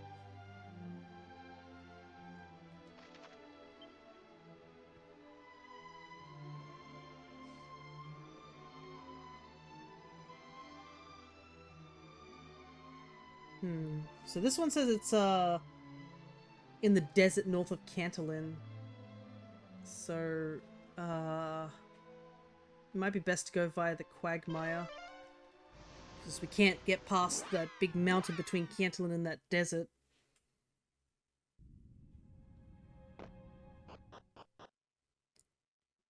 It's a bit of a shame that Rubus's servant doesn't mention us rescuing Rubus. I would have loved to have seen a little bit of dialogue there, but I mean the game has like so much like hidden dialogue here and there, so I'm not terribly upset about that.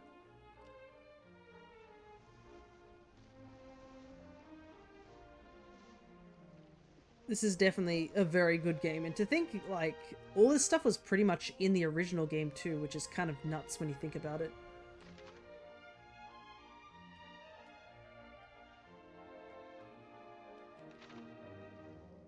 Obviously the remake did add, obviously, a couple of new things, but this game's been remade a couple of times from what I've seen.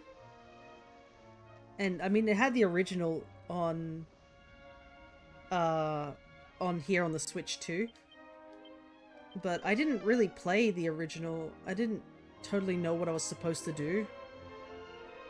So I kind of gave up rather quickly, unfortunately. If I had known a bit more of what to do, which I think the remake does help a lot with that regard, I think I would have done a little bit better and gone a bit further, but I'm fine. I'm okay with having not done the original, because it just basically means that I have the chance to give this remake version a go and thoroughly enjoy this almost completely blind.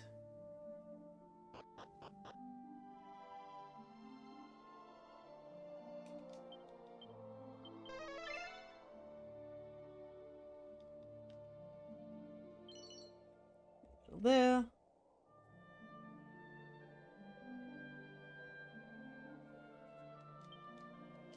Rimmel there is something in Rimmel, so I think we'll get that one first and then go to the secret spot, because the secret spots are not easy to get to. So we'll do the Rimmel stuff first. We need to go to the jail cell in Rimmelsdale.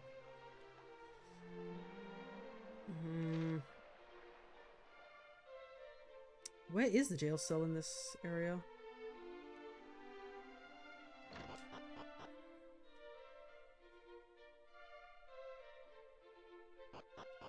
I think I have to just skirt around the entire town. It's probably that building there.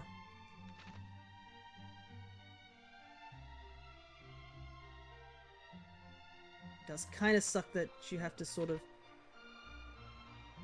just go around the edges and you can't access them unless you go through the town the other way, but the game always warps you to the right side.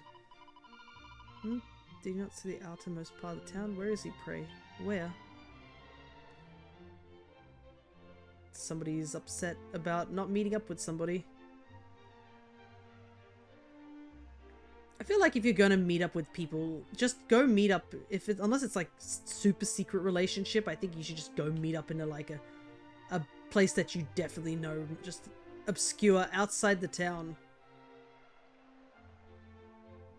I'm sure people won't mind you meeting up in the town square and then going to said location. Wanderer, may I perchance examine the curious key in thy possession? I happen to be presently engaged in the research of magical curios. It appears, to my eye, to be the most magical indeed. Ah, so I was correct in my assumptions. Now, pray allow me a closer inspection. Curious, curious indeed. Ah, but of course, how cunning. My thanks, friend.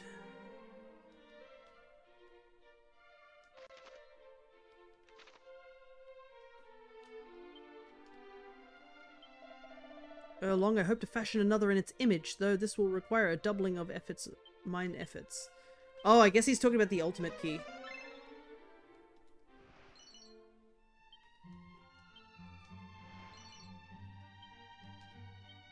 I mean, I guess there has to be some sort of magic element to it if you think about it. There's a door just casually here. It's probably not a real door. Okay, that was kind of interesting. I don't think I was supposed to... that was where I was supposed to go, but, you know. But I mean, the ultimate key is certainly something, like, if you look at it, like, the model of it... Sage stone doth heal all parties' wounds and not diminished in so doing. The stone weareth not. My patience sure doth. Where can my beloved be? She's late indeed. Yeah, you guys are on the opposite sides of town. No rhyme and reason for that.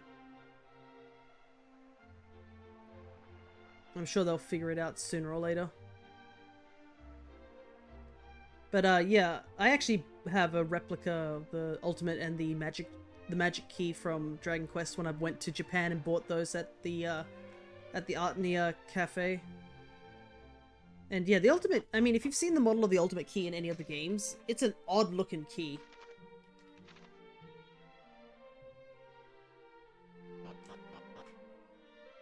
It's sort of just like a bending metal sort of thing. I need to get to those stairs outside.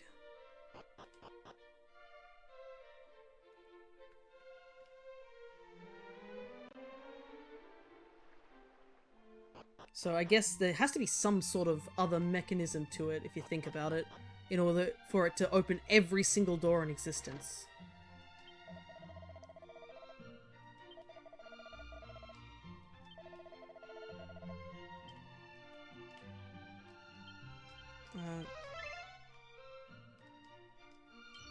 There's the mini medal. Okay. To Cole's hot springs.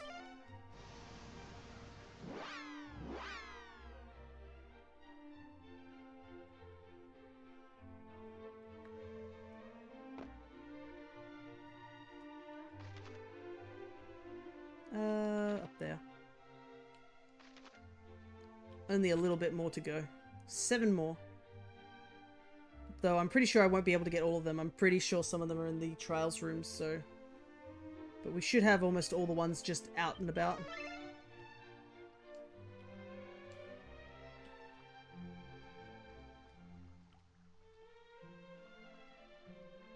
Looks like we got the one here.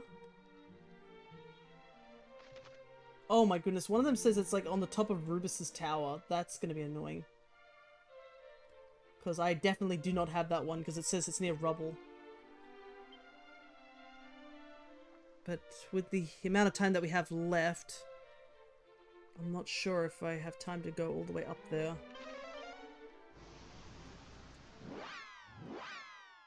I need 105 mini medals to get the thing that I'm looking for, so let me take a look how many mini medals we got so far. Okay, we need just 2 more. And then we can actually make progress.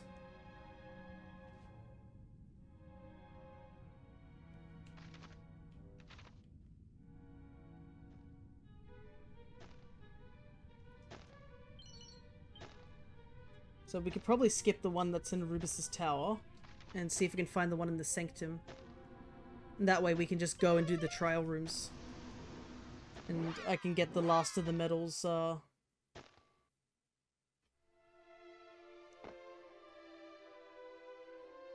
because there's a couple in, Yeah, there's a couple in the post-game dungeons and stuff like that. As well as, like, in the trial rooms. So it should be right here. So we'll come back and get those last few medals maybe during the other stream. Think that might be the plan for now. Alright, back to Alihan so we can actually start dropping off all these medals.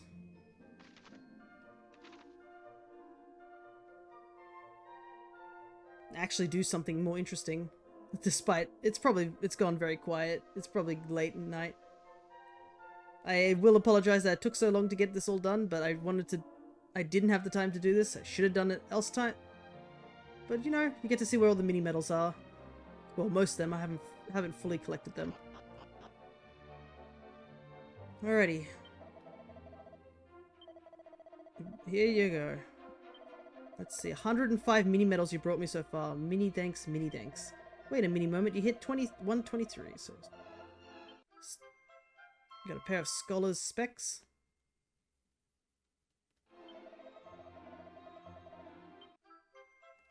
We're just gonna be gathering so much stuff. An agility ring.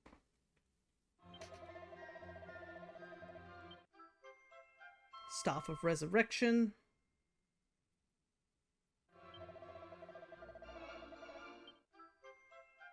Weightlifter's belt. Some of the later stuff is actually really good.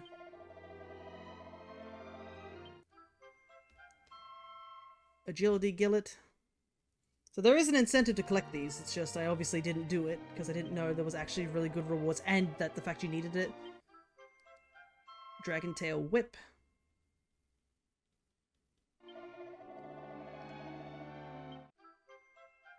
Stealth suit.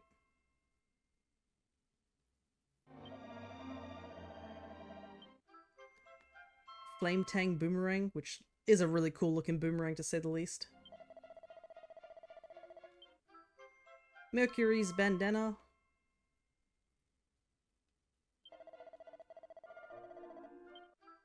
Scourge whip.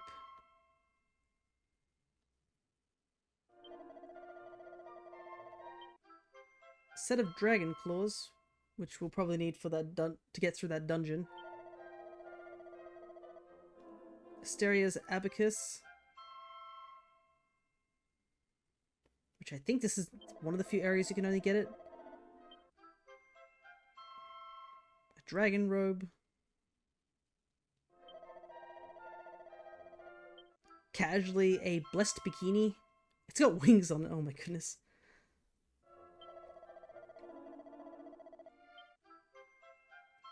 Goddess shield. How does this guy have access to all these really rare items?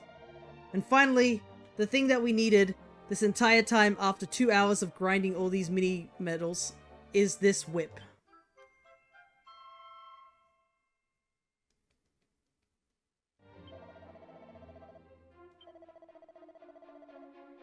And as you can see, bring your total up to 110, you'll be the proud owner of an Exo Toga.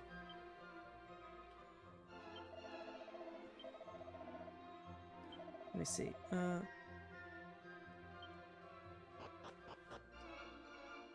Maybe there's more than 110 mini-medals. Is there a way to find out how many mini-medals exist?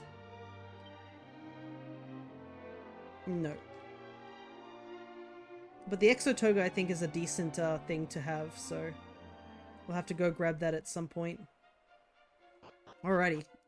Let us go and save as soon as possible, because my goodness, that was a lot of grinding for all those mini-medals, and the last thing I want to do is lose all those mini-medals.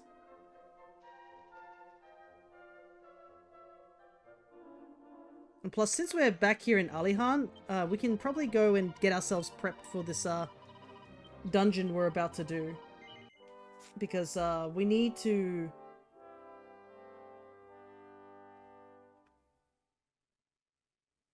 We need to do two paths. We either need to do the claws and boomerang path or do the other path.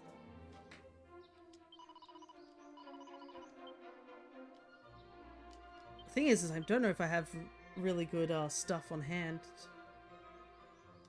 Okay. First things first. Might as well have him equip the metal boomerang. Claws, and we need to give you claws as well.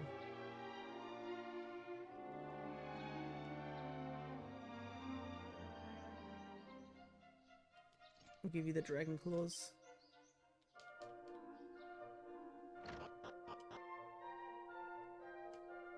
And I can also double check.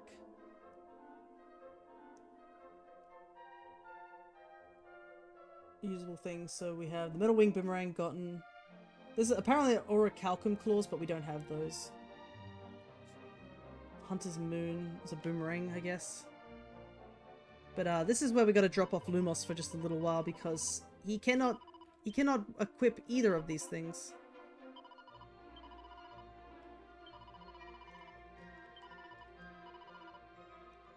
And we've got to pick up Anna.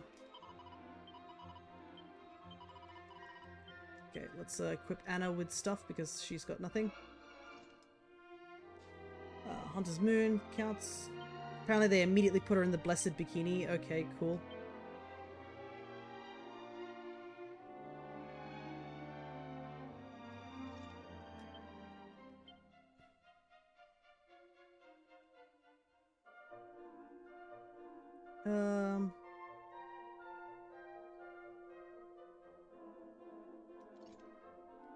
Yeah, we'll just do that.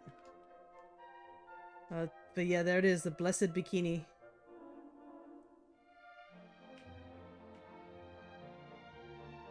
I find it funny that there's like only a couple of items that actually just change your appearance, and most of them are just literally tied to female characters.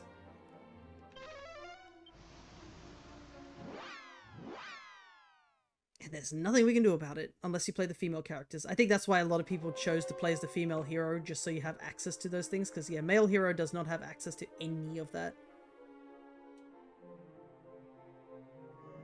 Alright, I'm not entirely sure which of these is the room for the items. I guess I'll find out once I warp here.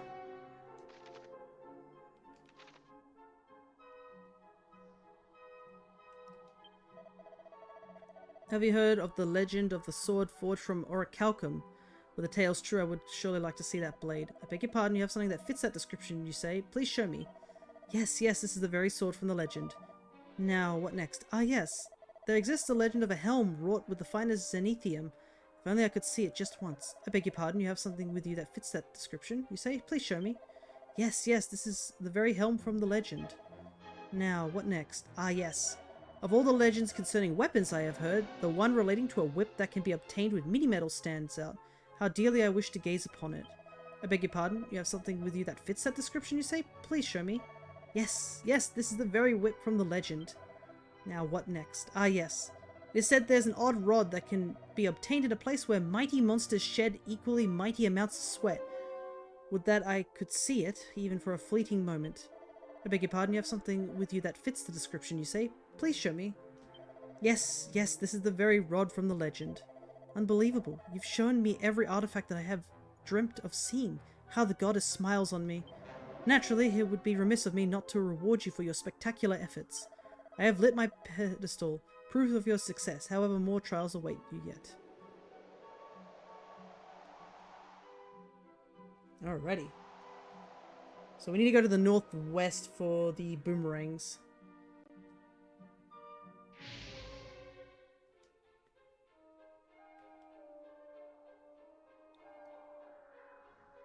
So this way. But yeah, we needed to make sure that every party member could have it.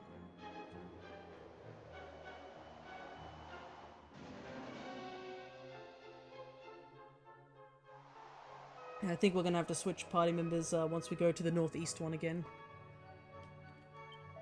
Ahead awaits a trial that will test your oculum with claws and boomerangs. To overcome this stern trial, you'll need to arm yourself appropriately. And as you can see, one heck of a dungeon here. Alrighty.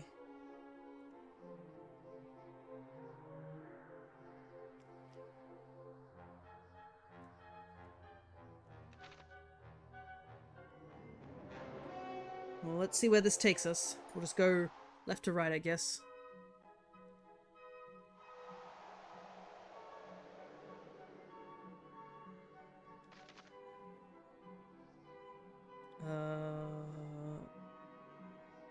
Okay, so it's just all warping. So we just gotta pay attention where everything warps us, hopefully. Let's see.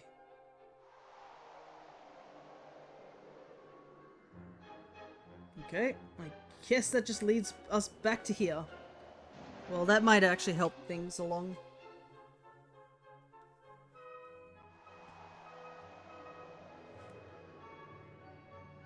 So part of me was a little worried it was going to be a case of just like...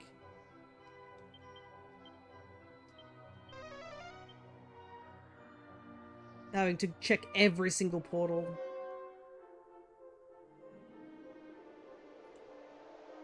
And it just sending us to all different locations. If it's just more a case of like, oh, it just sends you back to the beginning if you choose the wrong portal, then I guess it's not as bad.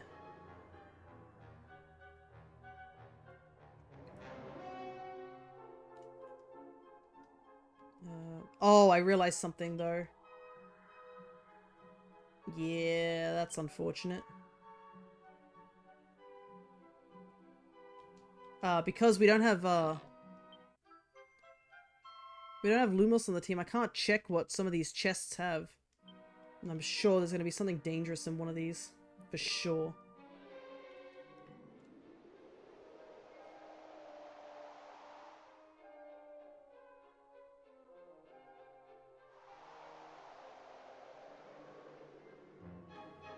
Let's see. Because, yeah, there's a... looking at the guide, there's some actually really good items here.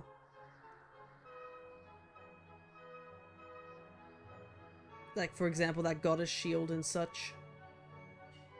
And there is some mini-medals hidden around these places too. But there's a lot of trapped chests as well. There's actually a room that's just full of chests, and it's just like, all the chests are kind of like... stupidly dangerous.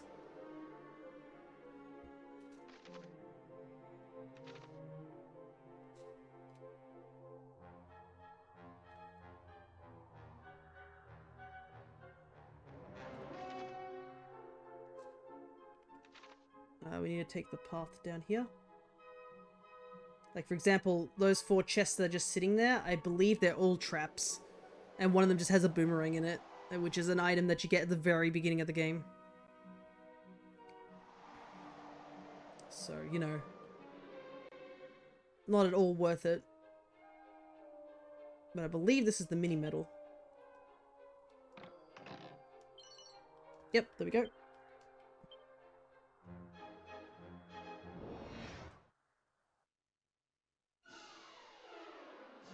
Okay, so you can see how there's no, if you did see the previous stream, they would have these black lines coming off our characters, so we do have the proper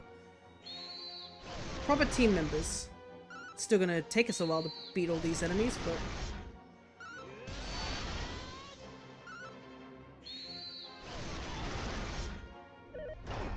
but at least we're, like, not taking, like, thousands of damage.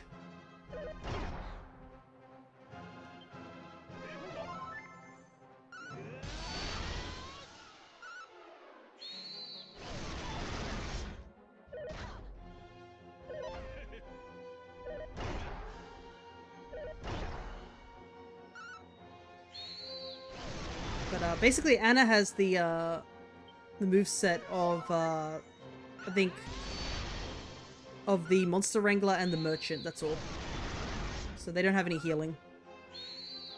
But Anna's only here just to fill up the extra slot.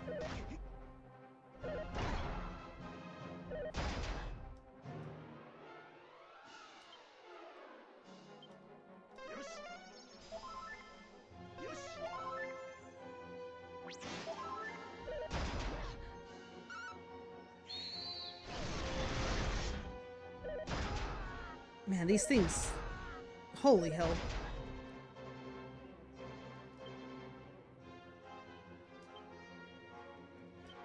These things are hitting hard.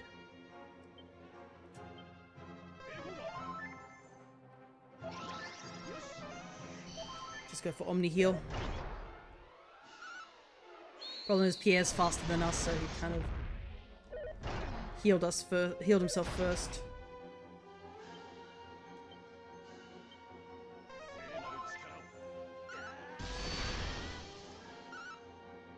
These things are tough. They're taking a lot of beating just to take out.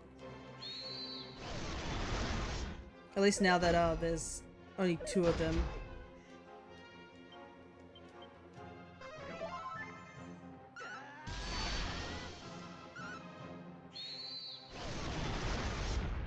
Okay, just one more.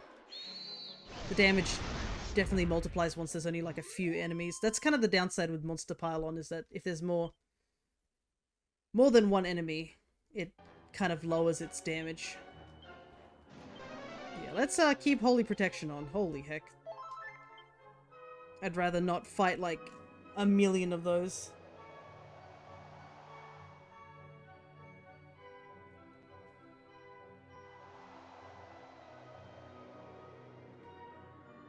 Alright. Ignore those 4 chests that are just here, because they're all traps.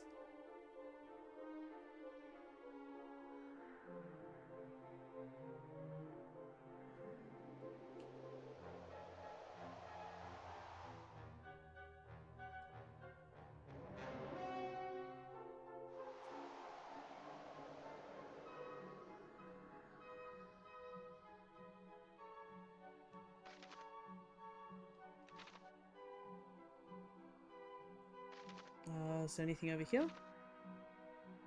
Oh, there's another... I can see another chest. Oh, there's an Iron Jugulus. This is one of those, Paradox mons.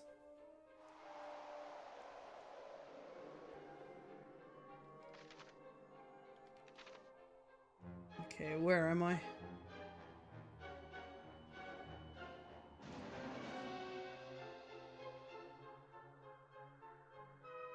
I've definitely missed something. Apparently here you only need to grab the middle chest.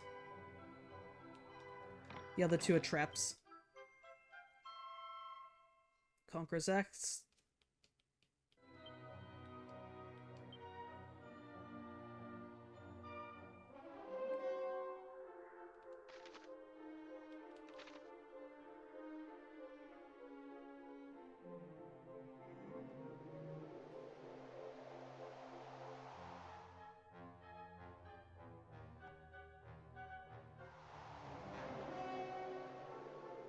Problem is I'm worried that I was just going to send us all the way back to the beginning.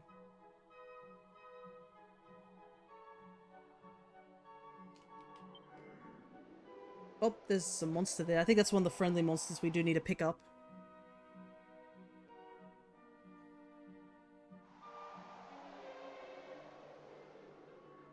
Put that holy protection back on us because, my god. It's just all those metal enemies. I do not want to deal with those.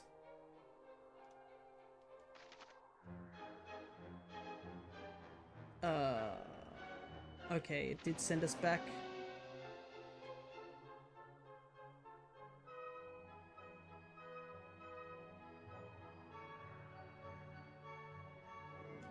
There's definitely been a good reason for us to do all that grinding so that Holy Protection just immediately procs and isn't, like, affecting, like, none of the monsters are coming to attack us because, yeah. Don't want to deal with that right now. not this late into stream, I guess, as well as just, like, seeing how much damage we needed to do just to get through that one fight. I definitely don't want to be fighting things over and over again.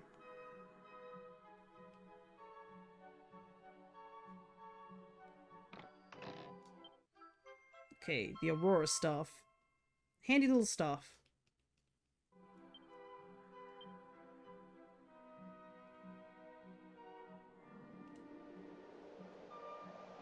Apparently it also gives you the Ripple of Disruption.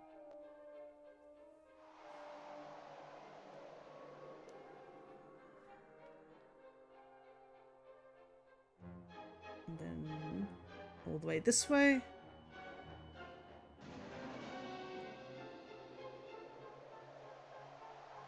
But yeah, I can't imagine having to do this if I hadn't been fully leveled up and with Holy Protection. I can imagine it would suck a lot.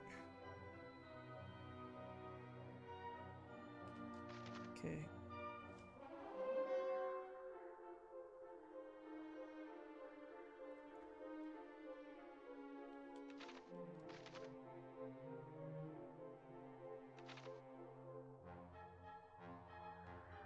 I think you need to go this way. Also, another reason I probably don't want to fight anything is that I need MP to cast Holy Protection, so if I ran out of MP with Akira, we would kind of be screwed.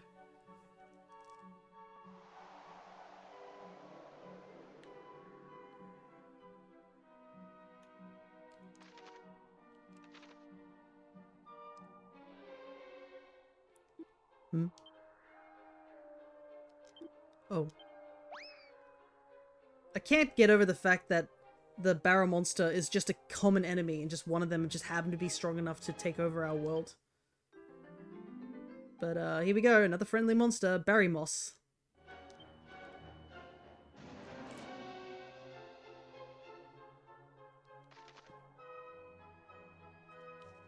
And we came from there, so I think it's up this way? Or did we come from this way? I don't know! The portals are so confusing.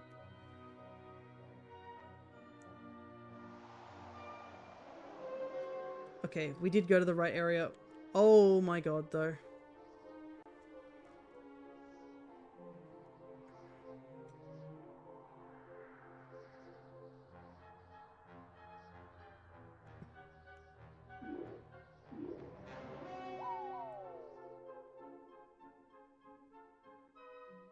Wow, that was pretty immediate. Okay, at least,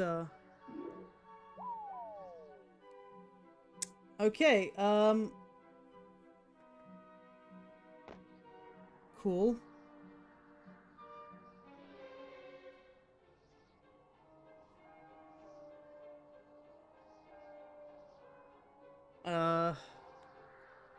So if I go down, it's not up.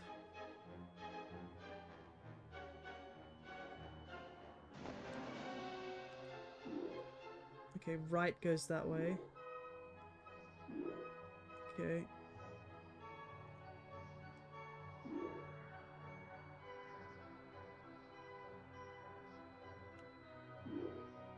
Thankfully I have this guide here of what the arrows do, because my god, I'm gonna need it. Because this is rough, to say the least. Nope, that goes up. I need to go down.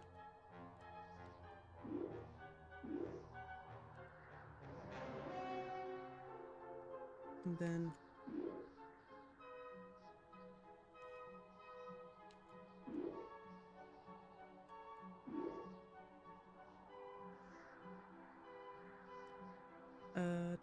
I need to go right, so I need to input down. Oh, that's a dead end.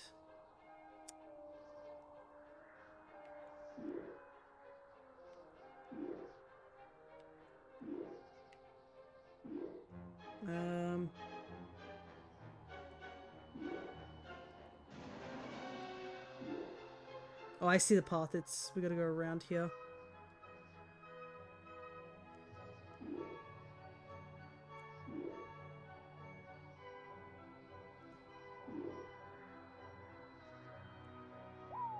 Nope. Wrong way. I am so glad I have this guide with me because this would be infuriating to say the least. Like, my mind cannot keep up with how many back and forths there are.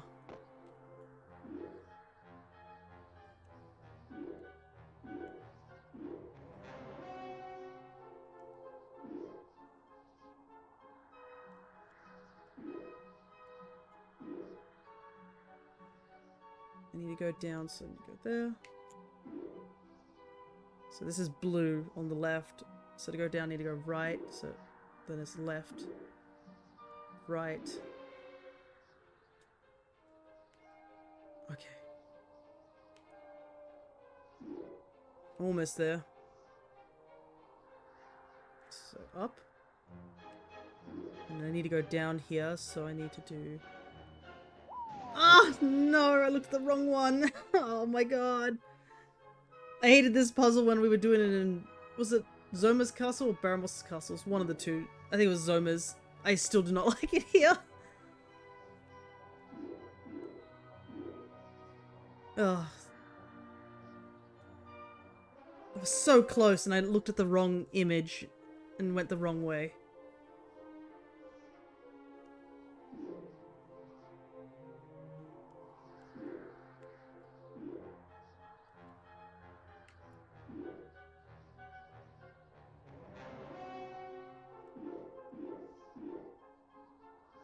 This is yellow on the left, so I need to go down.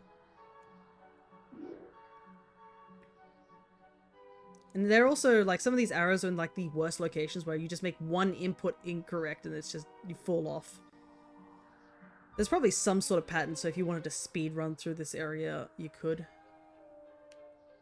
Okay, so blue's on stuff, I need to go down.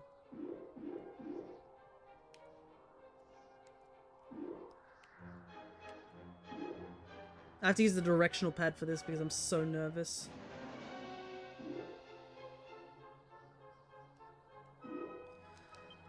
Okay. Thank goodness we got through that.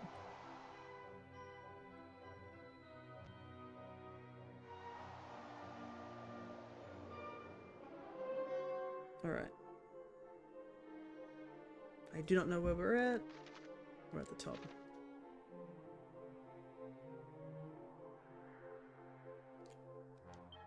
Welcome, I am the overseer of this trial. To overcome this trial, you'll need to prove your might on the battlefield. On guard.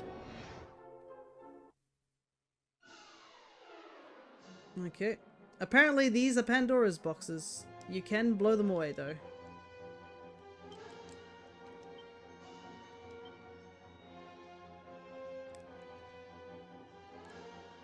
Okay.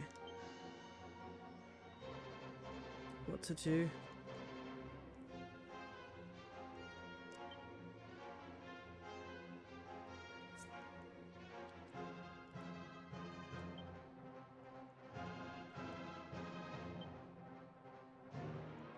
Oh, I don't have the thing on hand.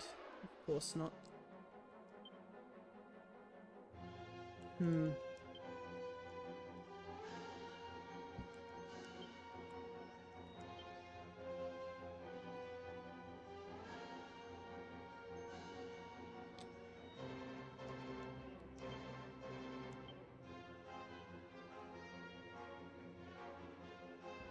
But yeah, a strategy you can do is Blasto just to blast them away. I'm just worried about thwack being a thing.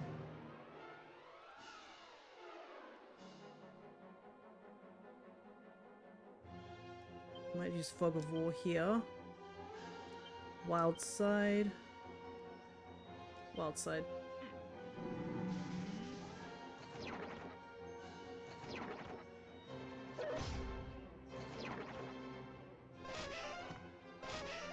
Yeah, because don't want to deal with thwack. Absolutely not.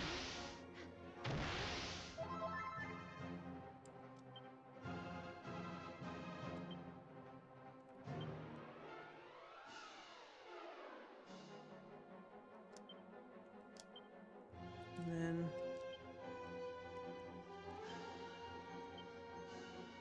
problem is that I think we need to take the the magic off at some point so we can try Blasto, but we'll try fighting just with Monster Pylon first.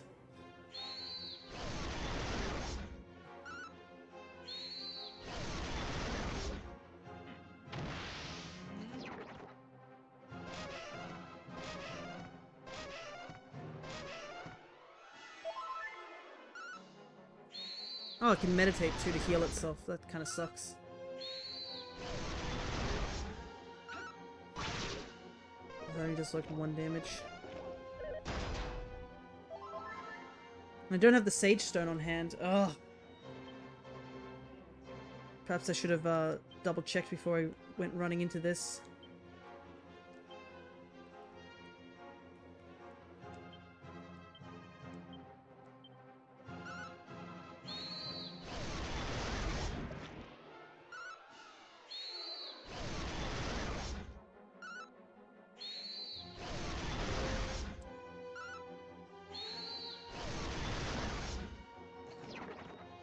Oh my god. Yeah, it's just gonna. They're just gonna keep bringing back up.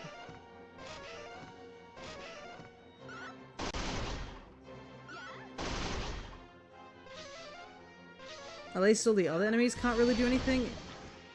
Except, obviously, those steely statues. They're kind of the only ones that can do stuff. Okay. Fog's worn off.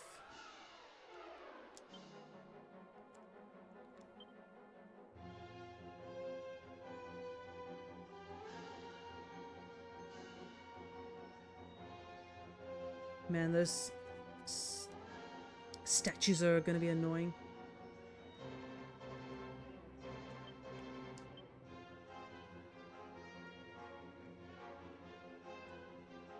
I do have double attack here, so might be worth just attempting to do that again. And wild side back here.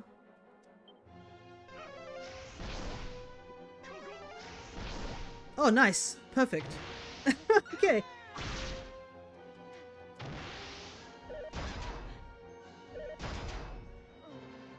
Mira's dead. Kind of sucks, but we're still okay. We might be able to bring her back. We'll attempt to bring her back with Akira, and then we'll get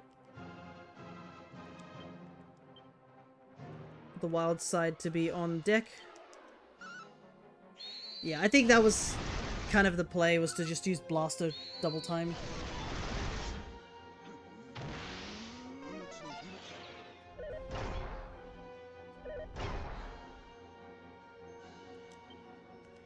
Kira can just keep trying to bring Amira back for now.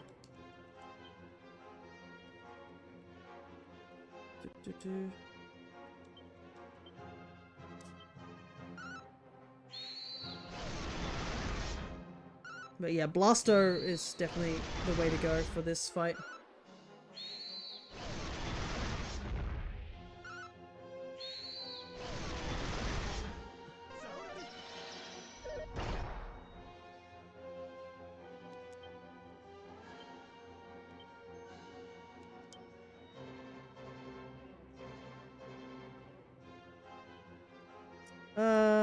Actually, you can attack. You multi-heal.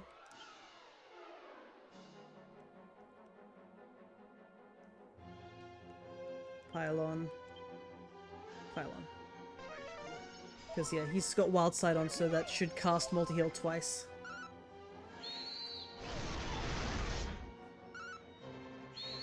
And then I think, yeah, that should do it. Oh my god, I didn't expect it immediately into the next phase.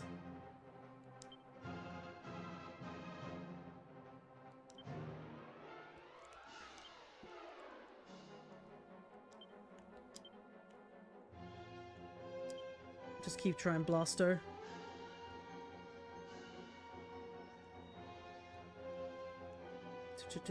Wild side. Wild side.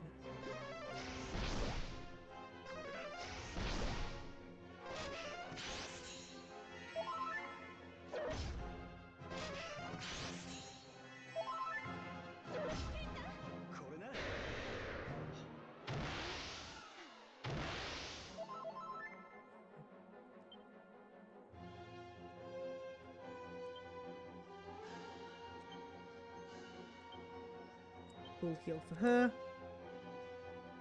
Unfortunately, we can't do anything until we get rid of those effects.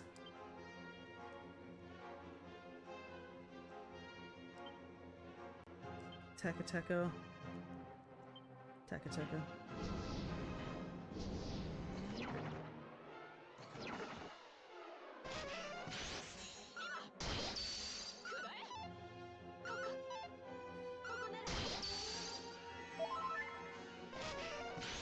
That kind of sucks that they put bounce back on.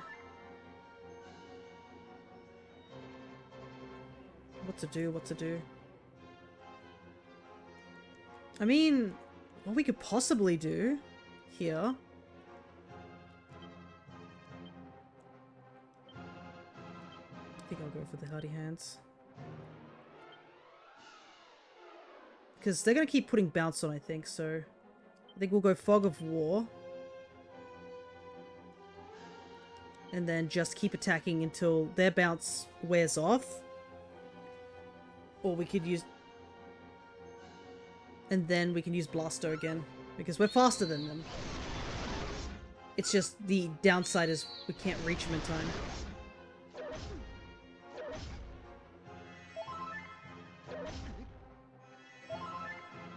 I mean, they're recovering 500 HP each turn with that meditate, so that really doesn't help.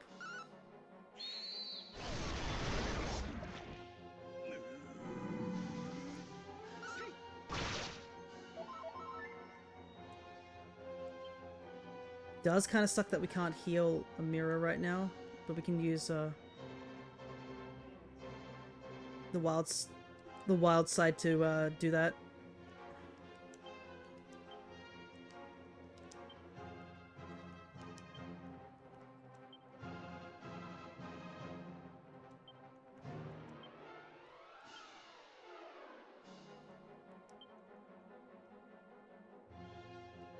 And we use Soothing Song with Anna.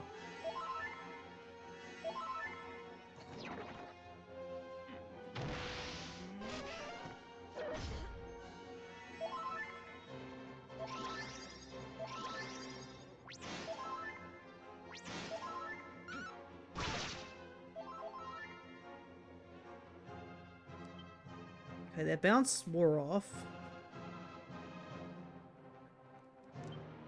But I don't know how long the fog's going to be up. This is actually quite difficult. Because only Pierre is fast enough and has Blasto. We would have had Lumos had Blasto too, but because he couldn't come here due to the limitations of weapons, there's nothing we can do here. There's no point attacking the Pandora boxes, because they'll just heal all the damage back up.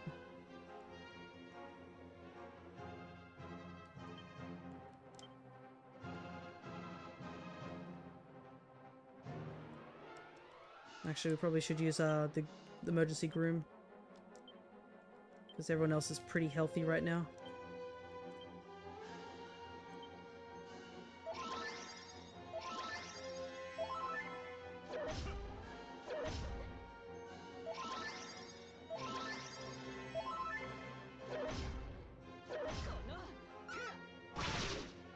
Man, those...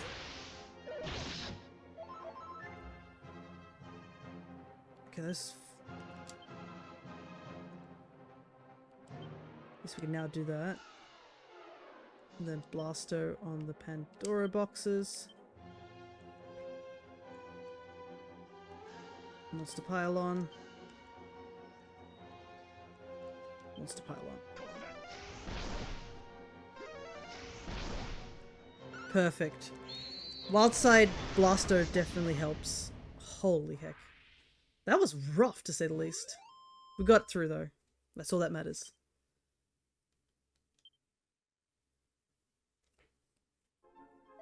Very good. You have proven your might. Allow me to recognize your achievement. I have lifted my pedestal. Proof of your success. However, more trials await you yet.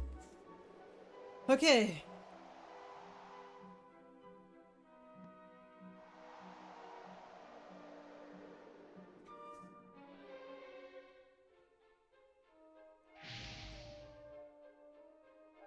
apparently we missed some stuff in that area by the looks of it. I think, unless we got everything. Let me double check.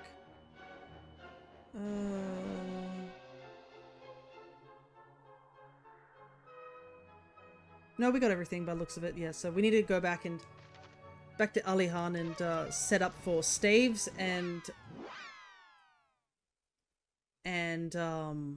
axes. I'm pretty sure we can bring everyone.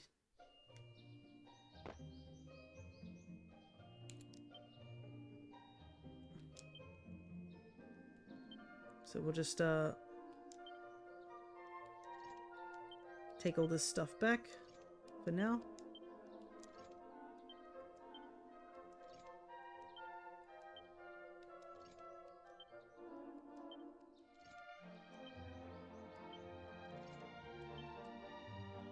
Anna has done her part very well.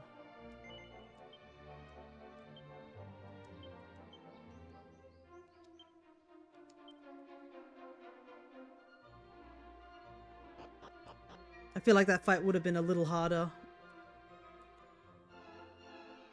without like 4 people. So first things first, I gotta see, as much as I've taken everything off, and I need to see if I can actually equip the other 2 party members with things that actually can be used, which is staffs and axes.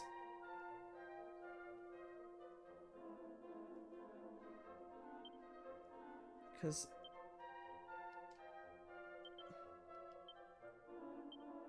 strength.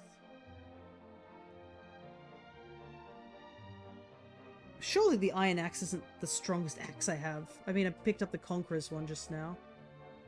But looks like it's something I can't use, apparently.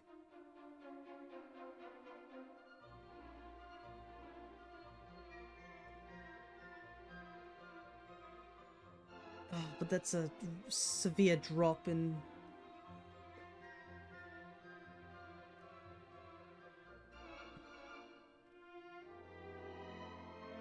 Ah.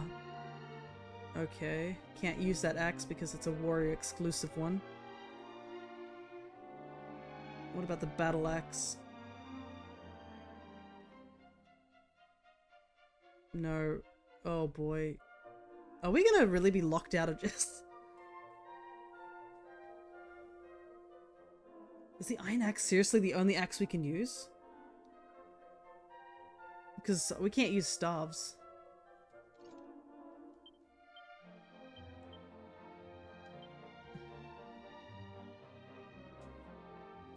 Well, at least, I guess... So... 39... Okay. At least we have a ton of these. But... God dang, that's gonna drop our attack so low. Okay, so Amira can at least use the Conqueror's axe. Thank goodness. And then we'll just have to give a staff over to Lumos. But man, that cripples 2 of our party members immediately.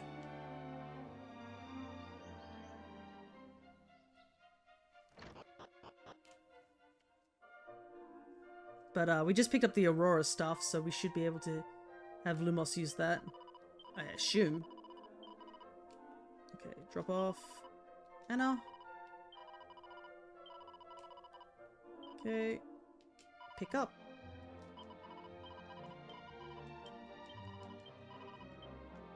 Ready? I know there's like, the lineup actually does affect certain monsters attacking certain people, but you know, why not? Alright.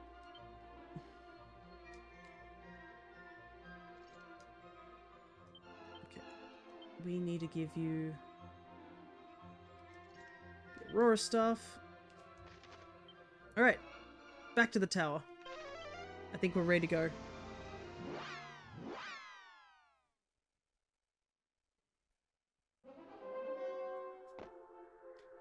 Alright, final trial. And almost already at the 5-hour mark, so I think this will probably be... We'll do this trial And it might be a good place for us to stop. Because, I mean, we still have... I mean, we could do one Genlon fight, I think, to end the stream. But we'll see. And as you can see, wait, axe and staves. I think we're fully equipped properly. We'll find out as we go here. But there are some really good items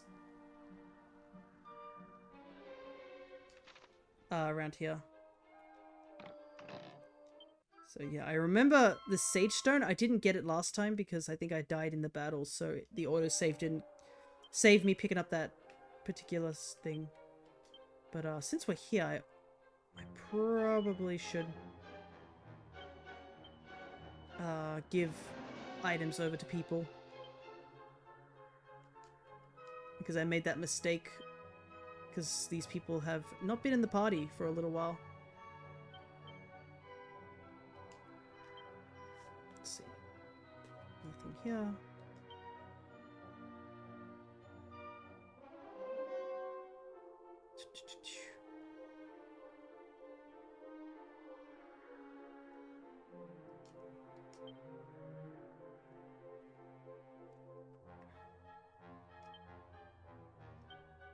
Give that to Akira, because he's probably going to stay on the party for the rest of the game at this point.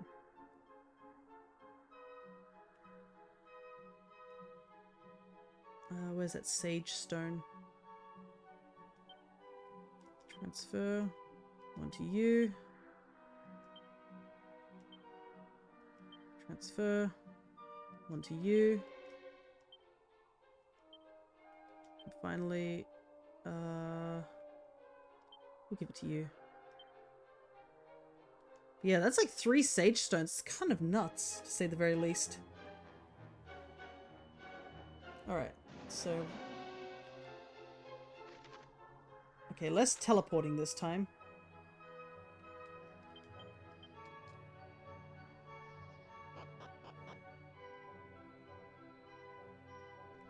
And at least we have Lumos in the party, so if we need to check a chest to see if it's safe for us to open, we should be fine.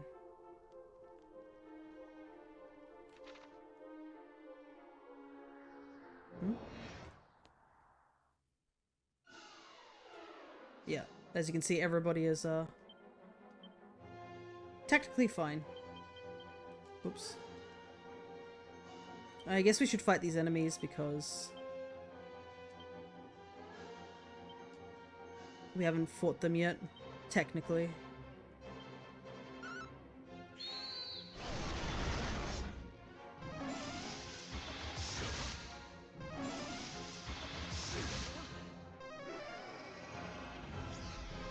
Dang, all of us? That's rough.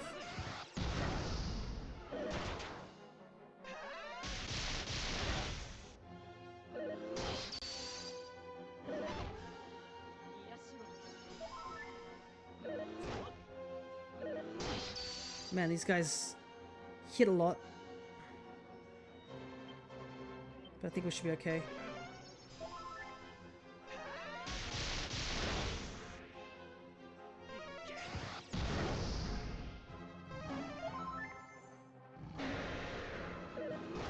That's unfortunate.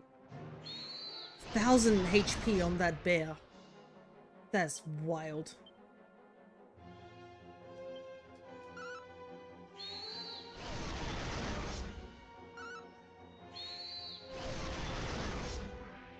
Good thing we have a monster. We have the monster pylon. My god, that would take a lot longer. Alright, let's turn this off. Okay.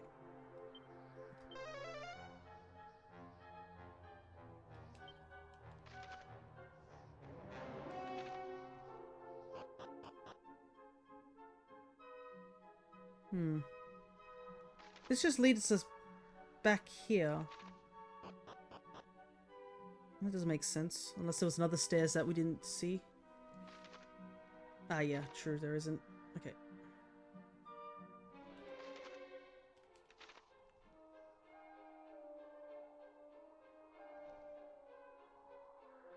Let's see what's up this way.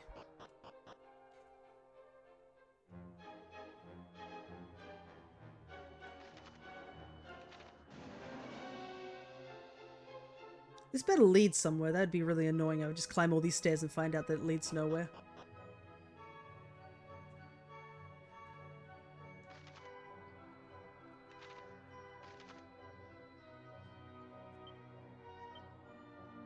I think it leads nowhere.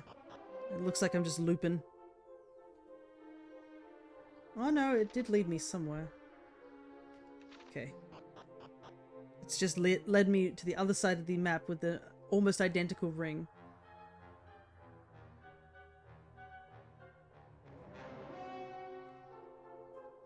Yep, grinding all those levels are definitely worth it. I would not want to deal with any of this.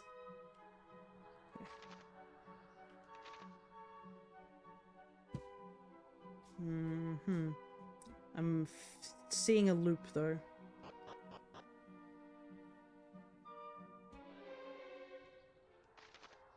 Yep, that's a loop. We'll have to go back. It's confirmed.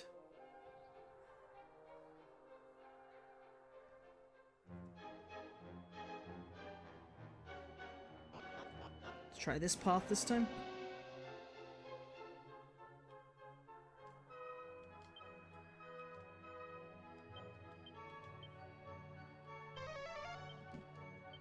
Red. Because I'm pretty sure, like, every chest is going to be like a Pandora's box, and we've seen how dangerous that is. Yep.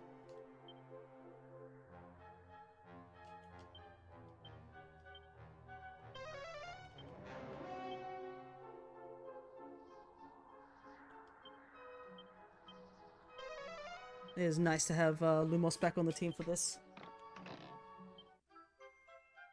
Alrighty, another destructible.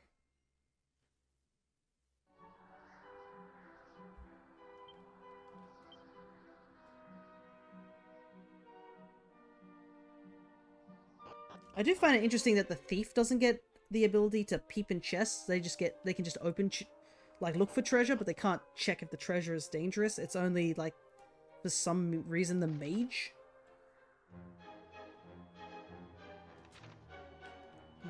Where's this path lead to? Or if it's another looping area. Yep, another loop.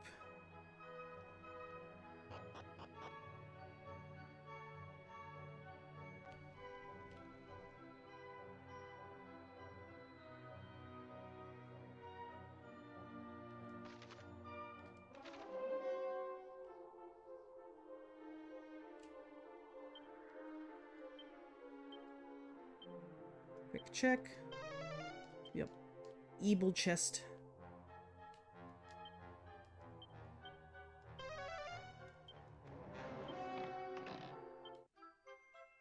Godbird armor. Sounds good. I assume when they say Godbird, it's related to, Ramia. Let's see. Reflects half the damage done by physical attacks and gradually heals the wearer's wounds. Huh, that does sound pretty good.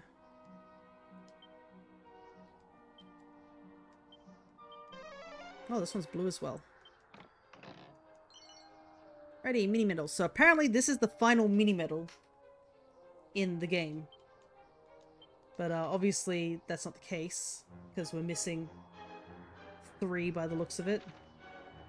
And I have a feeling that one of them is in Rubus's tower. But I guess we'll get the last few mini medals.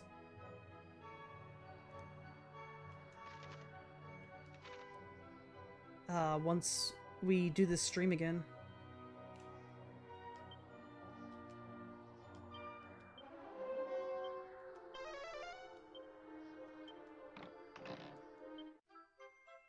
Ah, the duplicate. So this duplicate, which is also a pun on duplicate, this is a really powerful item. It basically means that you can use spells 2 times in a row. So it's like Wild Side, and I feel like it stacks with Wild Side. All that glitters is not gold. Golden opportunity. Alright. That's another monster on our path.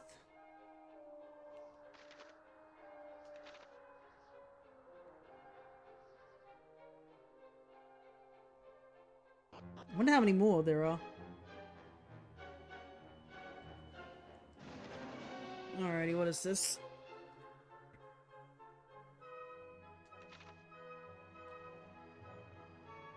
Ah, I see.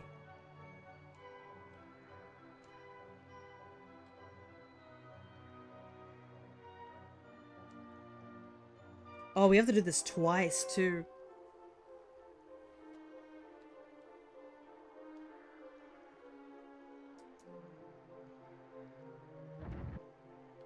I'm gonna definitely use the directional pad for this.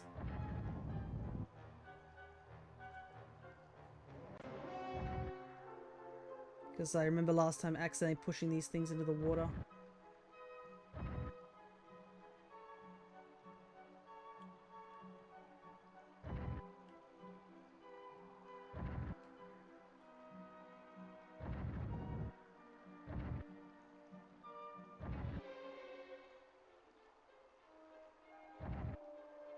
Okay, that's one.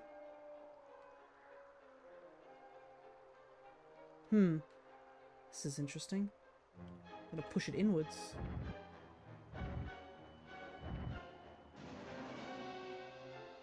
And then...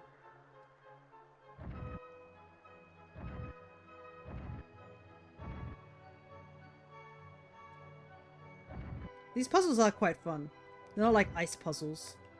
So I can take it like one step at a time.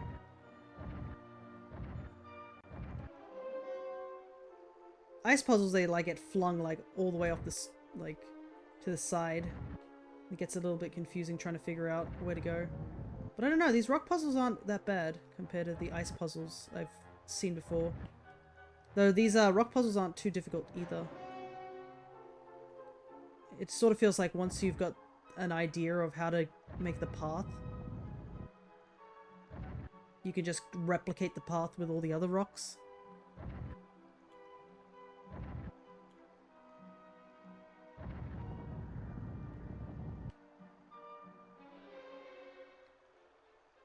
Maybe I'm just scarred by like previous ice puzzles, or like, God forbid, that one puzzle I had to do in the DK DLC in the Mario and Rabbids Kingdom Battle. That VOD doesn't exist anymore. But my goodness, that was rough.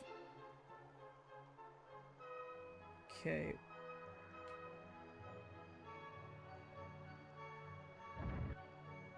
I think I need to move these two first. And then...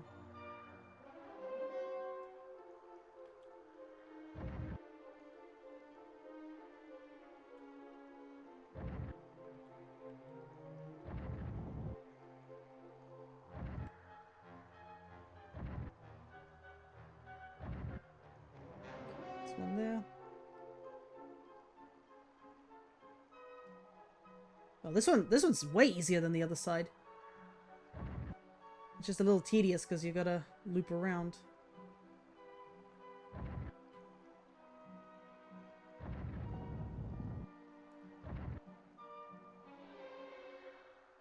Yeah, that one was way simpler than the other side. The other side kind of had to really think it through.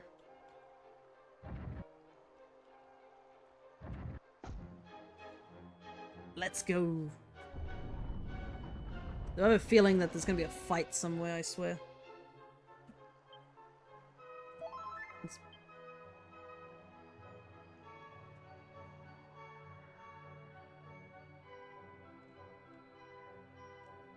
This time we're equipped with Sage Stone, so we should be okay.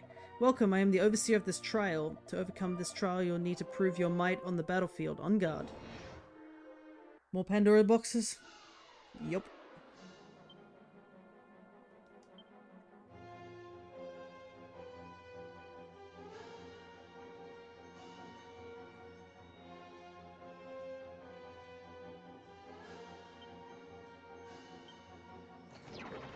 Oops, I forgot to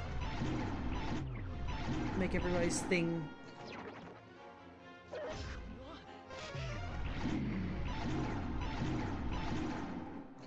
Make everyone command. That was kind of bad. Let's try that again. Follow orders this time.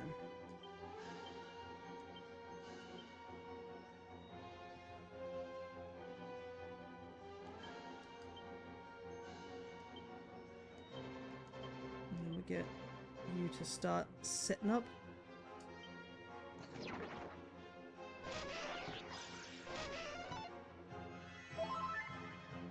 These guys are fast, I gotta say.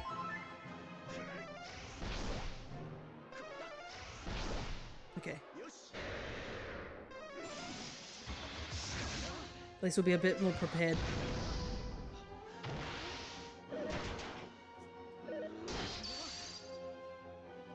Okay,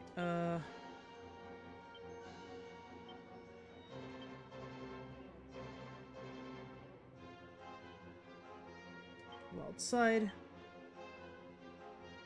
Wild side. Monster pylon.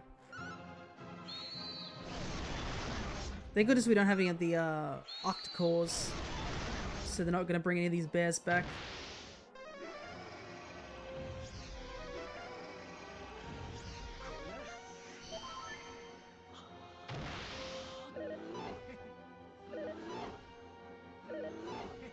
Okay, nice with the 2 dodges. Oh, Pierre's dodging pretty well too. Nice. I guess we'll just zap here. And then, I mean...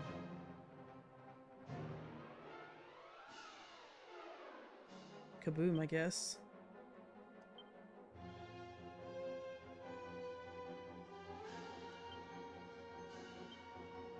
Alright, I think we should be able to deal with these enemies quickly.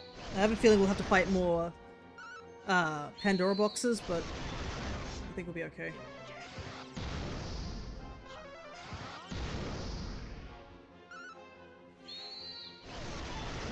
That dazzle's not helping though, I gotta say. I hope it wears off soon.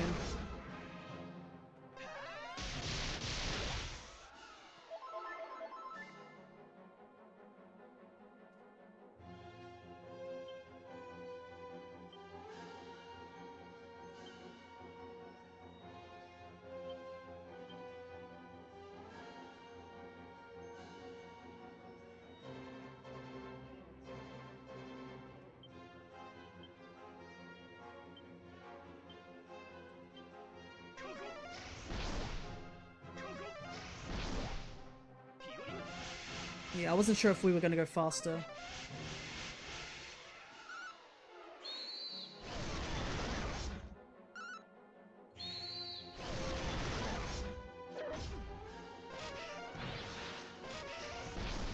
Oh, there goes Akira. Oh, that's annoying. That was a really bad time for that to happen. But we can still blast her, even though we don't have wild sight on.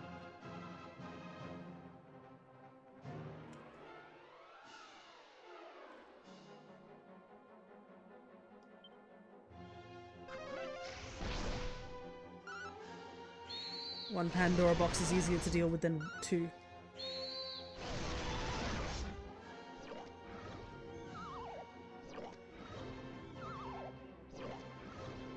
Oh my god.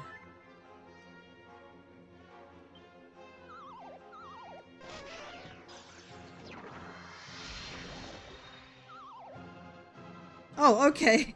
Never mind. That actually is like somehow the best outcome.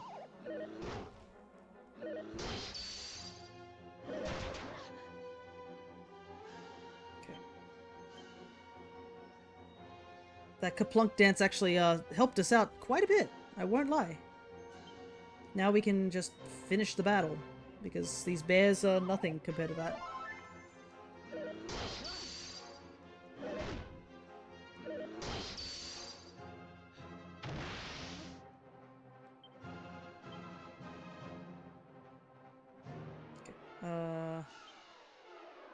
Spells.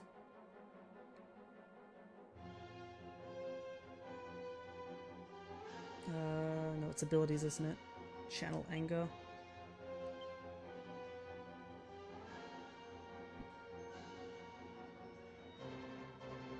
And then you need to do Wild Sight as well. Monster Pylon. Kinda sucks that Blasto took Akira out. The extra firepower would have been nice.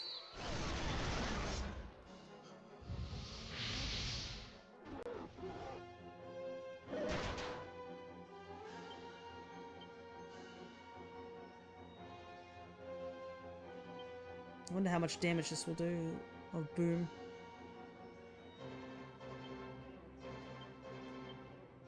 Actually, since we are doubled with Wild Side, we'll use multi-heal so we heal everybody.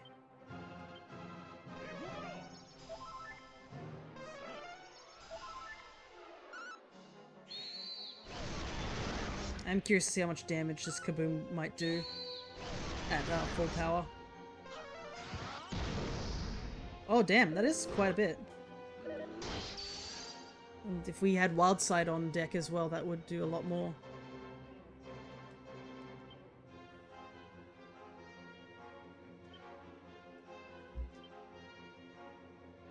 Actually, can I just critical claim?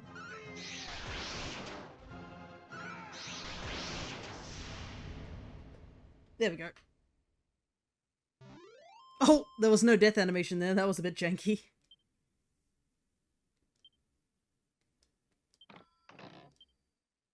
Tough guy tattoo. Neat. I'm back. Very good, you have proven your might. Allow me to recognize your achievement. I have lit my pedestal, proof of your success. Now, only one trial remains.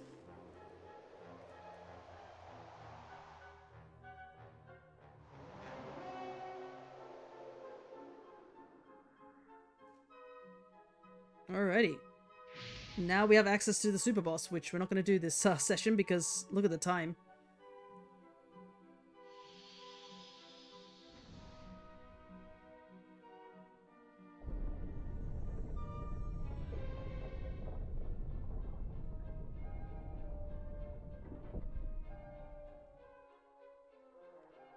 But apparently there is something...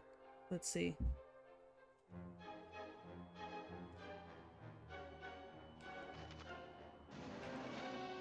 Let's see where this leads, because there is something over here.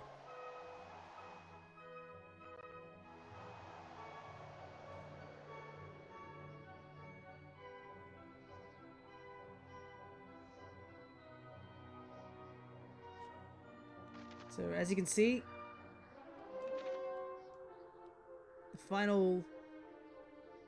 final super boss is... Oh, actually, it looks almost like a dragon's body, doesn't it? Well, I guess it makes sense considering this thing's supposed to be the Grand Dragon. But we're not going to fight him just yet. I believe there is something a bit further on before we go and fight said Grand Dragon. Here we go.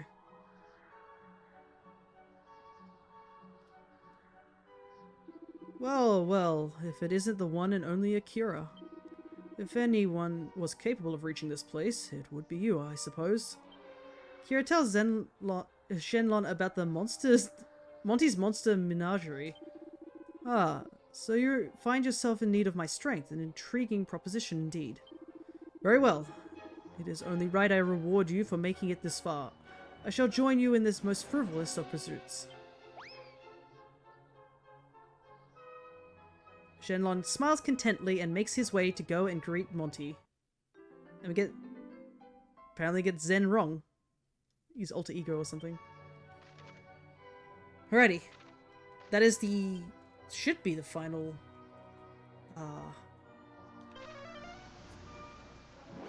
the final monster here. But, I'm pretty sure we haven't got all of them. I can double check here. With this cat. Okay, so we're missing 2 monsters, so I'll have to go check that. I mean, since we haven't finished here, we could quickly do and get the last of the monsters that we're missing, I guess. Because we're clearly missing something.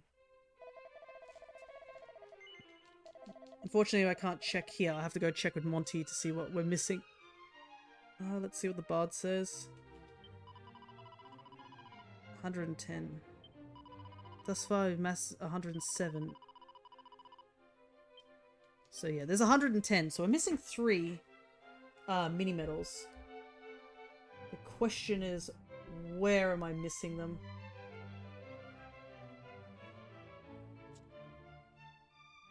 Because I'm pretty sure I got the one on in the Citadel here. I think I'm missing the one that's in Rubus's tower for sure.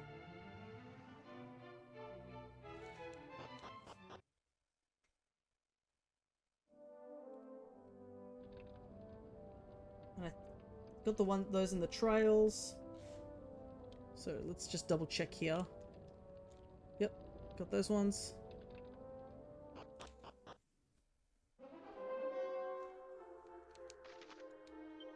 So there's one on floor 2 and floor 4. Okay, we got the one on 2. I do think I have all the ones here. Let me put my holy protection back on. We will have to climb this tower a couple more times eventually. When we come back here in order to do the last few wishes with Shenlong.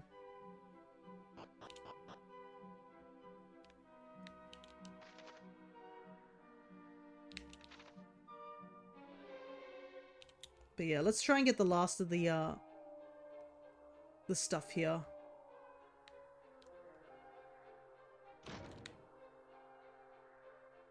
Getting the last of these mini medals might be worth getting. And we can use that to close off the stream. Yep, I got the chest. Okay, all these chests are gotten.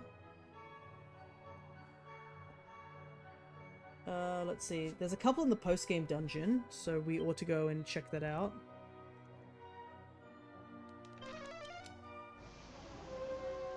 And then I guess if I haven't got it, the rest are going to be over in Rubus's tower, because it's literally just 3, right? Yeah, so if we count the one in Rubus's tower as one I've missed, I definitely got the one in Talantir. Zoma's Throne, I think I got that one. Treasure Room in Zoma's I did get. So, I don't think I got the one in the Pyramid of the post-game. That I definitely know I didn't get. So, if I miss the ones here in the post-game dungeon, that would give me an idea. So, I think I do have that one in the Underground Lake one. I think I just missed the one that's in the Pyramid. That's the only one that I've missed.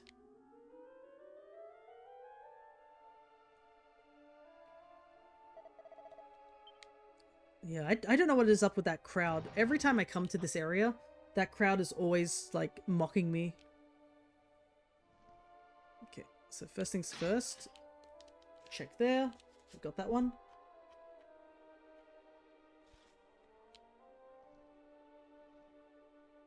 Yeah, it's kind of impressive I managed to find almost all the mini medals in just this stream alone.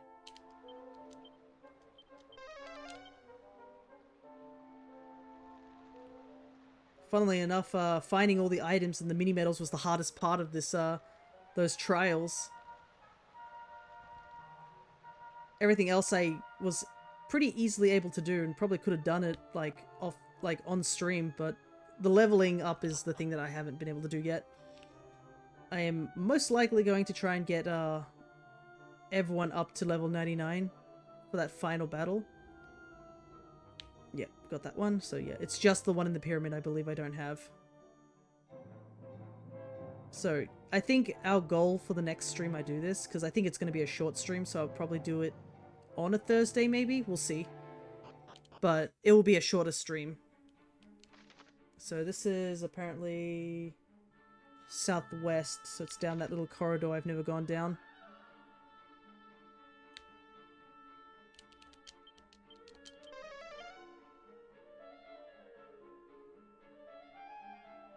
Right down here.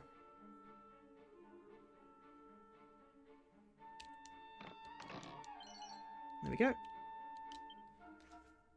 And we got the one in there. We got all these ones in the Citadel and stuff. So I have missed one in Rubus's Tower and in Zoma's Citadel.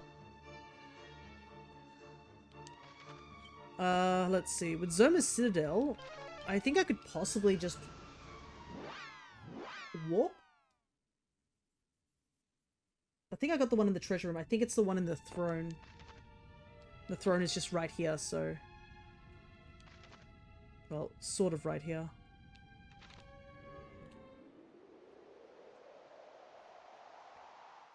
How far does this take me? I'm pretty sure this takes me all the way down to the bottom.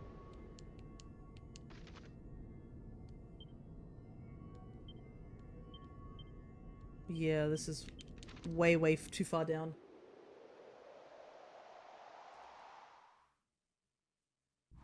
I gotta get to just the throne room from up here. It does suck that we have to do the dungeon again, but... Oh, actually we don't. We just have to walk around.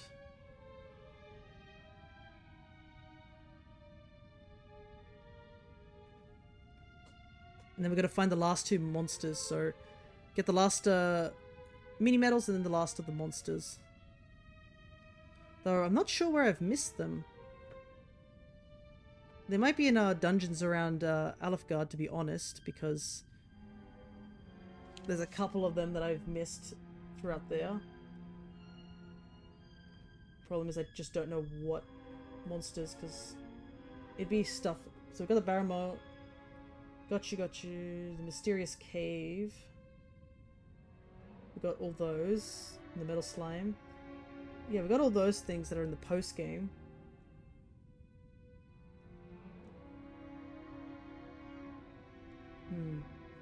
Yeah, I'm honestly not sure what monsters we've missed. Because I got that armful we got from the Craggy Cave.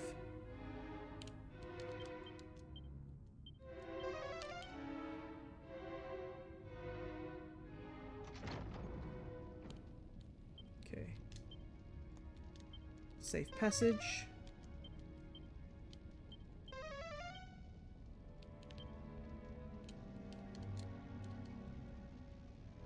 Yeah, so the mini medal here is gotten already. Is it really the mini medal at the bottom of Zoma's? Oops, I didn't mean to zoom there. Ack. It's not that one. Where is it? It's fine.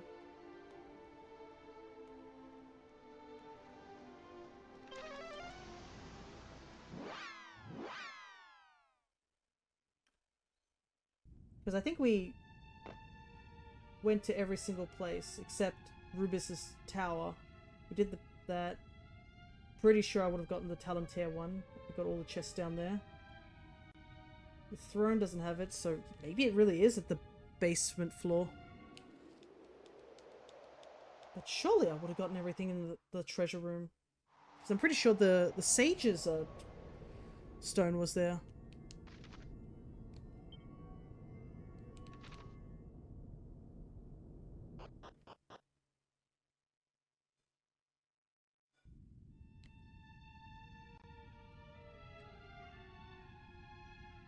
Well, better safe than sorry. I'm pretty sure I've got it, though.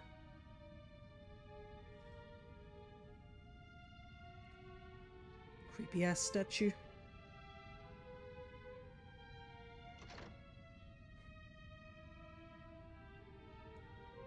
Yeah, all these chests are gotten. So I must have missed one somewhere. Problem is, I don't know where.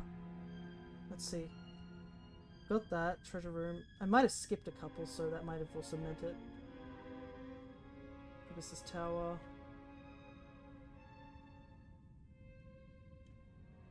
Got that one. We got this. I'm pretty sure we got the one that's the secret area there. Got that one. Got that one. Got that one.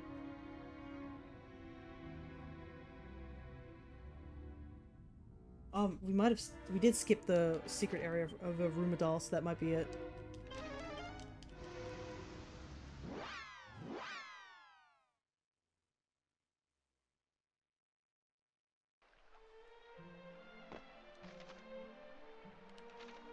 It might be this one, because I remember we skipped the northwest secret spot.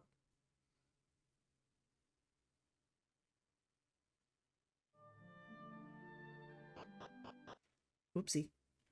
Go back out. Go back out. Because I remember we went into Rumadal and then I was counting how many of the medals we had, so I think I skipped the one that's actually outside of here.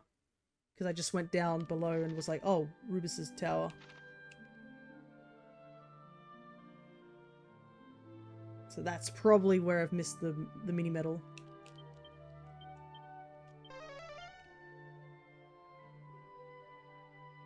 We'll probably go a little bit over 5 hours, but that's fine.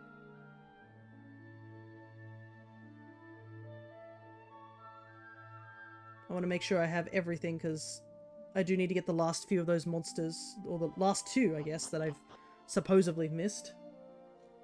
Because I think I wrote down, like, what most of the monsters that I needed.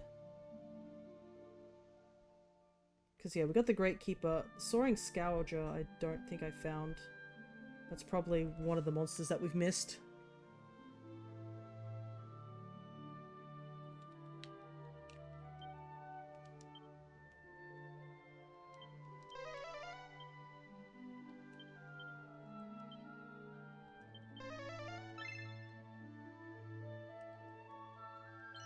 Okay, there's the mini medal we missed. Okay. The last one is definitely in Rubus's tower. Well, Tower of Rubus. And this one's going to be annoying to do because it's on the 3rd floor.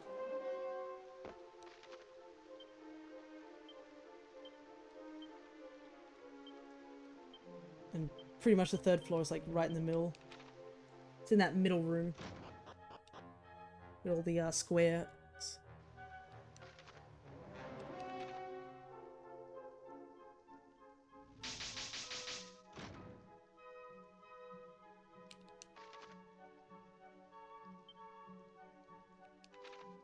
Don't need to touch any chests in here because I'm pretty sure I checked that's definitely a Pandora's box.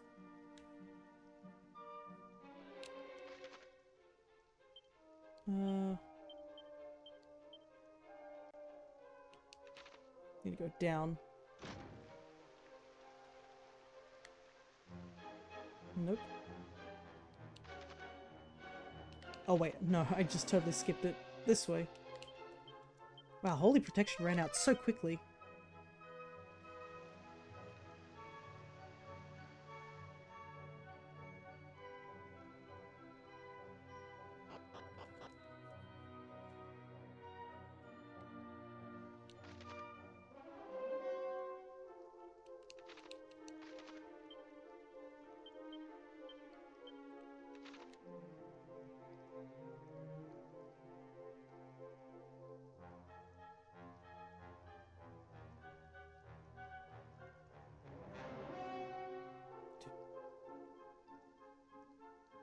Wait, all these jump off spots.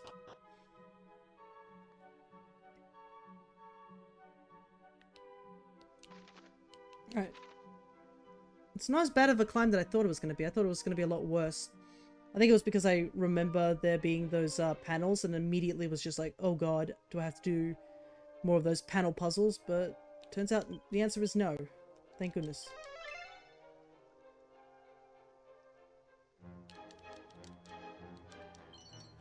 Ooh, look at that, a mini medal. And that should be all the mini medals. And it is worth getting all the mini medals. I mean, we were close enough anyways. Might as well get all of them because I think the Exo Toga is actually a decent armor, I guess? Yeah, it's a toga, so it is an armor. It's a decent armor to have, especially since we are probably going to, I'm probably going to start grinding up the levels to 99 as well as getting better equipment for my team. Because I believe, while we don't need to kill him immediately, you do need to at least kill him within a certain amount of turns to succeed in this said trial. It's just basically a harder version of Shenlong. So I want to make sure that I am fully prepared for that. Trying to max out my collection. Oh, you brought me some medals. Hand them over and I'll count how many mini are there. It's 110. Wait a minute, you've hit the 110 mini medal milestone. This calls for a reward. Here you go, an Exo Toga. Just what you've always wanted, I'll bet.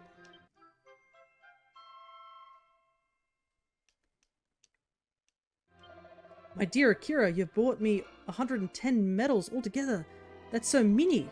In fact, it's the maximum amount you can bring me. There aren't any more. Ho ho, many thanks, many thanks. Now all that's left for you to do is get out there and save the world. You'll have maximum respect from me if you manage it.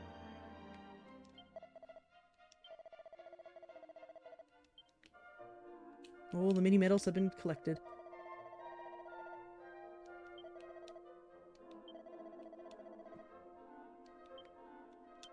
Alrighty. If I look here, I'm pretty sure. Exotoga.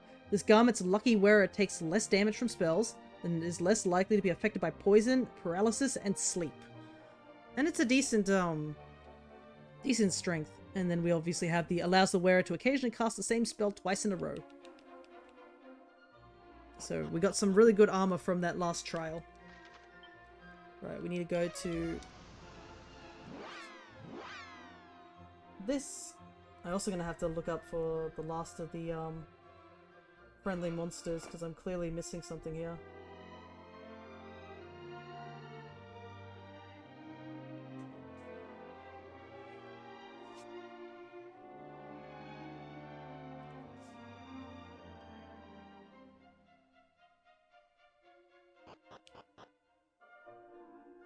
I also like the fact that we just recruited like the most powerful wish granting dragon and just like, hey, can you fight in the monster arena for us? I don't know if we'll need to do that, but I think we have plenty of money to be able to get the last of our items. So I think we should be okay in that regard.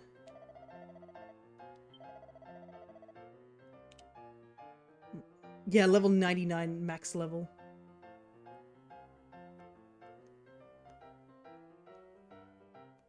Okay, let's double check and make sure there's nothing that has any buddies that we might have missed, and it's just maybe just one monster that we've missed. Or two, I should say.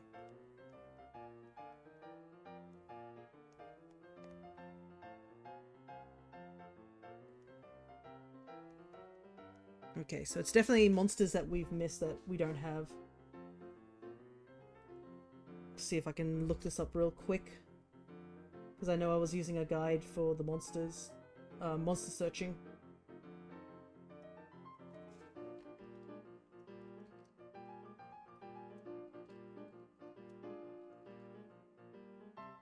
Nope, I need 3. Monster locations, it's probably good.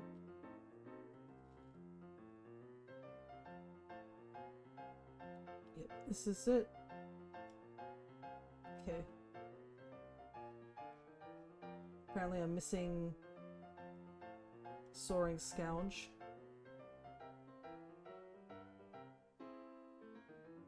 Okay, it's in Zoma's Citadel. Oh my goodness, it's B3? We were just there, dang. That's annoying. I wonder why I didn't pick this up. I'm kind of surprised I didn't pick up this one monster.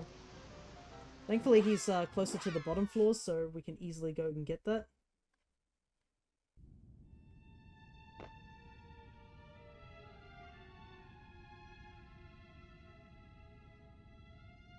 But yeah, I'm trying to think what other... I should have checked what other monster I needed.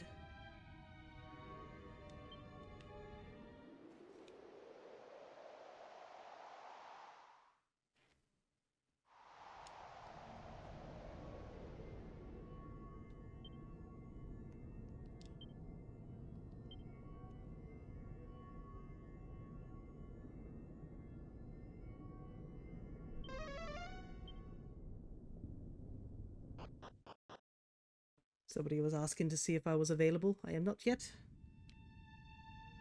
The problem is I don't know what other monster I'm missing. Because it's a monster that I only have... that only has like one in the party. got all those, I'm pretty sure. Maybe it's a white tortoise? I probably should have checked a bit again with the Monties, but let me see where this white tortoise is, just out of curiosity, if it's in Zoma's Citadel. No, it's just off the shore of something, so I probably got it.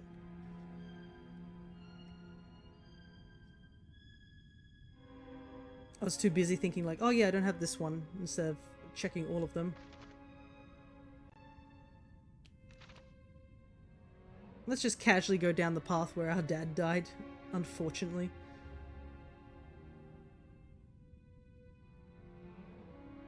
It almost looks like the room is frozen. Must be super cold down here.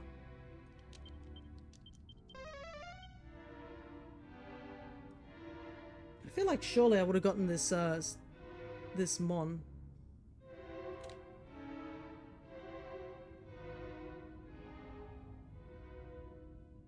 Unless I just casually missed this one location.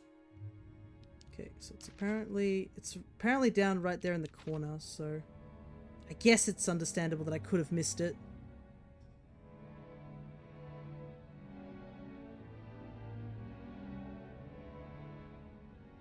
But I'm pretty sure we got everything that's over in the Tower of Trials. That's all done.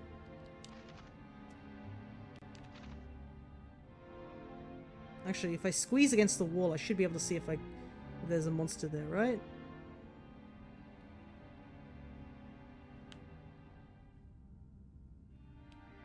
Oh. I think I see something. I saw something for a brief moment, so there is something definitely down there that I've missed.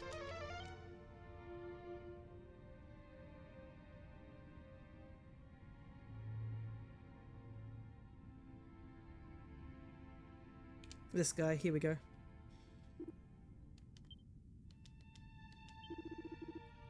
Yeah, suppose I've got nothing better to do. Oh, I missed the chest here too, so I might as well grab that as well. Sky. Rather interesting name for something that looks like that. Double-edged sword. Alrighty. Let's head back to Romeria and find out what monster we've missed.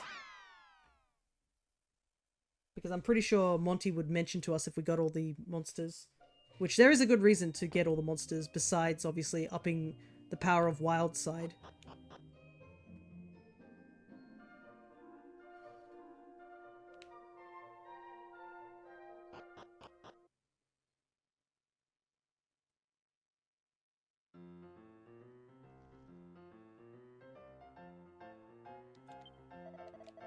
Okay, let me see. Sort by name. Okay, got those Barrow Master. Okay, it's the Boreal Serpent that I don't have.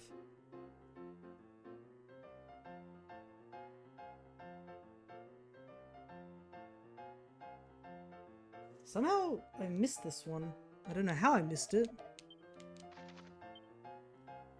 It is near the dragons, Castle of the Dragons. It's up here. I guess I just never saw it. Weird.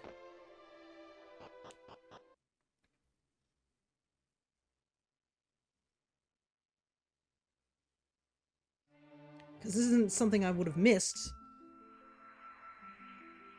Like on purpose or anything like that, because I mean, I had Ramia available before the Zoma fight, so I should have been here prior.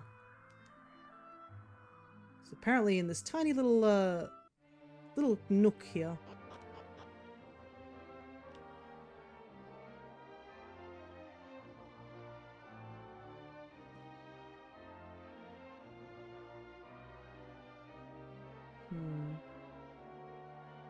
Nobody's here, so I'm going to assume it's a nighttime spawn. And if it's not, it's a dusk spawn. Because that could also be an issue too. I might have come here at the wrong time of day and nothing spawned in.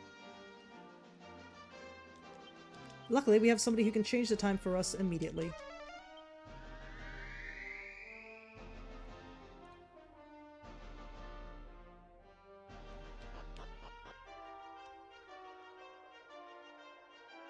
Yep, there he is.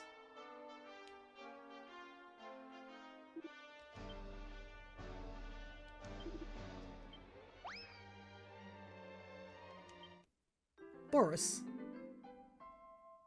And that should be all of them. You've rescued 121 monsters. Perhaps it's time to pay Monty a visit and check up on the little critters in his care.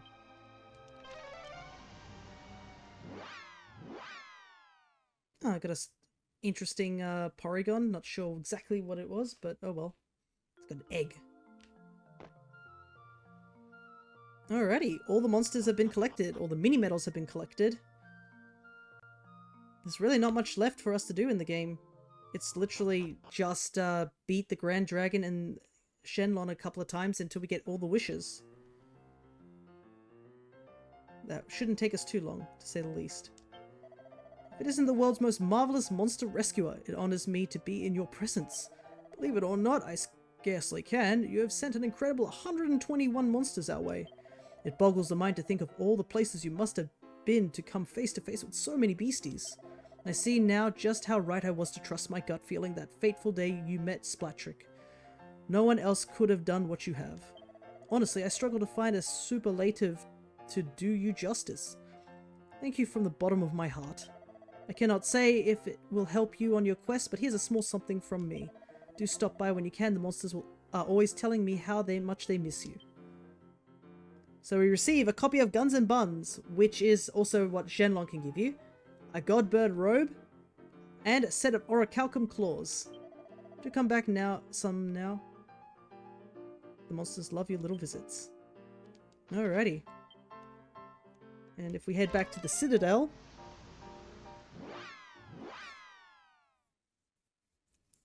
those two NPCs that talk about the medals and stuff and the monsters should tell us something different, I guess. Splendid. The monster's cries have been answered and a helping hand hath been extended to all. Brave hero and his noble companions, I thank you all from the bottom of my heart. Meow. Oh, if all the mini medals in both worlds were mine, I would have, let's see, 110, friend of mine. 100 bungadoo-dee. Thus far, thou hast amassed a collection of 110 mini medals. Wilt there ever come a day when thou hast gathered them all? Falter not in thy quest now, brave wanderer. Lo and behold, and verily, and yeah, thou hast amassed a full complement of 110 mini medals. Marry, I am struck almost dumb with amazement and admiration. Would that I had something to reward thy dogged grit. But alas, all I may give you are these superlatives. Ah, but what superlatives? Bravest, boldest, best. It's okay he doesn't give us any rewards, considering we got all our rewards over from the mini medal guy down in Alihan. Alrighty. Let's save the game. 79 hours I've plugged into this game. Nice. So, I do not know exactly when this, the next episode of this will be, because I might do Dynamax Adventures next Saturday. It could be on a Thursday to finish off the game, because all that's left are a couple of battles, and I'm going to do all the grinding off stream. But, yeah, I guess next stream I'll be doing is on Monday, which will be the big, Amiibo tournament, which I will post on my Blue Sky about that. So, I guess I will leave us there. We managed to get all the little bits and bobs, and we're ready to fight the last few battles of this game and close the curtain on Dragon Quest III. So, I guess I will see you either next time I play this or on Monday. So, until next time, take care everybody.